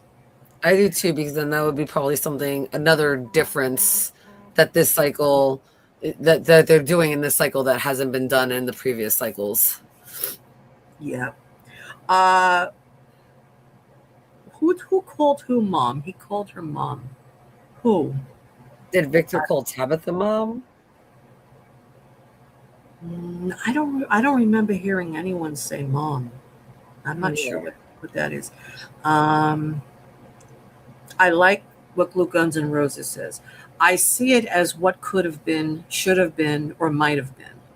That's the worst part of loss for me. Yes. 100% agree. This is exactly what Henry wants. He wants a happy life with his family again. And it's the regrets and the remorse. And how is that going to play out? Right. Yeah, it's the what ifs that kill you. You always think the what ifs. Yep, it's the what ifs that kill you. Absolutely. The what ifs kill you. Yep. I like this too. Henry, wait, is this the one I saw? Yes, he needs to stop being. He needs to stop seeing the people he loves as needing to be fixed, as being broken. Right. Yes. When he spoke to Jade that time, he said, how do I relate to Victor? He says, he's Tarzan in the jungle, right? And you're expecting him to eat with a fork. I mean, Jade got it. Jade understood it, but Henry didn't. Henry did not want to. I mean, remember when Victor found out Henry was there and he told Sarah, I don't want to see him because I may not be the son he wanted. Right. And that was Victor's fear. Because Victor knew who Henry was. Right. When he was a kid, when he left, he was drinking, he was whoever he was. And in a way, look, Henry loves Victor and he accepted Victor the way he was, but on some level, he wasn't happy about it. He wanted Victor to be different. I mean, that's just the way it is. But here you're saying if he accepted it, maybe he wouldn't have gotten to this place. Right. That's possible. Yes. Because he sees Victor as broken. He's not accepting him as he is. So this is the other reality that Henry created for himself. Now let's look at it that way. Maybe Henry did create this reality for himself. And if Eloise comes back, and again, I also spoke about this in my video too. Maybe Eloise created another reality for herself as well. Maybe we haven't seen it yet. Yeah. Or maybe she will appear in this reality. I'm really hoping they show her. Can you imagine if Victor says, oh, Dad, Eloise is here. Oh, and then Donna comes in. Crazy. Oh, my God. Or Sarah comes in. I can't. Or Julie comes in. That would be absolutely wild. That would be wild. That would be so wild. Oh, my God. And then Henry will say, oh, no, this isn't true then. No, it can't be. But I'd love to see something like that. Right. Yeah. Okay. Victor, why are you choosing hallucination over me? Am I not enough for you? Yeah. Yeah, I like that. That's very well said. I'm standing right in front of you. I am your son. And here you are thinking, I don't like who you are. I wish you was somebody else. Right? Right. And this happens to people in real life. Some Mhm. people have parents like that. They don't like who their kid is. They want you to be something else. Right. So I mean, if you want to look at a really heavy psychological view of what could be going on here, Henry is not accepting who Victor is. And I agree 100% with Michael Merkin, what he said. I Mhm. fully agree with you.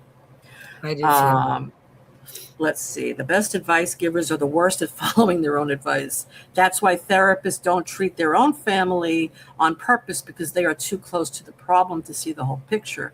Well, that's true. A therapist cannot treat their own family. They have to be impartial. And you can't be impartial with your own family. Right. It's not that they're worse at giving advice, though. It's because they're too close to the person to be able to see them in an impartial way. Right. Okay. Abby gets off the plane. Yeah, it could be Abby too. Absolutely. In fact, it might be Abby. And you know what? That would be even better, because Henry does not know Abby. He Yes. never met Abby. Yeah. So if Abby comes in as Eloise, that would be perfection. Perfection. It really like would though, because he has I no like idea it. what Abby looks like. No clue. I like that, Michael. Let's see if it happens. I like it. I do too. I love that. That would be amazing. I think I would. Oh my God, we would be talking for hours about that if that Yes. comes true. Oh my Oh, goodness. yes. Uh, Okay, let's go on. So the phone starts to cut off the music, and Henry starts to slip in. It's like slip back into the reality, and he wakes back up, and he's just devastated. I think he looks even more pale here, but Yeah. he is just. Oh my God, this part just killed me. Yeah, it Like he kills me. just Killed me. like crying like a little boy. An He's infant. just An infant. devastated. Yeah, like He an was infant. crying like an infant. An Mhm. infant. That's like the primal cry. It's like, oh my God. If anyone has not seen this episode yet, you must see it, and you must watch this part. It will tear your heart out. It's unreal. What a great actor he is. Oh my God.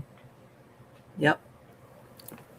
But so from this heartbreaking scene, we then get to the clinic, and we see here that Christy is taking Fatima's pulse. And Fatima is nervous, and she's thinking about everything, and she's just going over her head everything. She has no idea what the reading is of her pulse. But look at Christy's face there. Like she's looking at her like, how the hell are you alive? We don't know that yet. We think she's looking at her because Fatima is still talking about wanting to use this connection to help, and like Marielle's standing there, and Christy doesn't really want Marielle to feed into that or talk about it anymore, and she already had kind of given her that ultimatum, like if you're gonna don't talk to my patient unless I'm there, kind of a thing. And Fatima is like asking questions, and she's like, that thing that you said earlier. So she's like engaging Marielle, and Christy's looking at her. She's like, please don't do this. And then she cuts her eyes and looks at Marielle like, you better not engage in this. Look at how the way Marielle looks at her, like complete conversation with just eyes is happening right now. Yeah. Right. So, yeah. Un grito, right? Lee, like un grito, is that what you're saying? Like gritando. Yeah, gritando. Un grito, sí. Mm-hmm. El grito de Hidalgo, that's another thing. A lot of Spanish-speaking countries do a grito. That was part of like a lot of independence and like rebel calls, el grito. But that's what Henry kind of sounds like, yeah. But he's saying that this is at a funeral. People wail. It's like wailing. Wailing, right? Yeah, wailing. Yeah. Yeah. That's what they would do from the rebel and the fighting and everything. El grito. So anyway. So, oh my God, Christy tells Marielle, let me talk to you outside. And, in the other room. As soon as she gets out, Marielle's like on it. Marielle's like, don't freaking tell me I can't say anything. I'm not listening to what you said. And before Marielle can keep going, Christy's like, her blood pressure is 53/33 and her 19 beats per minute. And Marielle's like, what? What are you talking She's about? dead. She's dead. Right? She's like, she should not even be alive. Clinically, she should be dead. And Meryl looks around. She's like, what the fuck? Like, it stops Meryl dead in her track. And now she's like, all right, it's not that Chris doesn't want me to talk to her about this. She's like genuinely concerned, about what the hell's going on with Fatima. They have no explanation for this. This is no longer any kind of medical. They're no longer in medical territory. This is some sorcery, alchemy, witchcraft, some magic, something that's not in the realm of science at this point. Mm-hmm. She's basically clinically dead. Yes. But yet she's there talking perfectly fine and warm-blooded. So, but after this scene, it jumps to Tabitha, Ethan, and Victor coming back. And Ethan asks to go see and visit Donna. So he's going to go walk up to go visit Donna. And Tabitha's like, I think she'd like that. So they go off. She goes into the house, right? And she looks up because as soon as she walks in, she hears the phone ring. That freaking phone that was already ripped out of the wall and is sitting on top of the refrigerator, not even connected or plugged in. It's ringing. And Tabitha goes, she looks at it. I thought it was going to be Jim. Who did you think it was going to be? It was either Jim or Thomas. I didn't think it was going to be the man in yellow. I thought it was going to be Jim or Thomas, just like Thomas had talked to Ethan. Right. So, but the man in yellow is just evil to just be Thomas. But he's Thomas, and she doesn't fall for it. She's like, what do you want? And he's like, meet me at the RV or I'll hurt Julie and Ethan. I was like, damn. He went from, hi, mommy, to meet me here. I was like, wow. Like, at least he knew, like, not to keep messing with her. She called him out. She's like, what do you want? That was the one good thing that I did like that Tabitha did this episode is just kind of be like, what did you want? And then follow through. Even the man in yellow was like, I'm surprised you came. And I'm like, me too. She's had no balls and she has balls now. But yeah. So from this scene, we see Boyd coming back and he sees Khatri. And the minute he sees Khatri, I thought this funny. He goes, I'm not talking to you. And walks right past him. And as he walks, like right there, he's like, I'm not talking to you. He walks right past him. And as he goes inside, Khatri's like, so when are we going to talk? And Boyd's like, what do you got to say to me? Because he's still so angry from the bottle tree moment. Yeah. He's just grieving because... And everything that Khatri says at this moment, I believed him 100% and thought it was 100% accurate.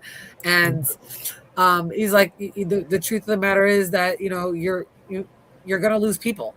You have to get over the whole thing with Abby, get over it, realize that what you did was the right decision. No matter what decision you're going to make, you're not going to be able to save everybody. That's right. Even the nurse monster said, you can't save everybody, Boyd. That's definitely a reoccurring theme that I think we forgot. They already know that he's always going to want to try to save everybody. And one of his biggest hangups is, and probably his downfall, will be that he can't accept that there's casualties of war. And he's a military person. You would think he would know that better than anybody, that there is no war where there are not casualties. Right. Yes. Boyd is like a martyr, and he thinks that he has to save everyone. And if one person dies on his watch, he failed. And that's just not realistic. Right. And the guilt he has about Abby has been plaguing him all this time. So he's afraid to go down into those caves. And I mean, rightly, he has a point. You need an exit strategy. You can't just have one entrance and the exit is the same place. You can't have that. He's right. But even when Jay told him his theory about taking up the tree, Boyd was angry. He's like, this is ridiculous. What kind of theory is that? And blah, blah. Because he doesn't want to be responsible for people dying. Right. But Father Khatri is like, people are going to die. You have to get over it. You have to accept it. If you want to get out of this place, you have to take the risk. That's why when we saw Boyd having that vision of everybody dead, Tabitha, Jade, Ellis, Donna, that was his fear that people are going to die if he does something. Right. And when he saw Abby with the blood coming out of her mouth, that was his fear going back to the time where he shot Abby, Right. because he had to kill her in order to stop her from killing other people. Right. There were many casualties that day. That would have been the next massacre, I believe that. That was going to be the end of the cycle. She was supposed to kill everybody. But Boyd intervened and he killed her. But I think that the guilt that he has over that, he never got over it. He never Right. really grieved it. Right. And it's keeping him from making any forward decision, any kind of plan to really get out of this place. It's stopping him because of the guilt. Right. So I really like that Father Khatri spoke to him, and I agree with what Khatri said. And his guilt is turning into anger now, because now is the point where he really does need to kind of have this mind shift and start to accept this loss and what he needs to do. And because he can't, it's turning into anger. Yes. And, Yes. and even Father Country's like, this is your moment, Boyd. This is where you need to take a stand. He's like, so you need to suck it up, Buttercup, because this is what needs to be done. And you're right. He's not Mr. Fish and Loaves really anymore. At least doesn't have that same mentality, because he's not doing what needs to get done. He's worried more just about saving people and being a martyr, like you said. Mm-hmm. Yeah, and yes, and I believe, explaining that, Blue Guns and Roses, yes, this is his subconscious talking to him. Father Khatri is his subconscious, but he may also be, part of it could be Khatri is in another reality in this place too. It is possible that he's coming to Boyd in a ghost form to talk to him, but it tends to lend to being subconscious mind, I think, more than anything else. Okay. Yeah. So Boyd gets mad and he yells and he turns around and Khatri's gone. And I think that's the point where like he realizes that's what he has to do. And I mean, he's angry and he's just looking up and trying to figure out, because he has a choice to make and he has to accept this. And he knows that Khatri's right, but he kind of, he's almost like a little bit like Tabitha right now. He's like kind of denying what he needs to do. Exactly. Yes, he is. And again, over grief, just like her. Mm-hmm. Right. So from here, we get Tabitha coming down to meet to the RV. She has no idea what she's going to meet, but we see the RV. Now, and where's I thought it was Fletcher? Is Fletcher here, or did he leave? Because he says he has a surprise for us here. Oh, that's right. Fletcher, you here? Fletcher, are you here? Can you Oh. tag him? Can you tag him on Discord? Yeah. Supposedly, Fletcher has the answer for us, guys, at this last scene. So we, oh, he went to bed? Oh, no. That's not fair. Well, and in his defense, it's like 8 a.m. right now. He probably had to go to work, or he finally went to sleep. Oh, yeah. Oh, too bad. Come We'll on, have to- Fletch. I know. It's all right. We'll get it out of him. Did he put anything in Discord about it? Let me see.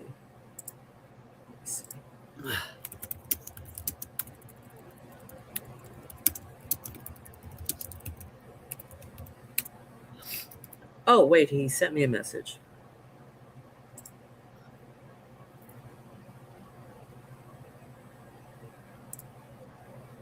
Oh, he was playing a prank. Okay. There is no secret there. He was Okay. playing it. He was making a joke. Okay, thank you, Fletch. Oh, okay. So I thought this was really funny because I didn't notice this before, but the RV, we know that they're from Arizona. The RV license plate says Arizona. Just like that's the letters of the plate. I thought that was hilarious. I was like, really? Is it always? But yeah, so we have that. And then Tabitha comes around and she sees all of Ethan's artwork on the taped to the RV. Right. And as she's coming over to take a look at it, we see as she moves, the camera spins, who is standing behind her. And I don't know about you, but I like jumped out of my seat screaming like, yes, Doug's back. I was so excited. Yes. I was jumping up and down. So he appears and he says, thank you for coming. He's so polite. He's like, thank you for coming. I didn't think you'd show. And she turns around. He's like, Jim died right where you're standing. I really did like him. And she's like, what the fuck? It's real. This is the man in the other suit. Like, everything's like hitting her all at once. And then hearing like, this is where Jim died, like all of it. And she's just in shock. I think this was definitely this huge like reality check and kick up her ass that she needed, was seeing him. And I think he knew that. Because she could still go either way. Right. So he's like, do you remember me yet? And that part I was like on the floor. I was like, yet? Do you remember me yet? Oh my God. Like I was losing it. Right. And clearly she hasn't. And she asks him, are you going to kill me? And he's like, heavens no, I wouldn't dream of killing you. Not now. And he's like, you and Jade and all the others, this is you're doing so well right this time around. He's like, you're doing so well this time. And then look at his face. God, I love it. Right? So that's where he makes the best facial expressions in this. Yes, I got a couple of them. So this is the part where he tells her, you've been doing you guys have been, come so far this time around. Right? Look at him. He's like, you Jane, who comes hard. He's like, but right. Look at his finger there. Look how long his finger is. Right? He's like, but this idea of you digging up the bones, right? So what do you think about the whole conversation about him telling her and giving her this ultimatum? Like, this idea of you digging up the bones, that's something you've never done before. So you can either go ahead and dig up these bones and maybe it'll be the key to saving you guys. Maybe you can, burn, like whatever. He goes through that. And then he says, or you might unleash the biggest, more suffering than you have ever known. And he kind of like puts it back in like, almost like in her court. He gives her an impossible decision that she still has to make. Right. Well, let me tell you something. That confidence that she had back at the peach truck is gone now. It's gone. It is. She's like, you know what? I think I'm going to have Victor. Seriously.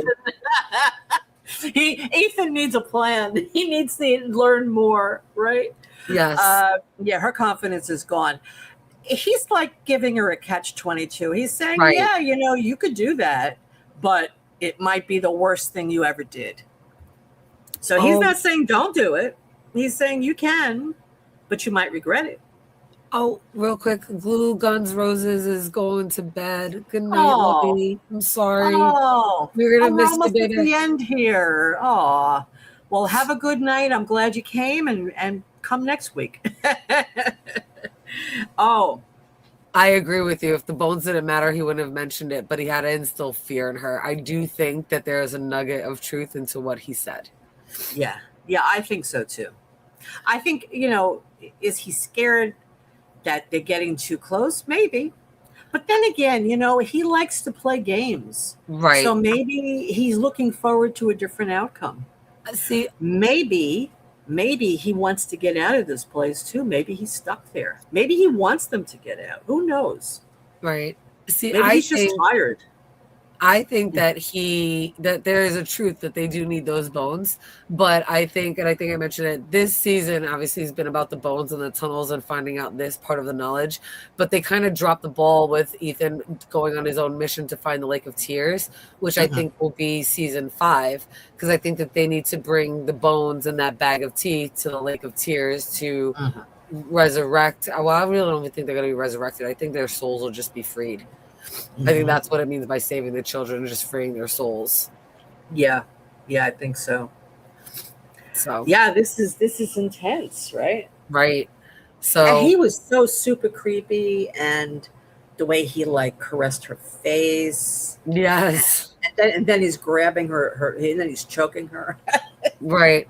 And then look at this face, and when he gives her the alternative, he's like, I don't know, which one are you going to choose? I saw this face, and I had to pause it. I was like, I just need to stare at his face. I'm like, this face was great. Yeah. He's like, what you going to do when you choose? He doesn't mention the tree, though. He only mentions the bones. And that's because Sophia has not heard of Jade's solution yet. So Mhm. when he's Sophia, I don't think that he, like I said, he doesn't know everything that's going on. But I agree. This was one of the best episodes ever, Lee. I loved this episode. Yeah, It's I like did too. amazing. Yeah. But so I like that he put it back in her, which terrifies her. And then look, then he smiles. He's like, I'll see you soon. And he kisses her hand. And and I forgot to mention at one point he says in his little introduction, he's like, you're the closest thing to a friend that I've ever had. Yeah. So like that. So in hearing that, I think I'd mentioned, like, I personally think, and I think I've said this before, I think that Tabitha, like the OG Tabitha, was a witch, and she's the one that made friends with him, and they were friends. And the reason why, like, the whole point of this whole curse is she wanted to stay immortal, like her friend, and like, she didn't want anything to change in the town with the people that she lived in. So she made this deal, and the only reason why they made this deal, and he's like, all right, I can give you immortality. You're gonna have some kids, and we're gonna have to sacrifice. And I think that's kind of where it is. And she looks terrified, but he's just, I mean, if that's the closest that he's ever had to a friend, they've had to, I don't know. I personally think that they've had to have known each other in that very first cycle very well. And she was, yeah. Maybe they were even involved romantically. I don't know. I mean, the way he caressed her face. You don't have a picture of that, do you? I don't. There's the kissing of the hand. No, because it was right here. He goes and he caresses her face right after this, and then grabs her neck because his hand's right there by her neck. I missed it. It's like rough sex, right? Yeah. It's like, absolutely. I don't know. They may have had a thing. I think they might have, but it would have been way back, hundreds of years ago. Yeah. Yeah. I mean, she might have had to get with Jade so that she can have the child, so that she could get reincarnated, and he might have just like gone along with it and then backed out at the last minute because he knew it wasn't wrong, it was wrong. And maybe, the OG Jade realized that Tabitha was, having an affair like with the man in yellow, and this was their, we don't know. Yeah. The theories can go on, and this could be, it could really explain a lot. Right. Yeah, so this ending was amazing. And again, I was so happy to see Doug back. He's a great actor. I miss the man in yellow. He's kissing her hand now. And he walks away and he's like singing a tune and he's away. Like, yes, just walking away like it's nothing. Yeah. And I know that, Lee, you wanted to see this part, so I don't know about you, but when she fell down, I saw this, and I was like, that's the same red from the caves. I didn't even notice that before. Yes. Yep, it looks just like the entity. And I thought, I was like, that might be symbolizing the entity because it looks just like the cave drawing. Yeah. Oh, wow. That's right. Wow. Yeah, I really like this episode a lot, and I love the ending. And so Tabitha now is going to be scared. She's like, okay, what are we going to do now? Yep. And she's like looking back, she's just terrified. And I thought, like I said, I hope that. So the big question is, my biggest question was, before seeing anything on the trailers or anything like that, I'm like, is she gonna man up and tell everybody about this, or is she gonna do what she did with the bottle when they cooeyed and refused to tell anybody or talk about it? Right. That's the question. So, guys, I'm going to do the drawing now. I haven't done it yet. If you haven't put it in now. Hashtag cave. CAVE. Hashtag cave. CAVE. Okay.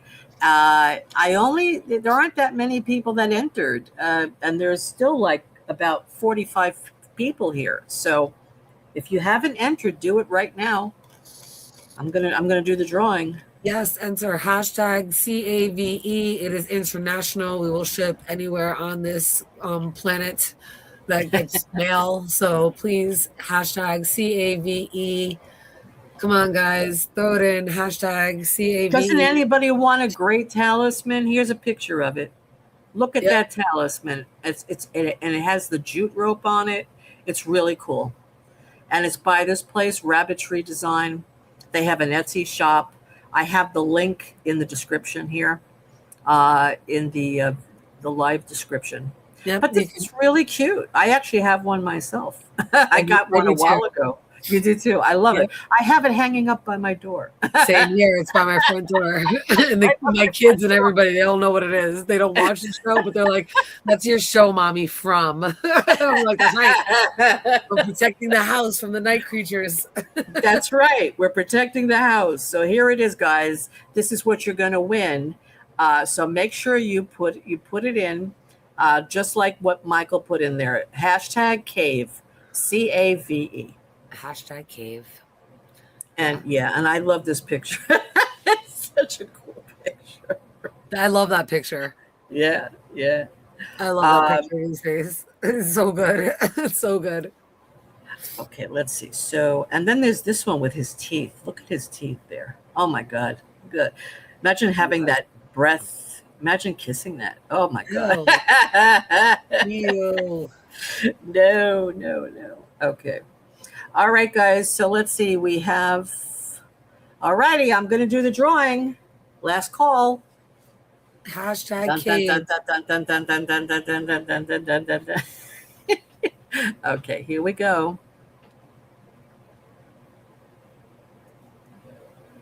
Oh, it's not showing on. Oh, I didn't share my screen. Oh.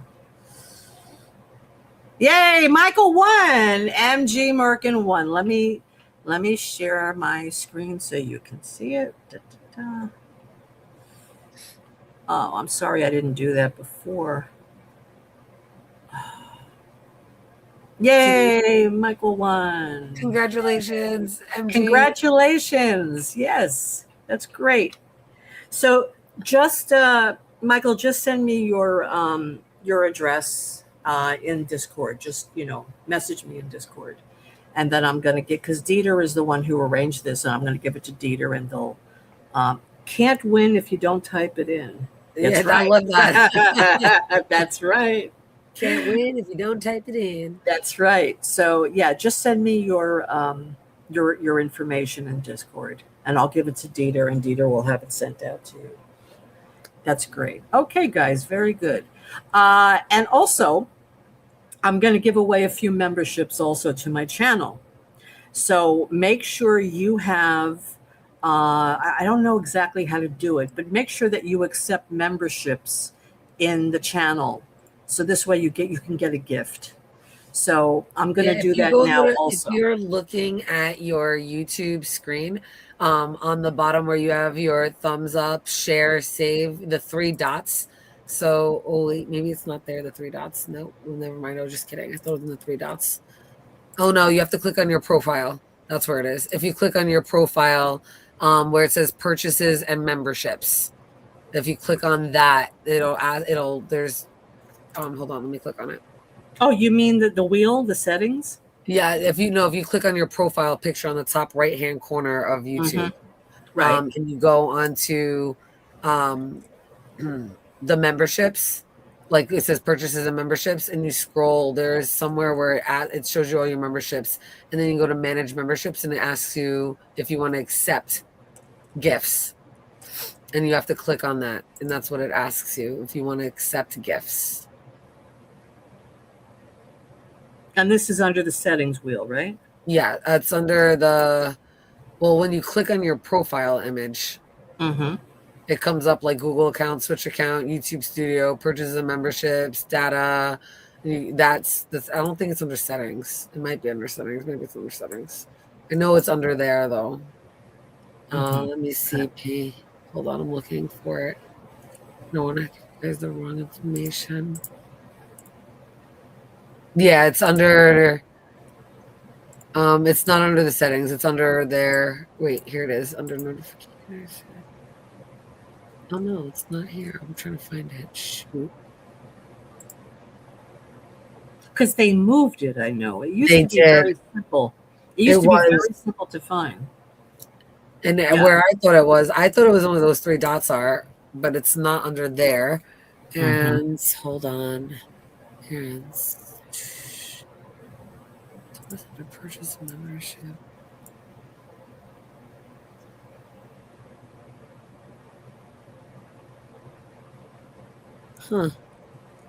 I don't know where it is right now. I will have to Google it and find out so that I can give the information on our next live because I don't know where it is right now.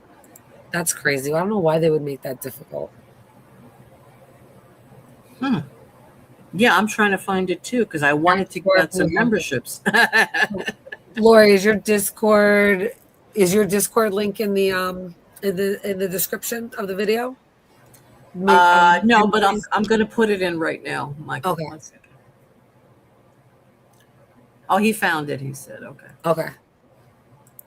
Yeah. Okay.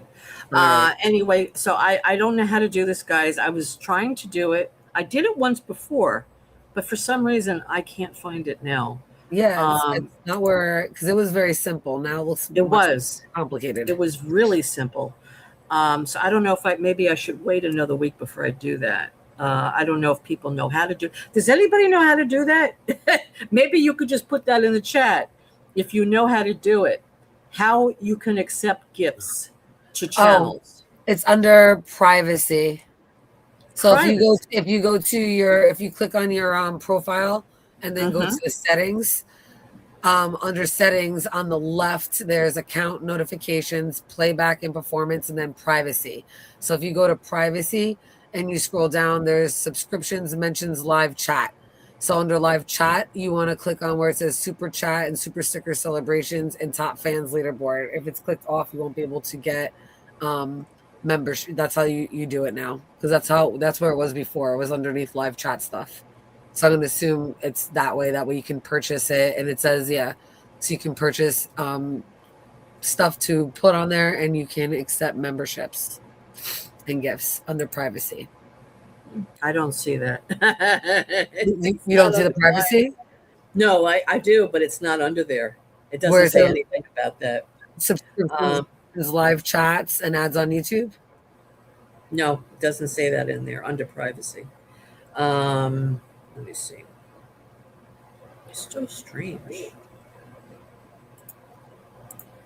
I don't know. Well, we'll have to figure it out.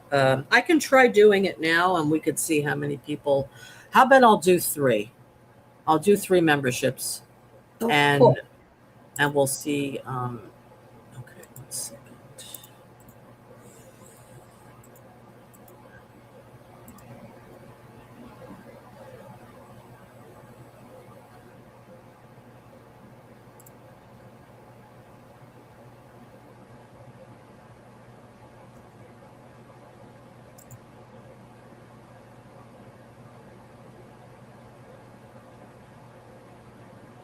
My phone is really slow today. I have too many things on my phone. I have to take things off.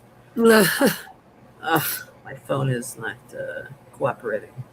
On the app, you have to click the area below the chat, the dollar looking thing. Yeah, but for some reason it doesn't work for me. Yeah, there it is. And it says membership gifting. And if you click on the membership gifting, does it allow you to accept gifts? There used to be a place that said I accept gifts. Right. I don't see that now. I don't see that now either. It's not that there. Yeah. That's for you to get memberships, but not for you to gift them. Wait, it says then gift membership setting. Where's the gift membership setting? Hold on, I'm clicking on it. Gift membership. Is a setting? I don't see the gift membership setting. No, I don't see that, Lee. I don't know. Are you looking at it on your cell or on the computer?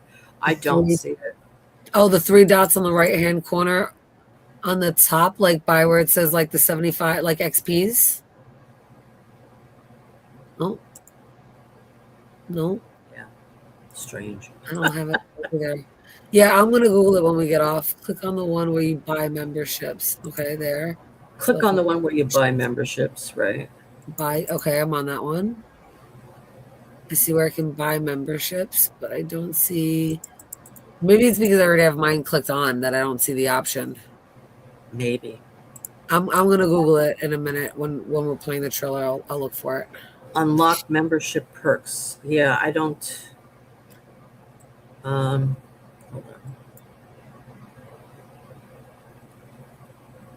Yeah, I don't see that on the cell phone. Yeah, I don't know why. Okay, let's see.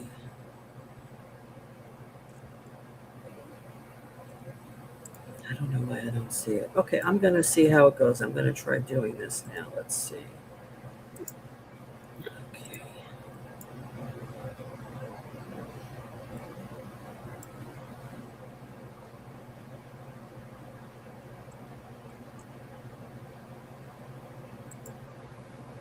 I'm going to do one. Let's see if it goes through.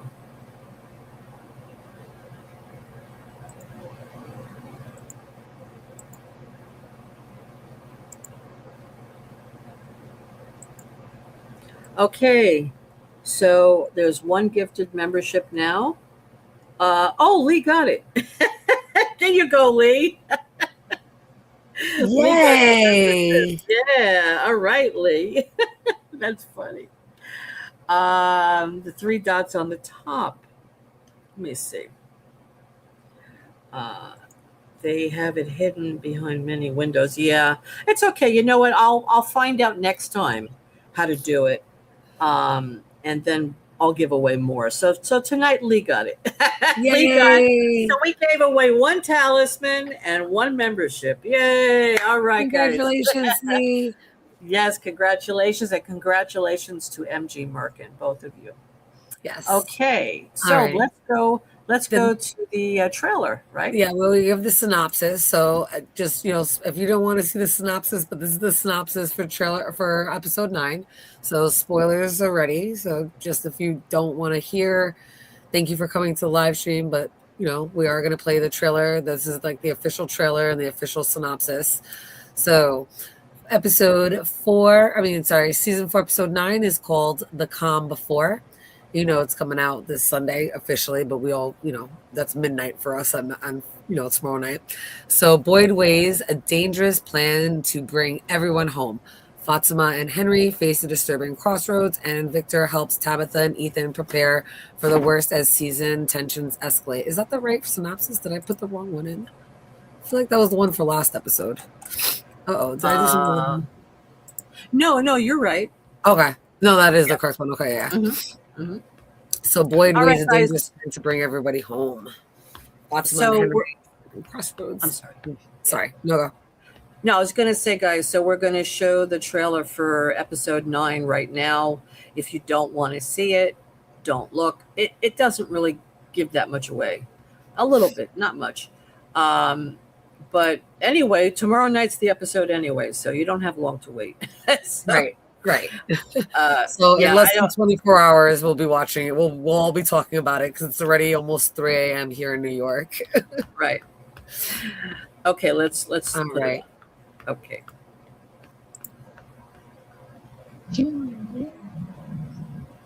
Maybe if you live closer. The guy in the yellow suit is back. When the sun comes up tomorrow, I want to be ready to put shovels in the ground. With this bone. What do you want? You know what the others are doing? Hey, buddy, hey. Do you like games? I love them. I'm playing so many right now. Oh my God. Okay, let's go back. Can you? I was zooming in to see if there was anything in her eyes, like reflecting, and I could not see anything. So I was like trying to see, but I was saying that we haven't seen Clara, and here she finally is back. And when she looks into her eyes, she looks a little terrified. Now, why do you think that is? Let's stop there for a second. Why does she look so terrified? I think she knows who the man in yellow is. I think that Clara, everybody's been saying that Clara is sus. I never thought that she was a mole. I've said this a million times. I think she's one of the secret fairies. That's why she always pops up and asks questions. I think she's one of the secret fairies that's like for lack of a better kind of analysis, kind of like on the Boy and White's team, kind of trying to help when she can, but can't really interfere until they get to a certain point. She Right. like her power, like she can't interfere, and her powers can't be activated until they reach a certain point in the game. But I do think that she is on the boy in white side, or at least has been there before, and knows the boy and knows the man in yellow. See, I didn't take it that way. I know that a lot of people think that. I think that she knows that they're looking for this man in yellow, that they probably have a search party right now, and she's now assigned to be with Sophia on a search party. Okay. And I think she just sees something evil in her eyes. Really? And she realizes, oh, maybe this is the man in yellow, or she's evil anyway. I mean, she sees the evilness in her. That's why she says, "Oh my God," because if she was like in partnership with him, she wouldn't be afraid of him, Right. right? So she's Right. afraid. So I don't think she knows him at all. I think he just shows her he's evil. Really quickly, I think so. Just Stacey Lee put in the analysis. I do think I left the wrong one up there by accident. I must have not caught it because it is the residents of the town stand at a crossroads unlike any they've faced before as Boyd sets a daring and dangerous plan in motion. I do remember that. I'm wondering if I put it on the wrong slideshow because I had taken that slide from episode 8 and like copied it over, and I remember pasting the right one. So I wonder if like in the episode 7, whatever the episode 7 slideshow has the episode 9 trailer by accident. I think I inverted them and didn't realize it. But just Stacey Lee, thank you for giving us the right one. I apologize. So again, residents of town stand at the crossroads unlike any they've ever faced as Boyd sets a daring and dangerous plan in motion. Thank you for correcting me. I'm so sorry, guys. Look, it's okay. It's all good. Hi, Dr. Soapy. Nice to see you. Glad you're here. Ed Lee says, Sophia opens her eyes with her magic. Yeah. Yes. Yeah, that's what I think it is, Lee. I agree with you. I think she's allowing Clara to see the evilness in her. That's what it is. Yeah. Perfect. Yes, Lee. That's it. And by the way, guys, just a reminder, please hit the like button on the stream, okay? Because we still have less likes than we do people here. So please like the stream. And also, let me just advise you, people who may not know, I do have a membership on the channel. And of course, there are different perks, like there's certain icons you can have. I have some from icons. I have the talisman. I have different things. And of course, we're going to have like special live streams for members. Right now, we're going to actually discuss a film in Discord. And basically, if you become a member, you'd be able to watch it, discuss it with us. So that's one of the perks of membership. So if you want to be part of that, please subscribe to the channel. And hope to see you soon. And okay, yeah, Stacey Lee, yeah, all good. Yeah, look, these things happen, Jen. Don't worry about it. These things happen. Okay. All right, let's go on with the trailer a little bit. But thank you again, you guys are so nice. The guy in yellow. So we see him. He's going to go into shape shifting. So we know we're getting Sophia back. Unfortunately, I mean, she's a great actress, but I do prefer seeing Doug more. He's back. When the sun comes up tomorrow, I want to be ready. All right, so I know they're saying he's ready. Do you assume that Tabitha came and told him what happened? I am now assuming that Tabitha shared the information. Yes, absolutely. Right. I'm gonna just back it up so we get that whole thing again. I'm sorry, kind of cut it. Yeah, because Boyd is now saying, okay, we got to put this plan in action right now. Right. He's back. Right. When the sun comes up tomorrow, I want to be ready to put shovels in the ground. Give us bones. You want. All right, so we know that he's going to go for it. That I think what Tabitha tells him puts him over the edge to go get the bones because he definitely was on the fence. So between Khatri and the information that he just gets from Tabitha, this is definitely going to be the catalyst for Boyd to go forward with the plan. Right. And I like what Lee said that the man in the other Sophia, right? Maniela gives Clara knowledge. So we know that that's going to come at a cost. Oh, yes, I love that. Yes, it's going to come at a cost. Yes. Definitely. So You know what the others are doing? Hey, buddy, hey, Uh-oh. Poor All right. Victor. So The boy in white says, "You know what they're doing now, Victor?" so Victor wants to stop it. that looks so awful. Look at his face. I know. Oh my god. So yeah, so he's gonna try to stop cutting down the, or I shouldn't say cutting. He's not cutting. He's gonna try to stop obviously the tree from coming down. I'm curious to see how they're gonna handle this. What are they gonna do? Put him in the box? Yes. With a talisman? Oh no, I don't think they'll put him in the box. I think. No, I'm they'll- just kidding. But I'm just saying. Oh, just Daisy Lee. Bye. Love you, girl. Bye. Oh yeah. Have a good night, just Daisy Lee. Thanks for joining us. I don't know. I think they're going to they're going to tie him up maybe to calm Yeah. him down, right? Yeah, yeah, definitely. I was just kidding about putting him in the box. It's just a joke. Yeah, 'cause yeah, they're no, really no, I close know. to it. No, well, I mean, even if they did, they would just do it till he came down and calm Right, down and they would put a let him out. talisman in there. It wouldn't be Right. like the box. Right, absolutely. Right. But so obviously there's going to be a wrinkle, or like something's going to obviously be an issue with this plan, and let's see if it gets sabotaged, if they go through with it, how they react. Is he going to explain to them about the boy in white now? Mhm. So, because I don't think they really know about the boy in white. I know people have seen, like, Tabitha and Henry, but I don't know if they've shared. Well, did they share that the boy in white told them that they're running out of time? Yes, they did. Okay, Yes. so they do know of the boy in white. Okay, Right. just making sure. I'm like, I can't remember right now. I'm tired. Do you like games? I love them. All right, so the games I'm going to assume that she's playing are going to come at that's going to be Clara's downfall, or whatever game she makes Clara play. They're going to blame Clara on whatever happens. It's Mhm. definitely either a setup for her to die or a setup for her to take the fall for something. Mhm.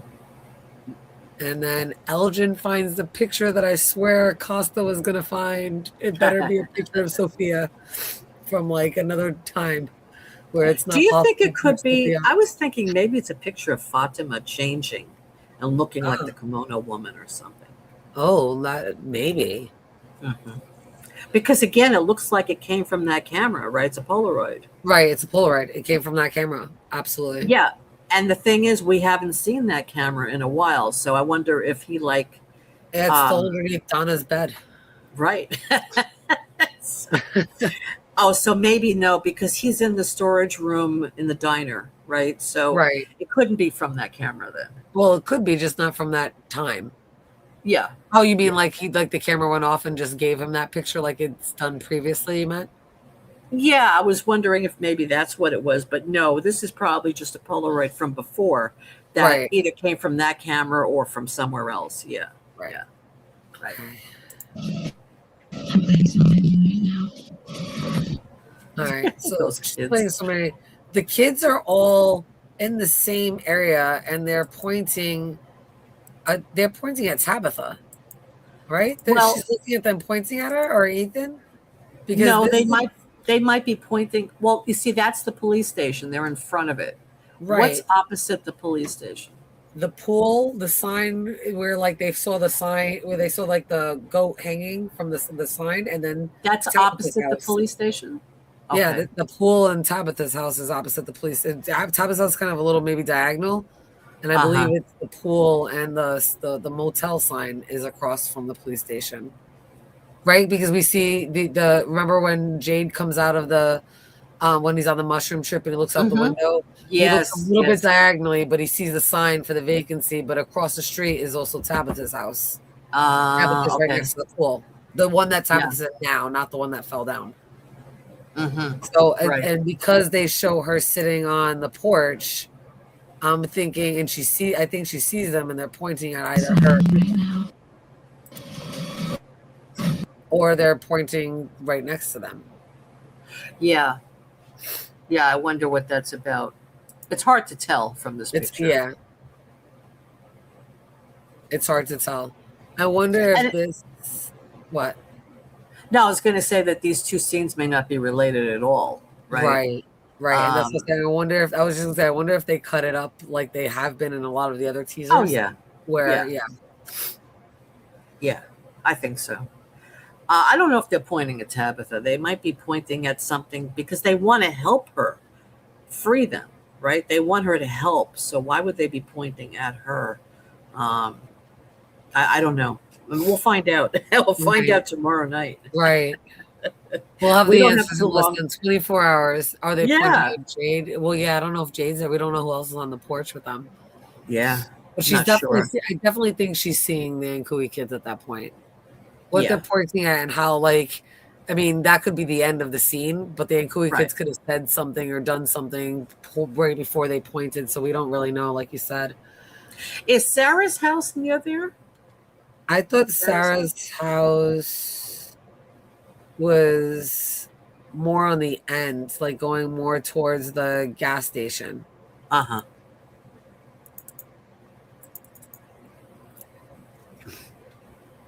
So, but yeah, I'm gonna play No, the but wait a trailer. minute. What? Back up when Sophia is with Clara. Are they in Sarah's house? No, they're outside. Here? No, oh, when they're no, in the no. clinic. The closer Doing? game. They're- that looks like. Yeah. Is that a lavender? Is there lavender room? Or maybe they're in her. Yeah, they might be in Sarah's house. Yeah, they're in Sarah's house. So Yeah. maybe the Ankui children are pointing at Sarah's house. Because Maybe she's they're in there. letting. Yeah, yeah. Ooh, I like that that. would make Lee. sense. That would make sense. Yeah, yeah. I think so. Yeah, that's definitely her room. It's lavender color. Yeah, it's with lavender. orange furniture. Right. Talk So, about wait, clash. Lee, what do you mean you're wrong? It is. Why are you is wrong? why are you wrong? I don't know. Maybe he'll I don't tell know. us I why. thought you were right. No, I think you are right. I think that Yeah. they're in Sarah's house, Right. With the And- lavender walls. right? And maybe the Ankui kids are telling Tabitha that there's something going on in that house that she should be looking at.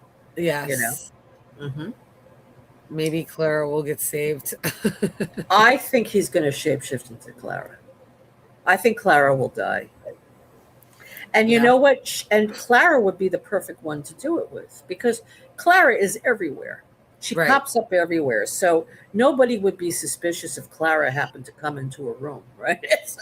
So, but if she doesn't do that, I mean, they could kill Clara off. I mean, she's not a main character. I mean, she's someone we know, but she's not a main character. I don't really know what Maniel is going to do. He said he can't wait. Right. So let's talk about death predictions, okay? Okay. Oh, okay, I think who's going to die? Well, if Fatima dies, I think Ellis will die too. I think they'll go out together.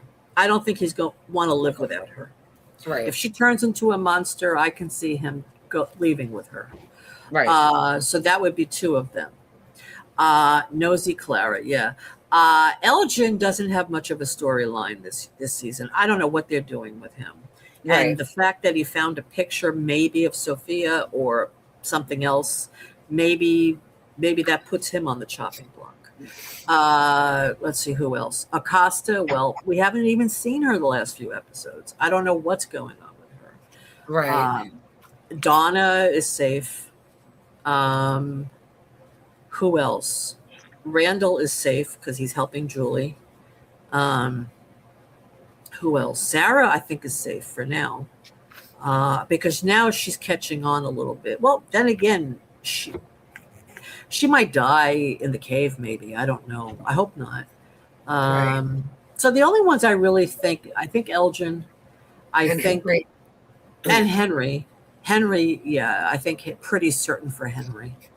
Henry, Elgin, Fatima, Ellis, and who else? I think Bacta. You think Bacta will die now? Yeah. I don't want her to die, but I don't know if she'll make it out. Well, maybe she will make it out of the season, but I think Well, then who's gonna do the cooking then? No one will eat. maybe Donna will have to take over. But just the fact that she's been giving so much like hope, like she almost convinced Sarah not Yeah. to fall with the water, right? Right. She got Henry to feel comfortable, and then like they had to people have had to intervene where Bacta's helped them not make the wrong decision that the Maniela wanted them to make. So Right. I think that Bacta, Henry, who else? Let me think. I mean, because if Sophia the Maniello is trying to wipe out people that are giving hope and are like, giving answers, then it would be. I mean, you can't kill Kenny. You just No. can't. No. No. Can't kill Kenny. Can't kill Julie. No. Randall really kind of gave up on Julie. I mean, they're not going to kill Randall. He still has cicadas in him, and they didn't kill him once, so they're not going to kill him. It's not going to be Randall because he's no. Christy, maybe Christy. Oh yeah, and Christy. That's who it is, Christy. I knew there was somebody else, Christy. So I'm with Christy. I think Henry and Elgin probably too. His storyline. Let's see if it mounts anything, but I can see him going, getting killed. And Bacta. Those are the people I can see because of what they've done or doing in the town. Now let's say they actually go into the caves in episode 10. Right. In those caves, the monsters are going to kill some people. So are they going to be like extras, you think? And maybe one or two main characters? I'm thinking yes, I do. So I'm hoping that it's like one or two main characters that go into the tunnel with like 4 or 5 NPCs. Okay. So then those 4 or 5 would die, and then maybe only one person would make it out of the tunnels, maybe both of them. Right. But I don't see Acosta going just yet. No. Either. No. Maybe Patty Melt, she can go. Nah, she's been injured. They're not going to send her. I don't know. I'm trying to think. Yeah, Christy. Yeah. Christy, the mean girl. Yes.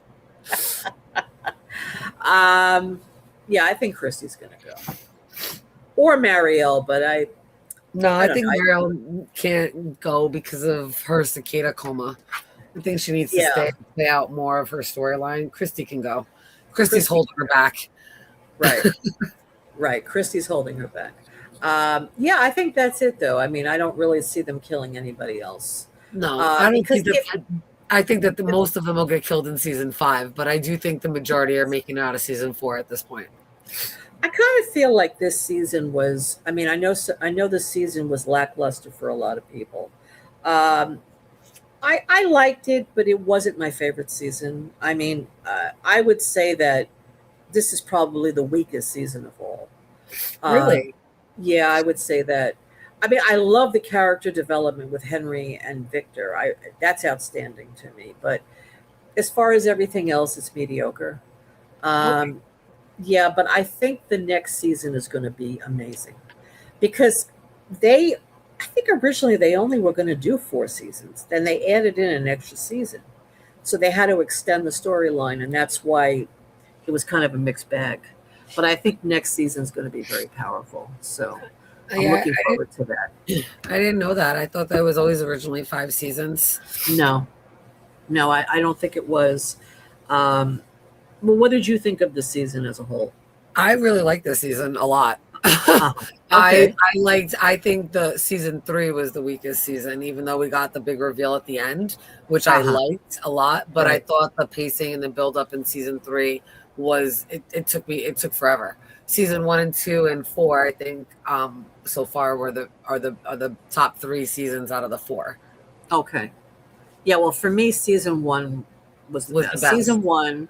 Yep. Season 3, I liked second. Season 2, I didn't like as much, and then this one I liked the least. But I'm 1, 4, 2, 3. Okay. but listen, and I'm just going by the shows, what the show has done previously, and what I think they can do. But compared to all the other shows on TV, this is still tops. This is still number 1 for me. Yes. I mean, I love the show. I'm just a little disappointed with this season. I think it's because I didn't like Sophia's character very much. I think that was the problem. And because all the characters, their storylines have revolved around her. And that's why I don't think I enjoyed it so much because of that. I just don't like the way they wrote the character. It's not that I have an issue with him shape-shifting into her. I just don't like what they've done with the character. And it's not the actress's fault. They're not giving her anything to work with, So it's the writing. for some reason. But anyway, it's okay. I mean, some people like it, some people don't. Um, but I'm looking forward to next year, really, next season.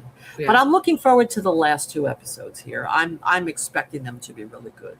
So Same here. I've heard they're great. So Right. so that could make up for the season for me too, Right, So right. we'll see how it goes. Sophia cooks, it says. Yeah. She cooks. Yeah. Not like it's a term. Oh, you It's don't a mean she. euphemism. Like she Oh, she cooks, like she's doing her thing. Oh As yeah, an yeah, actress. yeah. Oh yeah. Oh yeah, yeah. You don't mean she's cooking food, no. No, I was no, going to say she can't replace back the. Right. No. Yeah, no, she's a good actress. I just, like I say, I think it's more a writing issue than anything else. I just don't think they knew what to do with her, with her character. Like with Man in Yellow, I mean, they write him very well. I really enjoyed him in this episode. I thought he was great. So, yeah, we need more Doug back, definitely. Yes. We need more Doug.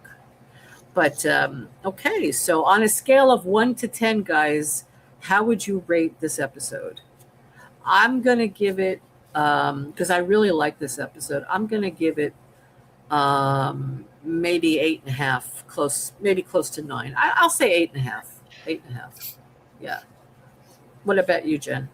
Considering that I had Doug in it, I'm going for a full 10. Okay. That ending was great. Yeah, the ending was fantastic. It really was. Yeah. And even the way Boyd, his acting, and Yeah. Khatri, I just really liked this episode a lot. Out of all the episodes, it's probably one of my favorite episodes. Yeah. this season. Yeah, me too. Out of the season, yes. I did like the last episode too. It was Right. a lot went on, with Kenny. But yeah, I really like this one. Lee gave it a 9. All right, Nice. Lee. Yes, great. And let's see, anybody else voting on this, on what you think of the episode? I think I mean, I know it's a mixed bag. I've heard different people talk about it. Some people liked it, some people didn't like it. I don't know. I love the story development. So Right. yeah. But anyway, so it's we're on almost 5 hours, so we're going to be ending the stream, guys. Yeah. Time flies when you're having fun, Absolutely. But we are going to end the stream, and we'll see you next week. We'll be talking about episode 9 Wednesday night at probably either 9 or 10. I will post that. And again, don't forget to like the video and subscribe to the channel if you're not already subscribed. And I thank you so much for being here. Yes. Thank you, everybody. Thank you for coming. We hope you enjoy the content. We love you. We'll catch you on the next one. Good night, everybody. Take care. Good night.